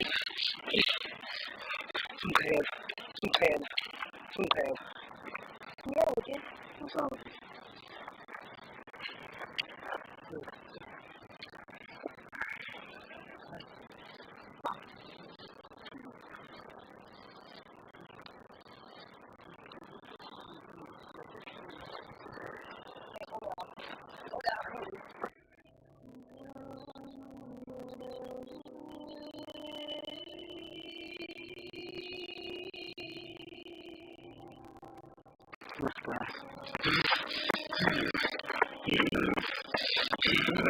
Was that your boyfriend? Who is that guy, man? You're alone. You're strong, what the fuck is that?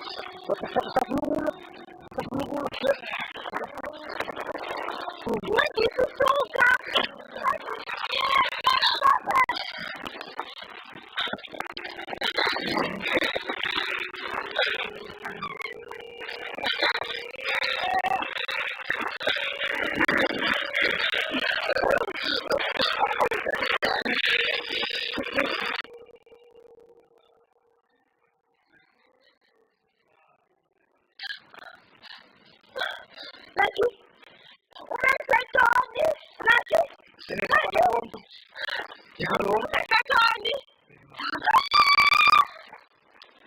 Satana.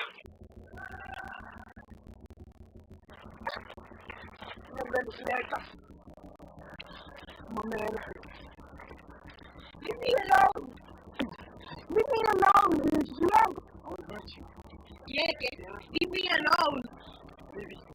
Come on. You know we can do this together. You killed Lucky. You said I didn't do. I promise. Precious! Precious!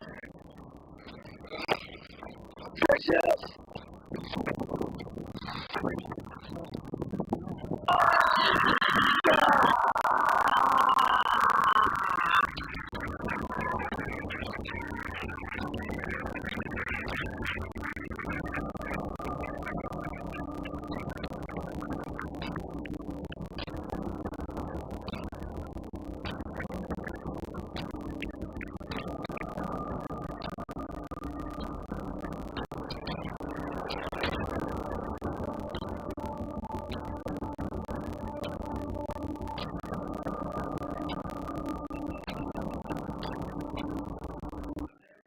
Okay, do we have the collective here?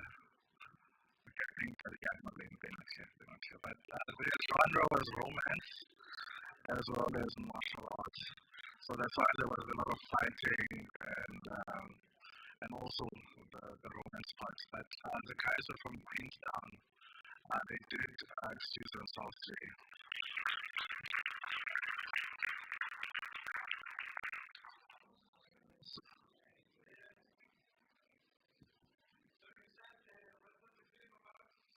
The genre was romance as well as martial arts or fighting. The storyline. The rest will have it, my word. Okay. Yes. So can we have Elashe by Brainfield? This is the last 5 that we've got. So we're going to start with Elashe by Brainfield film. Then next up is going to be Sip of Time by the Undefined. Then the Author's Life by Motion Eclipse. Then the fourth will be Soundtrack for Life by Mind Games. And then lastly is going to be Ngaba the Hope by Acas. Okay, can you please have Elashe by Brainfield?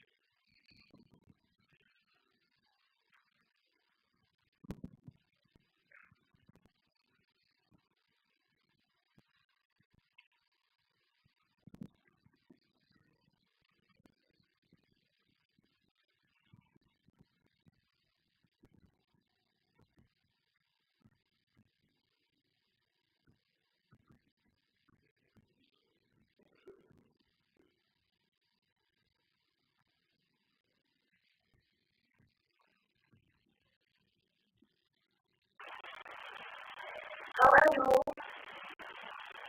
I'm good. Where are you, baby? I miss you. Nigeria. You're far away, baby. When I'm coming? Soon. Okay. I'm just here. You're running over your friend. I want to tell you something. Come on, baby. I'm pregnant. What? How come you don't remember me? We meet as men. Yes, remember. We sat on a rest and showed you all right. You buy me two bags. You buy me alcohol. How come you don't remember me now? Listen here, Abdul. You are the father of this baby. No one else will. So what are you saying? You say this baby is not yours. Like, seriously.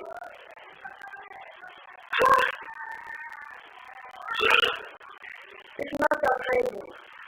Yes, you know, I'm just going to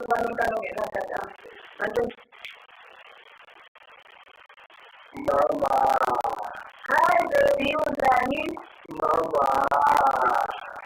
Unzani, baby? Mama. Unzani, Mama. Mama, siyafika abantu funa sihlose saphila ngiyakhula ingoma tukutuku mama.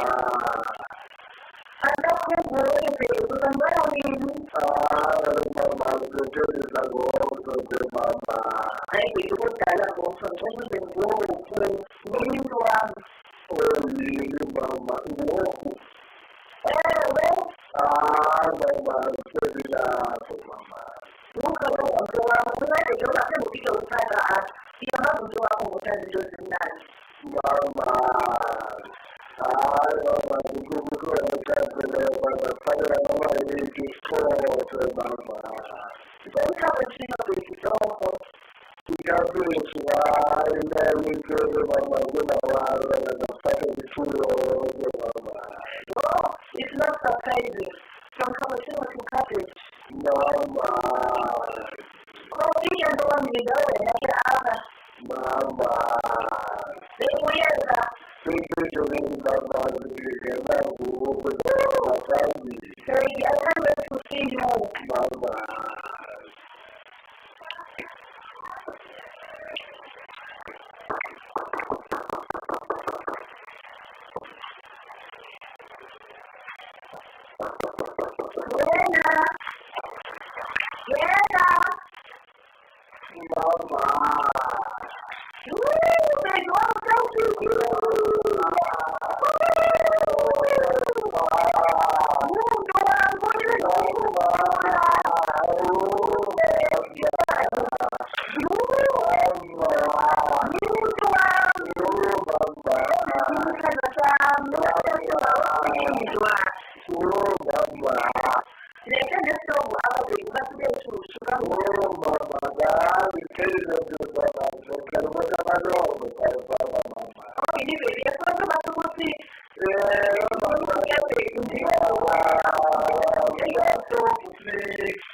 Well done, team. Well done, Brain Feed Film Factory.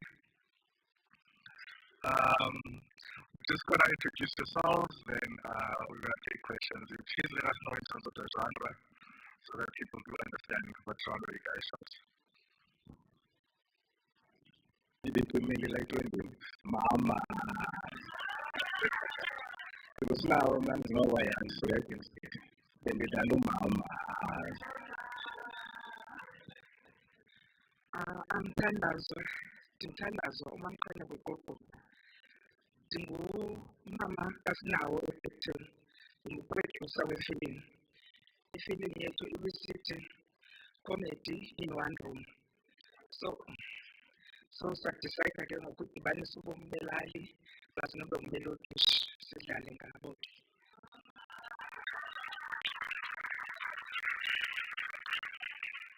Ndikuxolela ke nene, ndingudirector wayo. Okay, can I please get some questions from the crowd? That question, Mama.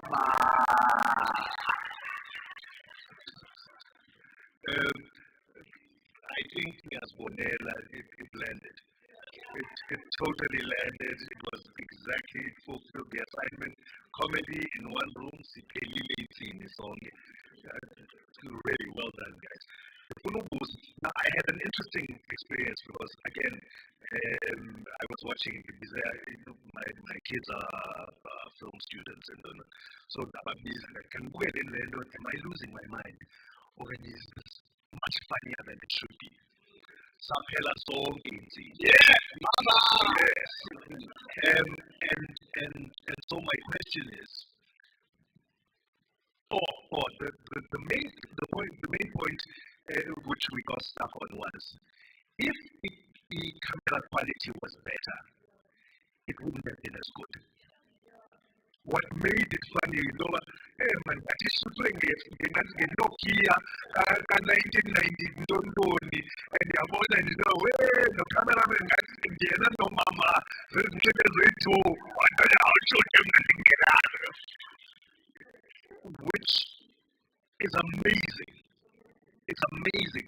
The day that, and I think I wrote it in my judgment form, that I think you guys may have discovered a new art form or a new comedy language.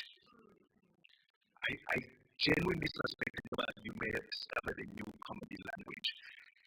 So much so that in this room, just by a show of hands, if this thing cost, and they had a whole series of these, and each one cost $5 a piece, by a show of hands, who would buy?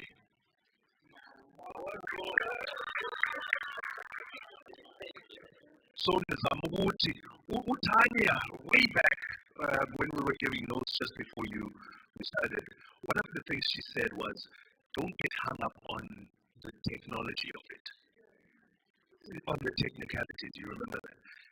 She said that. And you are a prime example of why.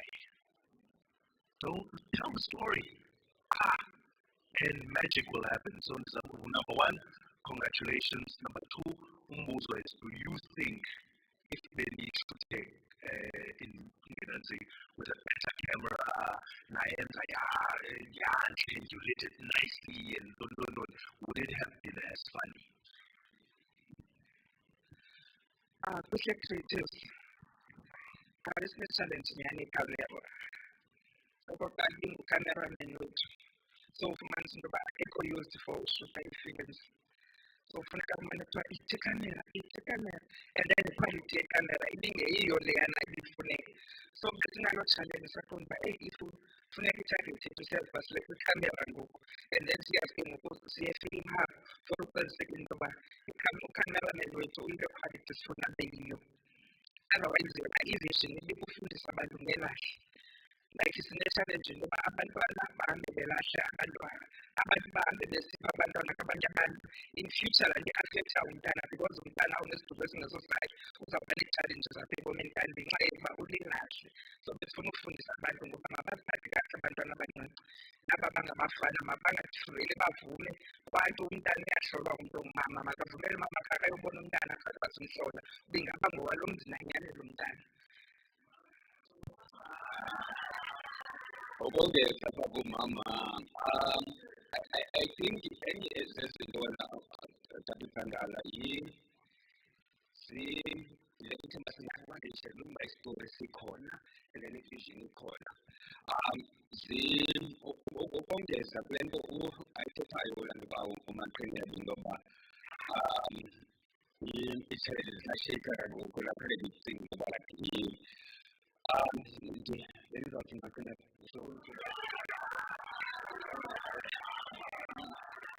Okay, I think eyona challenge yethu bezawuthetha ngayo challenge ngekamera. We've got the challenge ne-equipment ne-sound, but izivwayo zihamba zinkonkoza sicela. So noba kunobakho nje uthi hayi mna ndingakhe ndinizame ngekamera because sifuna uyenza le film ibe sewuphuma kuthiwa funeka sibuye sikhe siyokhenisha sikomenzele ifilm yethu ibe at least 1 hour 30 minutes because sengenza into Mama, kaloku ngithethe emlonyeni, sorry. I hope abaniniki ikamera. I hope banganiniki ikamera because nizawufika nilungise into entle. It's done. Technically, use the same cameraman. Lo ufike nina nithi uyibhudile. We are all of us saying, akayibhudanga. You stumbled onto gold. Change nothing. Qhubekani nestory. Nimiyeke ayibhubhe. Niyeke umama ayidrayive. You are done. I'm telling you, I have a platform there. I can sell it tomorrow. Egypt. Mama. Guys, I mean, I think but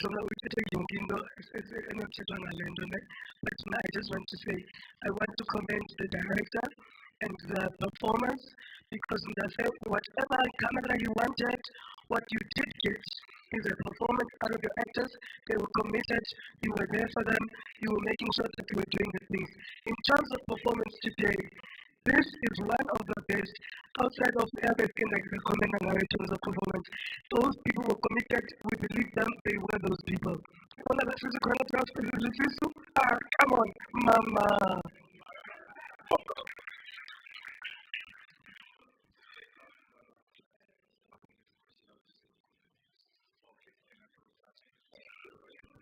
Thank you very much, team. Well done again, frankly.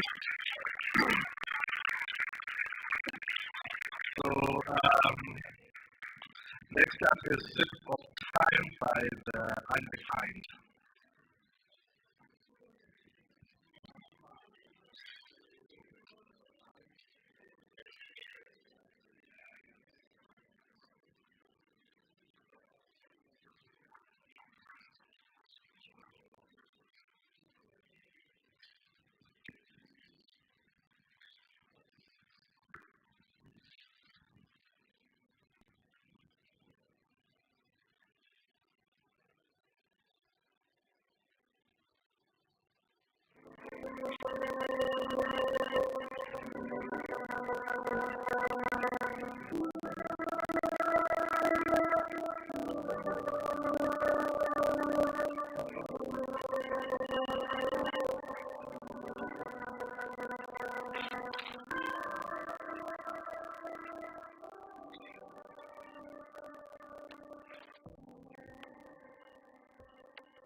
Yeah, she wrote Idol song.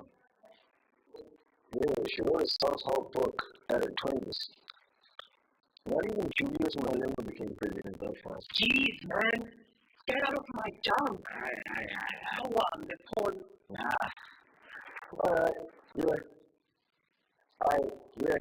When I'm coming through now, I'll be over quickly.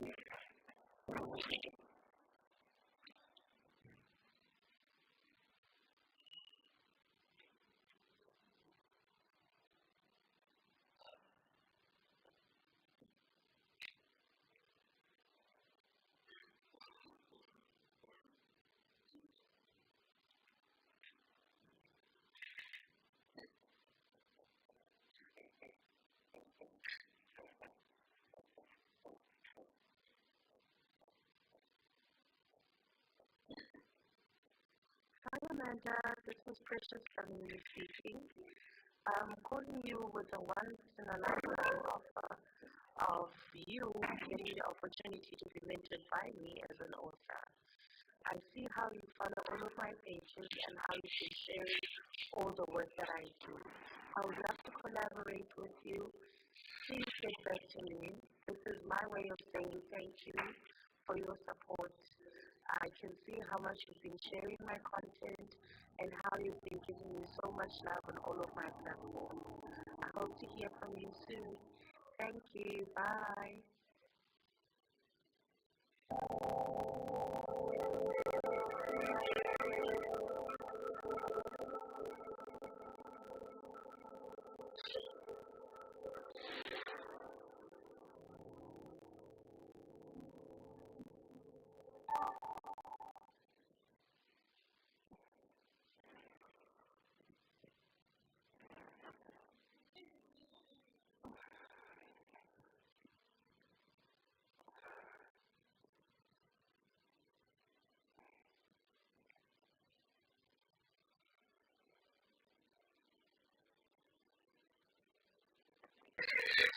There's one hit wonder.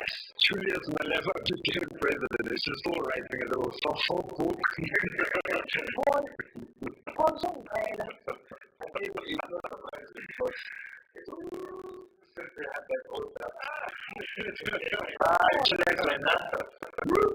over my life, you've been a bad cop, like a devil on my shoulder.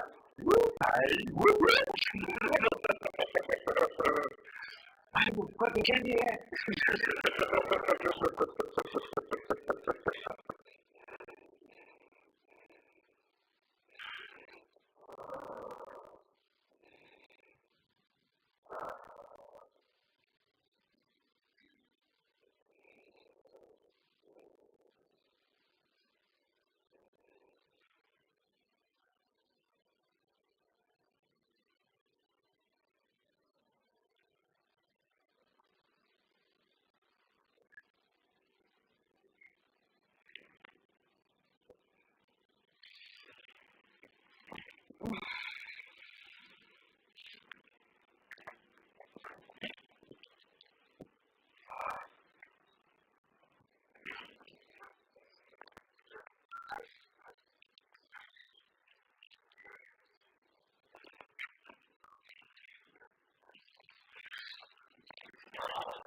So it's time to start crying. Maybe success is not in my future. Maybe it's all about being in the present now. Paul, we all have habits, and we become our habits. But it doesn't mean you're finding your mission at least. I used to think that I need to be perfect in order for me to be powerful. But now, I want to be aware of myself. Sounds like a fucking title. Yes, it is, of course. Oh, funny. I mean, it doesn't make me want to kill myself. Paul, are you mocking me? Are you mocking me, Paul? Are you being sarcastic to me? No, Paul. I can never. I swear.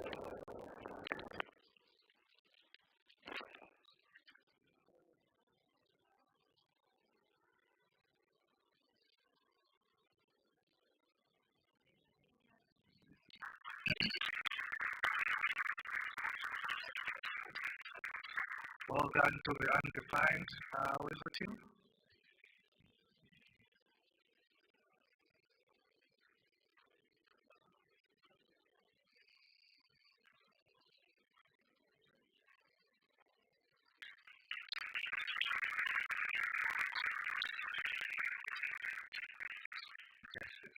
So yes, that's Mike. So you'll just introduce yourself and also just in terms of what genre your team. Also maybe just mention your team members as well.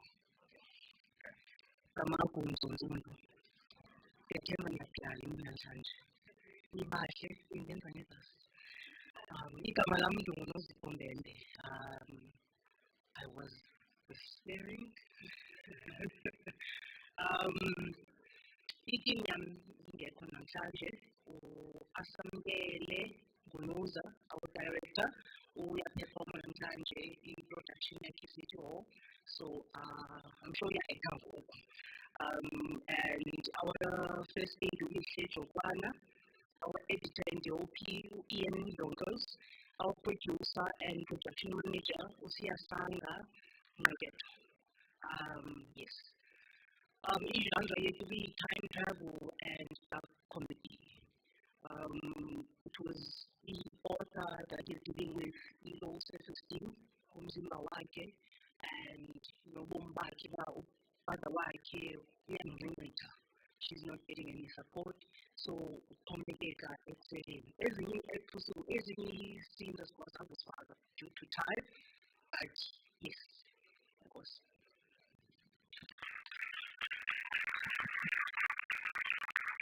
Quickly, I was really inspired by the philosophy of the film. I just wanted to find out what inspired the idea. Okay. Usually, CSR stronger team as the artist.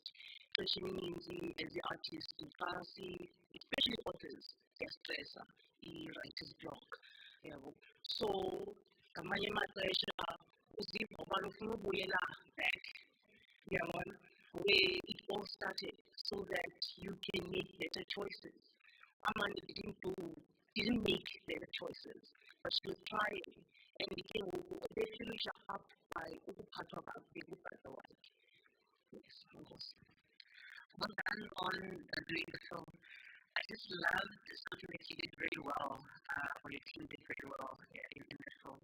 And it's really the first time that I'm watching this, and anytime it happens, I have a little wink, right? And it's how you use dialogue, right, as a layer to telling that time lapse story. So you know that Julius Malema line in the beginning, and also once you've had the Alexa and you're making him older, and he's coming, yes, he's grown very much. Life was not kind to him. He's grown very much, but then to still recall that line and just to show the passage of time, because then Julius Malema wasn't going to be president. Now Julius Malema has been president, so there's so much that is gone.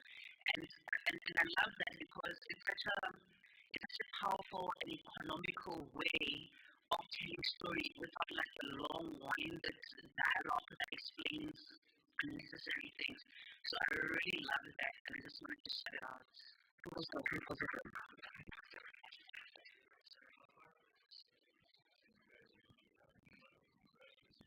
I think the two speakers said all what I wanted to say.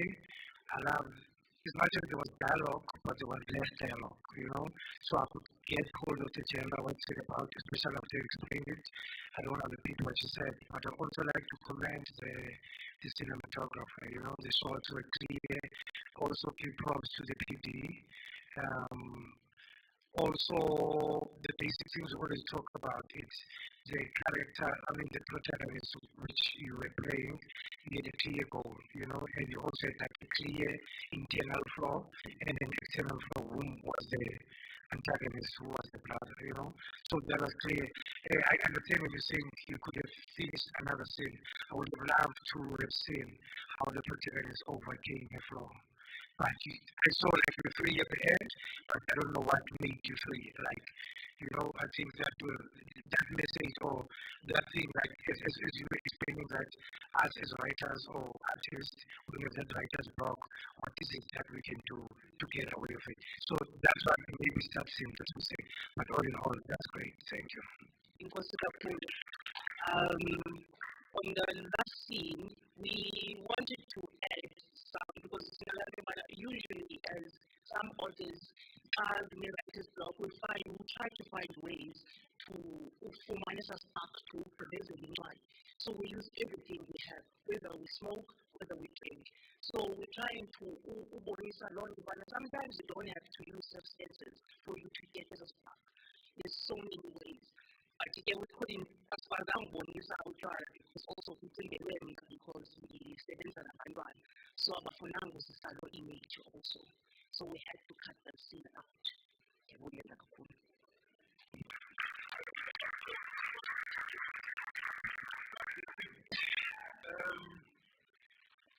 Bacingele wena because usebenza nabantwana ewe kuba ngirane i-organization ye-childhood development.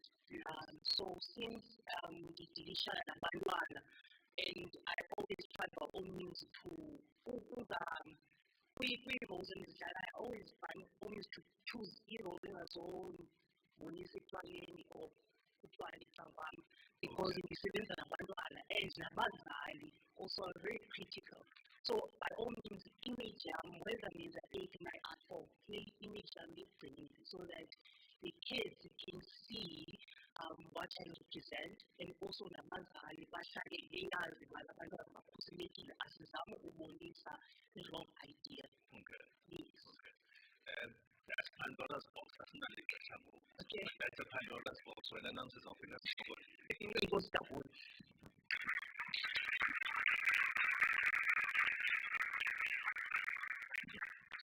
Thank you very much, Nozi. So next up, we've got the author's lie by Motion Pictures. So this is the last three.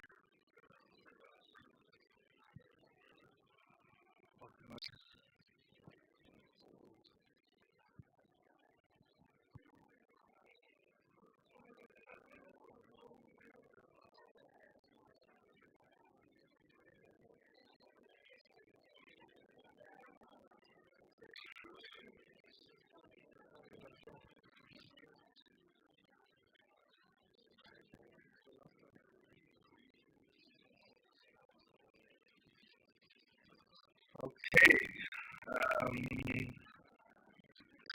So, guys, I have a little bit of bad news. The last three screenings we won't be able to show. We went very much over time, and we are planning to go and set up for the last, I think, thing on the program, which is the awards. We are going to be sharing, I think we're going to be doing a re-screening at the hub of all of them again, as well as we are going to be posting all the productions on the YouTube page. So, unfortunately for who, and my deepest apologies to those three teams, but the judging has already taken place. So, the Authors Live by Motion Eclipse, Soundtrack for Life by Mind Games, and Inkamba the Rope by Bakers. My sincere apologies, guys. I know you guys put in some great work, and we are going to be trying to share those as soon as we get them uploaded. I think we can actually we can be able to actually, because they've already been uploaded, it's just that they were set on private. So she just needs to actually just activate them so that we can be able to watch over YouTube. But again, thank you very much to all the teams that made their time. Well done again. We're really looking forward to engaging you guys a little bit more during the next session. And we really hope as well that we can be able to spark some collaboration between the teams.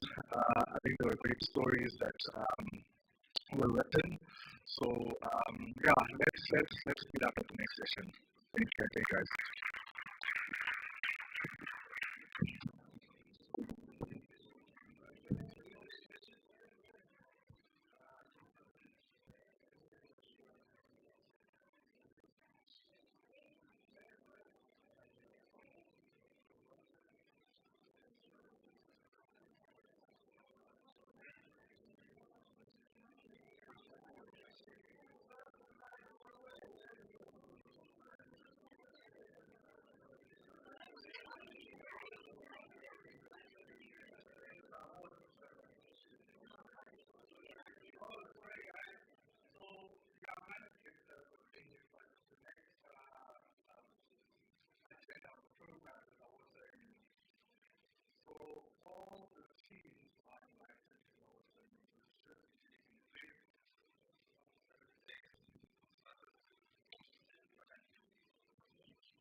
So,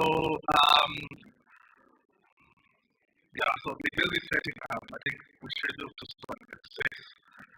I'm trying to also maybe get the venue. Monument Restaurant.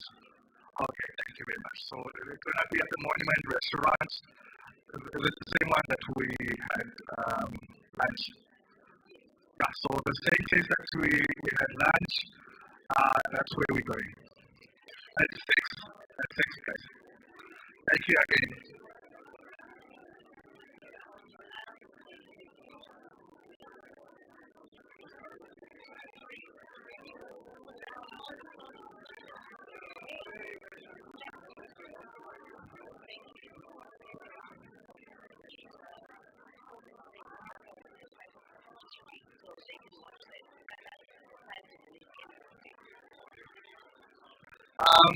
One last announcement. There is going to be a performance that's going to start now, and it does end at 6.